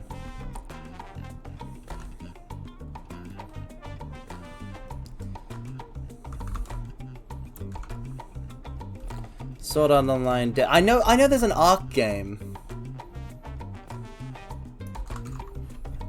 I know. There's an Arc name. Yeah. There. Okay. Phantom Bullet. Yeah. Fatal Bullet's a game. I tried playing it once. Okay, so the first arc is Aincrad, and the second arc is Fairy Dance. Let's talk about the third arc, Phantom Bullet, because that's what the second season of Sword Art Online starts off with. And you might know Phantom Bullet because it has Sinon in it, and like, she's a bit of like an iconic character. So basically, it's set after like Kirito has beaten. He's beaten Sao. He's beaten Aincrad. He's beaten Alfheim and like gotten his girl back. And they're all just kind of chilling in a rehab school for people who went to the virtual MMO for 2 years, Sword Art Online for 2 years. And then there's a whole bunch of virtual reality MMOs happening, and one of them is called Gun Gale Online, and it's a gun. It's about guns. And it's about guns, okay? So it's about guns. So it's a gun game. It's about guns. I just want to stress this. It's about guns. It's about guns. So like the whole thing with it is that it's got this sort of like it's a combat system all based around guns. Like you basically, instead of having a class, you have a stat build where you allocate stat points, and then you have like different gear that you equip based on your stats. And yeah, I was getting to that Neko comment. So Kirito ports his character from Sword Art Online over, and he's also he looks like a girl. He's a trap in this one. Just by the way, because of the character. Because by the way, the character creation in the character creation for these games is so one big thing, right? One big thing for this is that the character creation in all of these virtual reality MMOs that are based off of Sword Art Online and Alfheim Online, all of them have character creation where it just creates an appearance for you, and that's it. So there's no character creation when you're making, your virtual body. It just randomly generates a seed. So it's up to the RNG. And the writer of, and Reki Kawahara, the writer of SAO, uses that to make Kirito a trap for this arc. So then he goes in there, he explores, and he gets a lightsaber, and he's super good with the lightsaber, and he can, by the way, the lightsaber is a gimmick weapon that was just added in because somebody who made the game's a Star Wars nerd, but then he uses it to deflect bullets, and he does the rest. He's not just one of those dumbasses who runs a melee build in a shooting game, he's literally lightsabering bullets.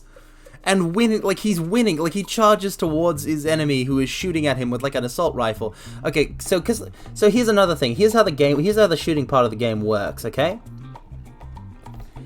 if you put your finger on the how shooting works in this is right. Hold on, let me actually refresh my system knowledge. The Sword Art Online wiki will help me here. Gameplay. Oh god. Okay. Oh, one thing real quick. The stats are agility, dex, luck, sensibility, strength, and vit. And I can't get into it right now, but the way stats work are very dumb as well. Okay, so bullet, where's the bullet line? The bullet circle. Okay. Okay, so basically you have like a targeting reticule in your vision that shows the area your bullet is next likely to hit. Now, whenever the player slightly squeezes the trigger, it appear like a bullet line will appear and kind of like go out towards where it's gonna hit before it does. So Kirito just kind of reads those lines in order to shoot to hit the thingamajigs.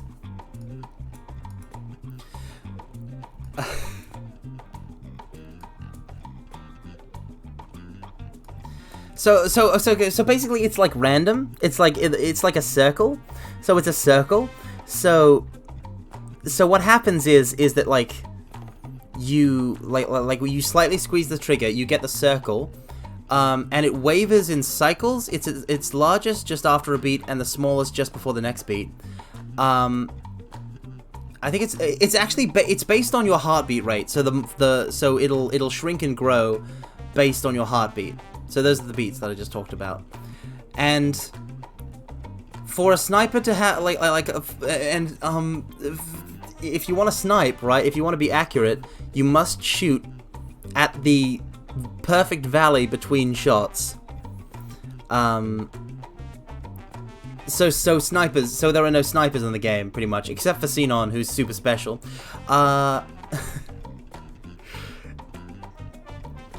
And yeah, it creates this targeting circle, and it will shoot somewhere randomly within this circle, which is why if it's bigger, you have less accuracy. And yes, the bullets have lines before the bullet reaches you, so you can see that you're going to get hit and dodge. And yeah, about the fact that there's agility and dex. Agility affects the player's fire speed, decreases bullet circle appearance and stabilization time, and evasive ability, as well as run speed. But dex narrows the area of the bullet circle and also is for setting traps. Okay, yeah, no, but see, Attenborough, Xenon runs a sniper build in this game, and she's super cool and popular. Because a sniper's first shot has no line. Yep, that's true. With a surprise attack, you get 1, basically.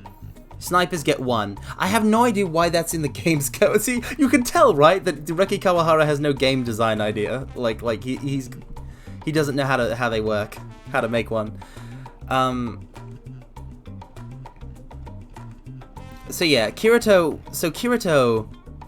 uses a lightsaber, and then he participates in something called, like, where it's like basically a battle royale, where it's all individuals that are like shooting each other, and like it's just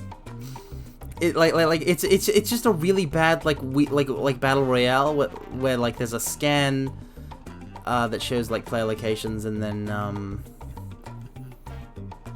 it's really just bad because of the system, but like also the fact that it's just like fully solo, so, and everybody's got these different builds. But for some reason, you know, Kirito and Xenon are obviously working together. And that happens. So that's Gun Gale Online, that's Phantom Bullet. That's Gun Gale Online as written by Reki Kawahara.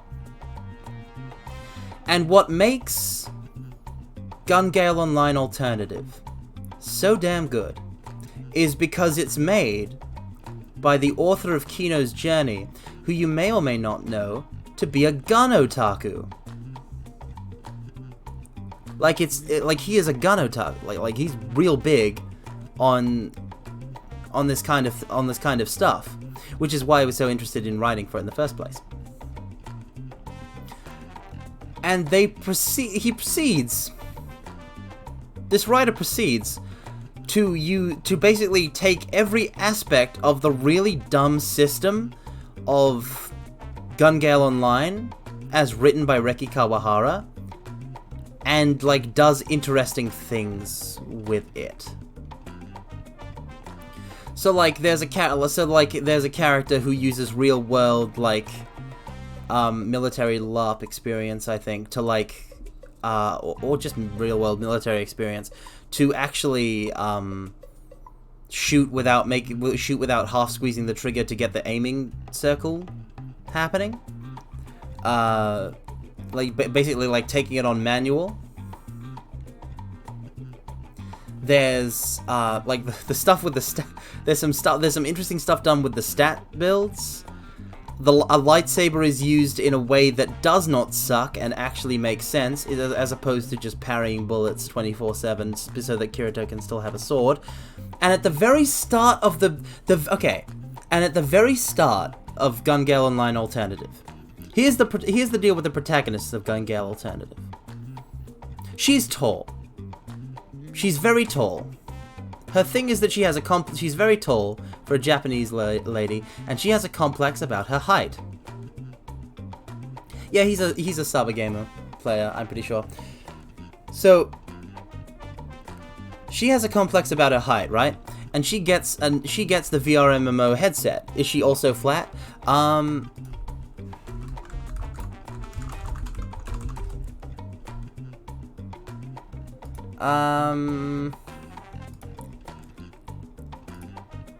Not fully, but kinda. Like it's not really prominent.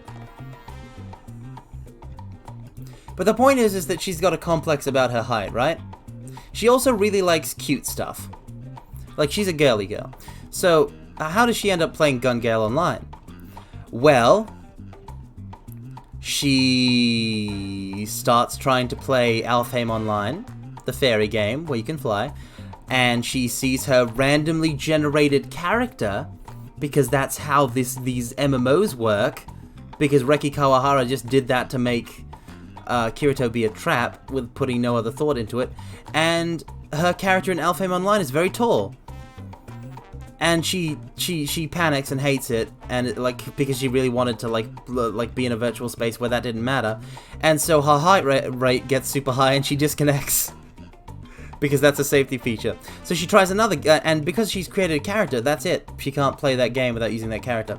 So now she's got it. So she tries another game, and she's tall, and she tries another game, and she's tall. It's a still not ginger situation. Yes, she tries another game, she's tall. She tries another game, she's tall. She tries Gun Gale Online finally after a bunch of other ones, and she's very short and cute, and she's like, oh yes, yes, yes, playing this. And then she's like, oh, what game is this? Oh, Gun Gale Online. Oh, I have to have a gun? Huh. And so she grabs an old, listen. Oh, it's so good. The reason she's wearing pink, it's desert camouflage for a particular zone where she is known as like a notorious PKer because she accidentally kills some players in a PK zone before they kill her by ambushing them. And the actual battle, the actual battle royale kind of situations that are in the anime, it's called Squad Jam. Pink actually is desert camo, exactly. It's called Squad Jam, and it's squads, it's teams. So there's team tactics involved, and there's actual strategy, and it's just so much better. It's so much better than Sword Art Online when it was written by Reki Kawahara. It's just proof that you can make the setting work and work really well. Just everything is... So, okay. So the big thing about Sword Art Online, right, is that it's always... Another big thing about Sword Art Online is that there's always, death is always there. Reki Kawahara is always using the threat of death. In Sword Art Online, if you die in the game, you die for real. In Alfheim Online, he's trying to save Asuna, who's in a coma. And there's a thing at the end where the pain threshold goes up past the limit and paralyzes a dude. In Death Gun, it's a murder mystery, a really bad murder mystery, where people are dying while playing the game. You could take a short break from Patlabor to watch Gun Gale Online Alternative. It's a 12-episode anime, so it's a one-course show. Is the coma the glooping meme? No, the glooping meme happens in Sword Art Online's 2 years in Aincrad itself. The coma is what happens, is the impetus of the fairy arc. So what happens is that at the end of the first arc, everyone comes out of Sword Art Online, but some people don't. They don't wake up. They're still attached to the nerve gear. And the reason that is because the guy who took over the company that made them after the original creator fled or went to prison or whatever. or mysteriously vanished. I forget what happened to him. Like, the guy who took over is secretly keeping all of their brains for some sinister purpose I can't remember, because it was dumb, and he wants to make Asuna his wife, and he's an older, like, salaryman, kind of like business executive dude, and he just looks, anyway. So Asuna tentacle situations aside, death gun, I don't know how much like Alicizzation's death threats, but basically, yeah, there's always with Reki Kawahara, he tends to go to extremes. So threat of death, even though very few characters of importance get killed off except for that one time, those 2 times, death and death and molestation are like the 2 big things for Reki Kawahara. And he uses them cheaply, for the most part. So with Gun Gale Online, alternative, the crux of the central plot is that it's just a game.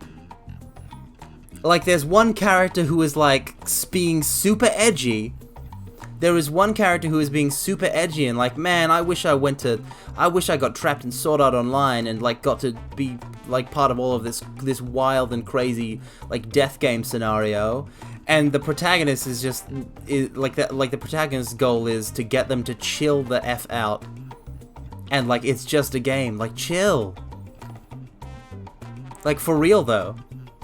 Like, oh, I'm gonna kill myself if I lose to make this more exciting.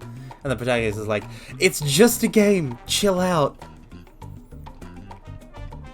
It's literally just a game. It's done in such a good way.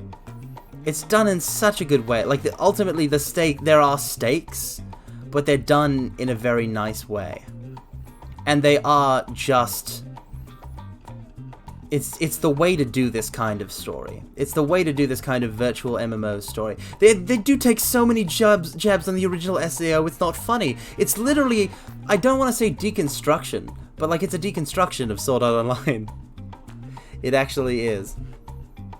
It's wild. It's genuinely wild.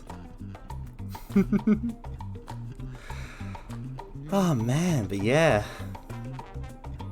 It's one of the ones that I've got. I've only got a couple of animes on disc. The Trigun, my favorite one. Akuma no Riddle.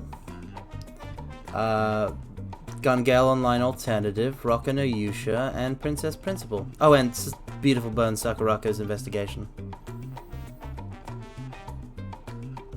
That's all the anime that I have on disc. Because I do like to have physical media, even if it's unwieldy to actually use. But yeah, it's good. I mean, not original SAO, but I feel like it was very formative to like watch all of watch the first season of SAO completely unironically, and to sort of mature out of that over time. To where I can take like an honest look at it and it's like, this is not very good, Reki Kawahara, you could do better. Like, there is, like, I can, like, where I can see the clear flaws and just look at them.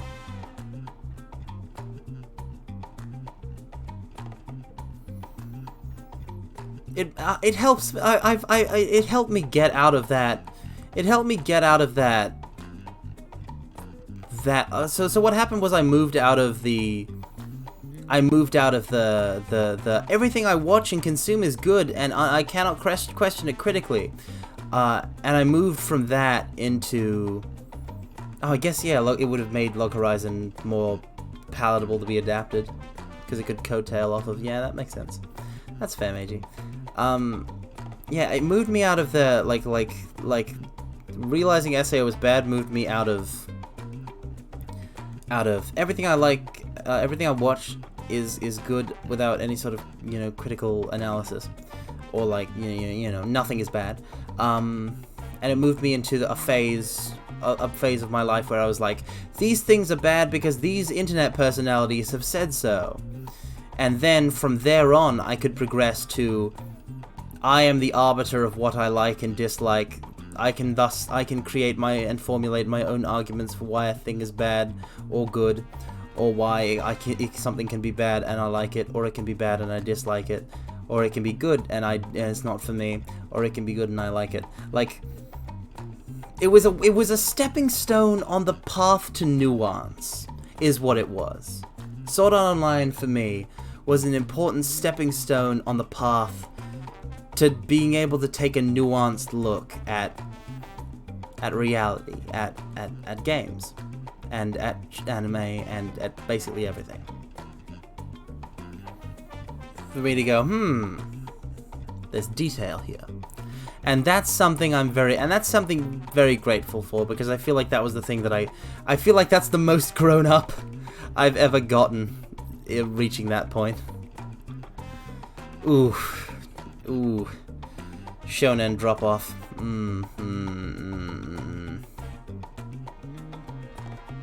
You had that experience with Ayashi no Seras, an absolutely psychotic shoujo anime with rape, amnesia, and a sewer pipe. I've never heard of this anime. Oof.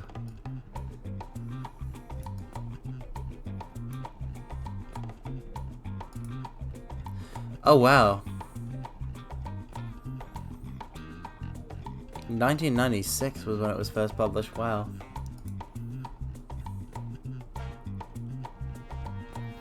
By Yu Watase.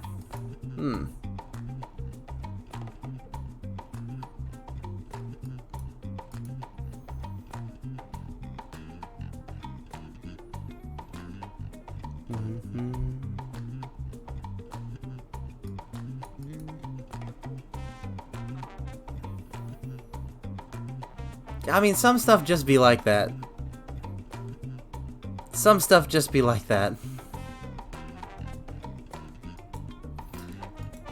Trying to think of a bad anime you've watched. You must have watched one.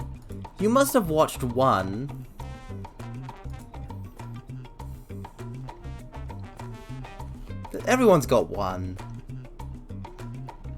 Come on, you can share with the class. The main characters are a brother and sister who get possessed by the ancestor spirit when confronted with the mummified hand of the great-grandmother or goddess who can return to heaven after a woodcutter stole her magic clothes and forced her to marry him. Well, that in itself doesn't actually... Like, that could be interesting. If a bit crazy. You don't watch that much anime? Ugh. You gotta be more weird. Okay, no. I'm gonna go to... No. So today I go to bat for Mirai Nikki. So it would seem that today I go to bat for Mirai Nikki. Are we to talk Future Diary? Alright. Well, first thing, I mean, to be fair, one thing that Future Diary definitely did was cemented the idea of the yandere in the consciousness of the casual weeb of the time. The most surface level of weebs. Mirai Nikki isn't great. I'm not calling it great. I wouldn't call Mirai Nikki great. The openings were fantastic.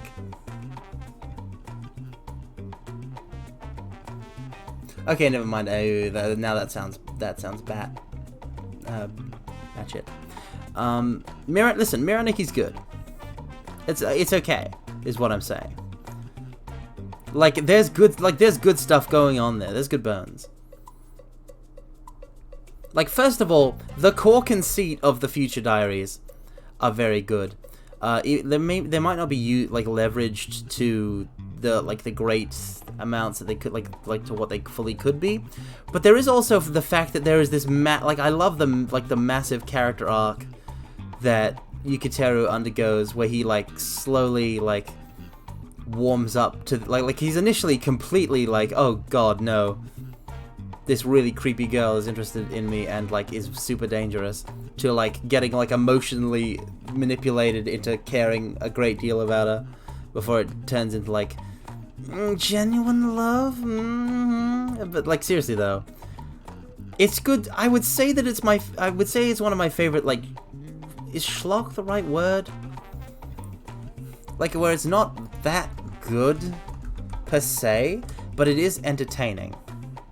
The issue is that Yuki felt super unlikable. I mean, mean... Yeah, kind of. Kind of. It's true that he's a whiny boy. But like that's what needs to be the case for his character for the thing to happen. Like I don't think like you're supposed to empathize a great deal with him, but like he is the protagonist, so it does make sense like you should want him to succeed. More like for the other side, yeah, because the other side was always for the most part was always cooler. But that was the thing though, because Yuno was definitely a villain. The ending also kind of being too happy. I mean, it depends, Attenborough, if we're talking about redial or not. It depends on if we're talking about redial or not, because if there's no redial, then Mirai Nikki ends with a loss, like they lose.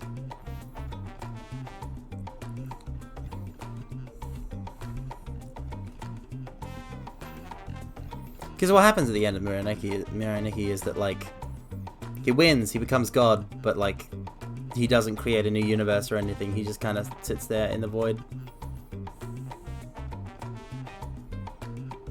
Probably remembering Redial. Yeah, it's like an OVA, sort of, like, extra ending that reunites the two of them. Okay, so the Yuno from the... Okay, so... The Yuno from the... In Redial, the Yuno from the third dimension starts getting some... Like, ends up going to meet the Yukiteru of the second dimension, and ends up at one point getting the memories of the Yuno of the first dimension, who is the Yuno Gasai from Mirai Nikki. Because she killed the Yuno from the second dimension, obviously. Like, that one was barely in the show at all. But yeah, no, it was fun. It was fun. It was fun. There were some cool fights. Yuno kills a child.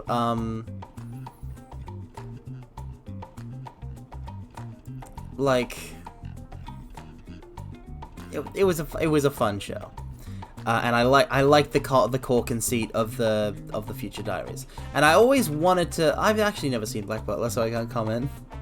I always wanted to play the PSP game that isn't translated for Future Diary, where you play as the 13th diary holder, and I to this day have no idea if it's just a VN or not, like if there's any gameplay involved, or if it's just VN choices. But yeah, Future Diary was good for yanderes and had cool I'm a sucker for death games. Okay, that's probably why I like it so much. I'm a sucker for death games. Also, that girl is good with a knife and an axe. What more do you want? Also, they all have flip phones, and flip phones are super cool. Like, yeah, Mirai Nikki would be something where I'm like, yeah, that's not that great, but I still like parts of it. The blind superhero guy. Yeah, because he was just straight up tokusatsu. He was just straight up tokusatsu in the coolest way. Even though he dies immediately. Also, there was that thing where like all of the characters, like all of the characters, like they have connections to the, like they have a thematic connection to Greek deities. Oh no, Roman deities. Apparently, Ouran was bad. I thought it was fun. What, Ouran High School Host Club? Oh man, I loved that one. It was dumb, but like it was one that it was an anime that I actually got to watch on like that was actually like I got into it because I was watching it on like it showed up on TV, and I watched through the dub when I was young and I hadn't seen that many anime. And like in hindsight, yeah, I'm still like it's not like I'd watch another show like that now, but it was fun. And I'm a sucker for a happy ending. Oh well, yeah, Yuno just kills everyone in Mirai Nikki. Also, Minene is pretty good. There's also the fact that I'm gonna play it, and if I get the stream gets like a bit of it muted, that's fine. Mirai Nikki also has the one anime OST track that lives in my head completely without paying any sort of rent.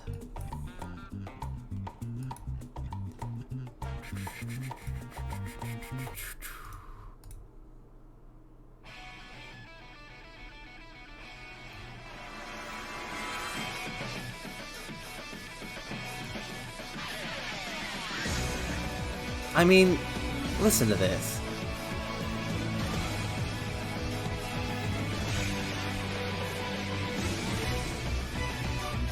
I just like... I always come back to this one track. There's a lot of tracks I always come back to, but this is one of them. And it's rare for like an anime OST. A lot of anime OSTs are not fire, but some of them really are. Like, I've actually tweeted about it before, but Naruto's early OST was delicious. Okay, yeah. You've served your purpose, YouTube video. Be gone, back to the fiery depths with you.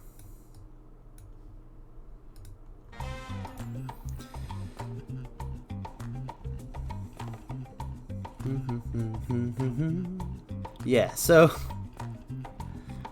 bad anime is okay when I like it, but if I don't like it, then it's then to the abyss with it, basically. Yeah. Yeah. I mean, a lot of bad anime, by like its very nature, doesn't get like unpopular bad anime is hardly gonna get translated and shown over here.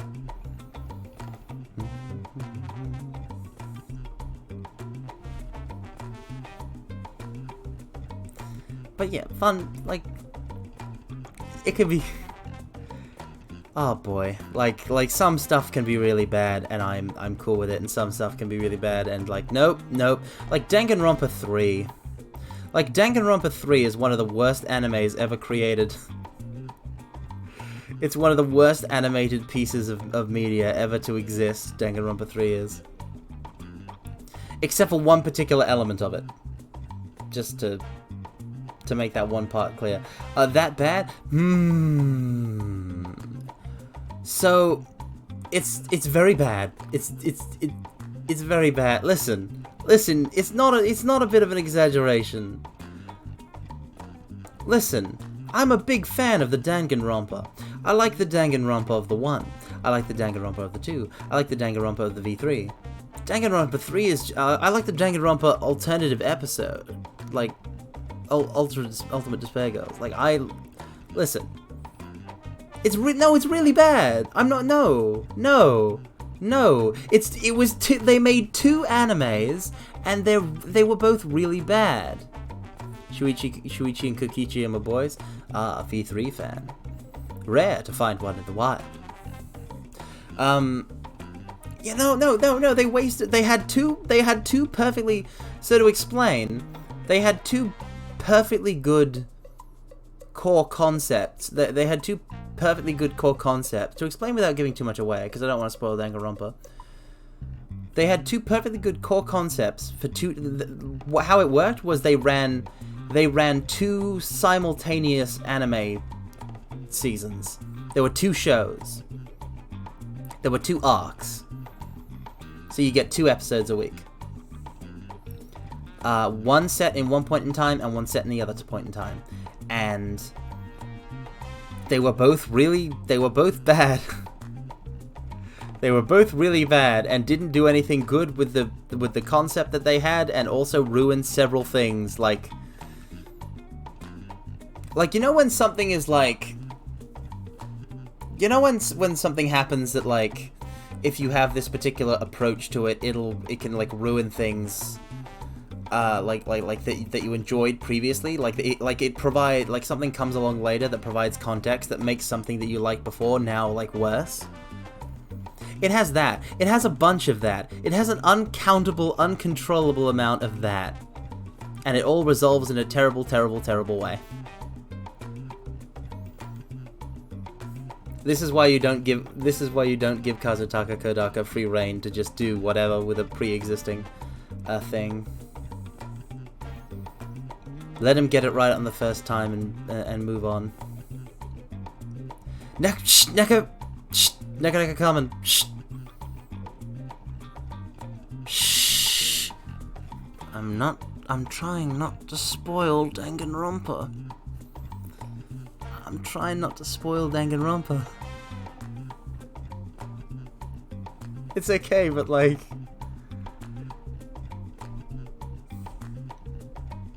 But like, ixnay on the all of that, eh? It's okay. It's okay. But yeah, I'm not gonna give anything away for Danganronpa though. Y'all should play it. It is, I mean, it is what it is. But I can tell you one thing that Danganronpa has. The artist of Danganronpa is very good at thighs, and that's all you need, really.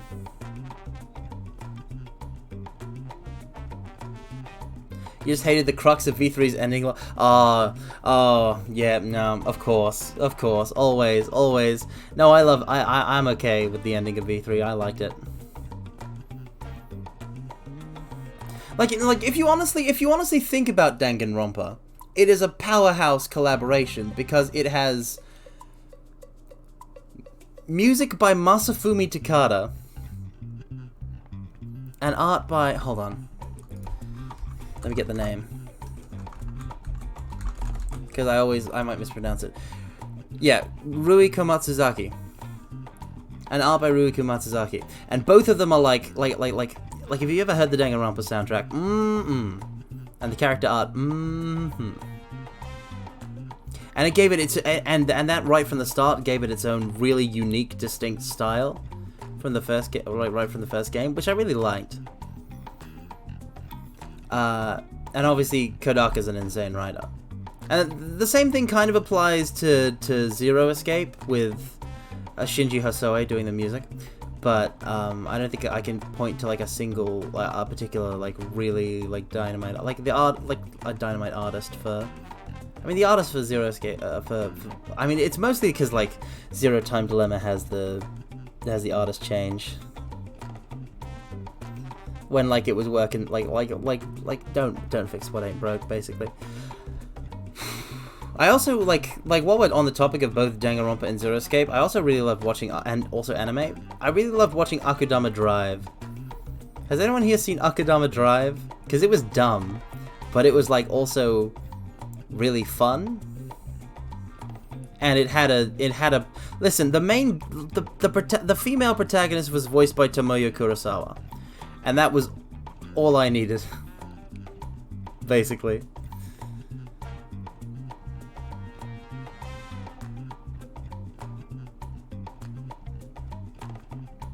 I mean, it's the voice of both Kumiko and Foss. Like, if I had to pick a favorite Seiyu, Tomoyo Kurosawa would be up there. Diana, a cutie. What? Wait, Zero Time Dilemma, Diana?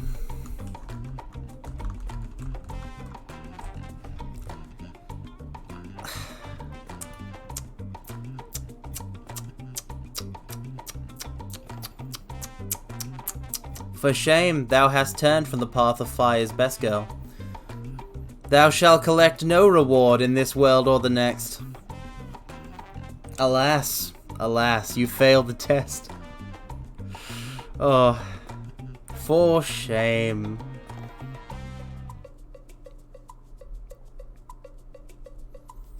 Seriously, I don't like Zero Time Dilemma, but in Virtual's Last Reward, Fire's best girl. The snark. I live for the snark. I live and die for the snark. The snark is just everything.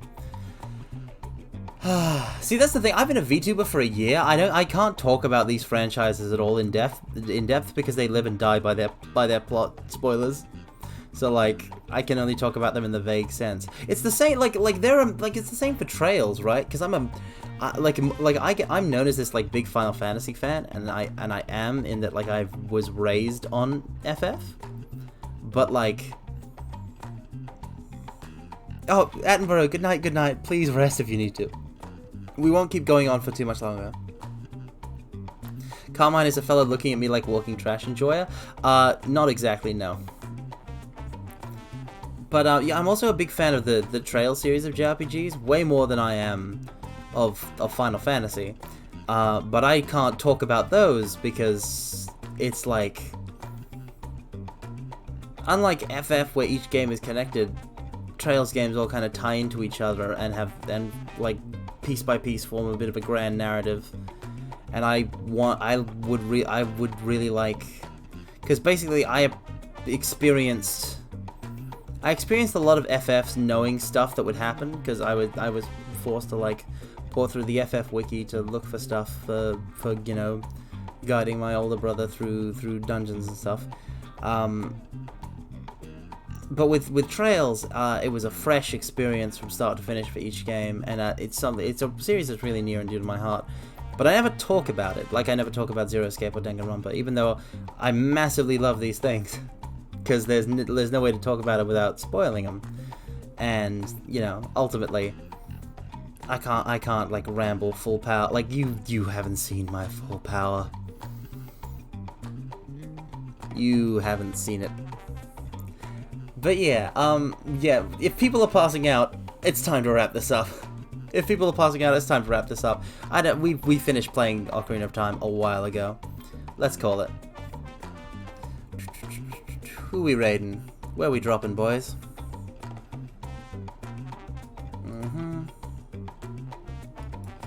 Oh, speak of the devil. Gyaru Garu is streaming, and I mean, I collabed with Gyaru Garu just yesterday, so makes for a tempting target. Let's go. Carmine can't do a Zatsu, Phlegathon doing a Zatsu for hours. Yeah, but it was just talking about media I like, which, to be fair, is my whole thing, baby. So, checkmate. But I could listen. I genuinely couldn't have done it without you guys. So thank you very much. You gave me the prompting I needed to ramble for this long amount of time. I hope you had fun, because I had fun too, guys. Raido. Garu. Playing Needy Streamer Overdose, which I've heard of, but I've not played. And the raid message is... So, this is the raid message. It is a fragment of my most powerful technique. Next week, I'll be there for the stream when it starts. Neka Carmen, you don't have to push yourself, but I appreciate it. Thank you. Seriously, don't push yourself, though. So this is my technique. If you are the kind of person who likes to use a raid message, please raid with it. Now, thank you all. Hold on, I gotta hit the start raid button in the first place. Thank you all so much for coming.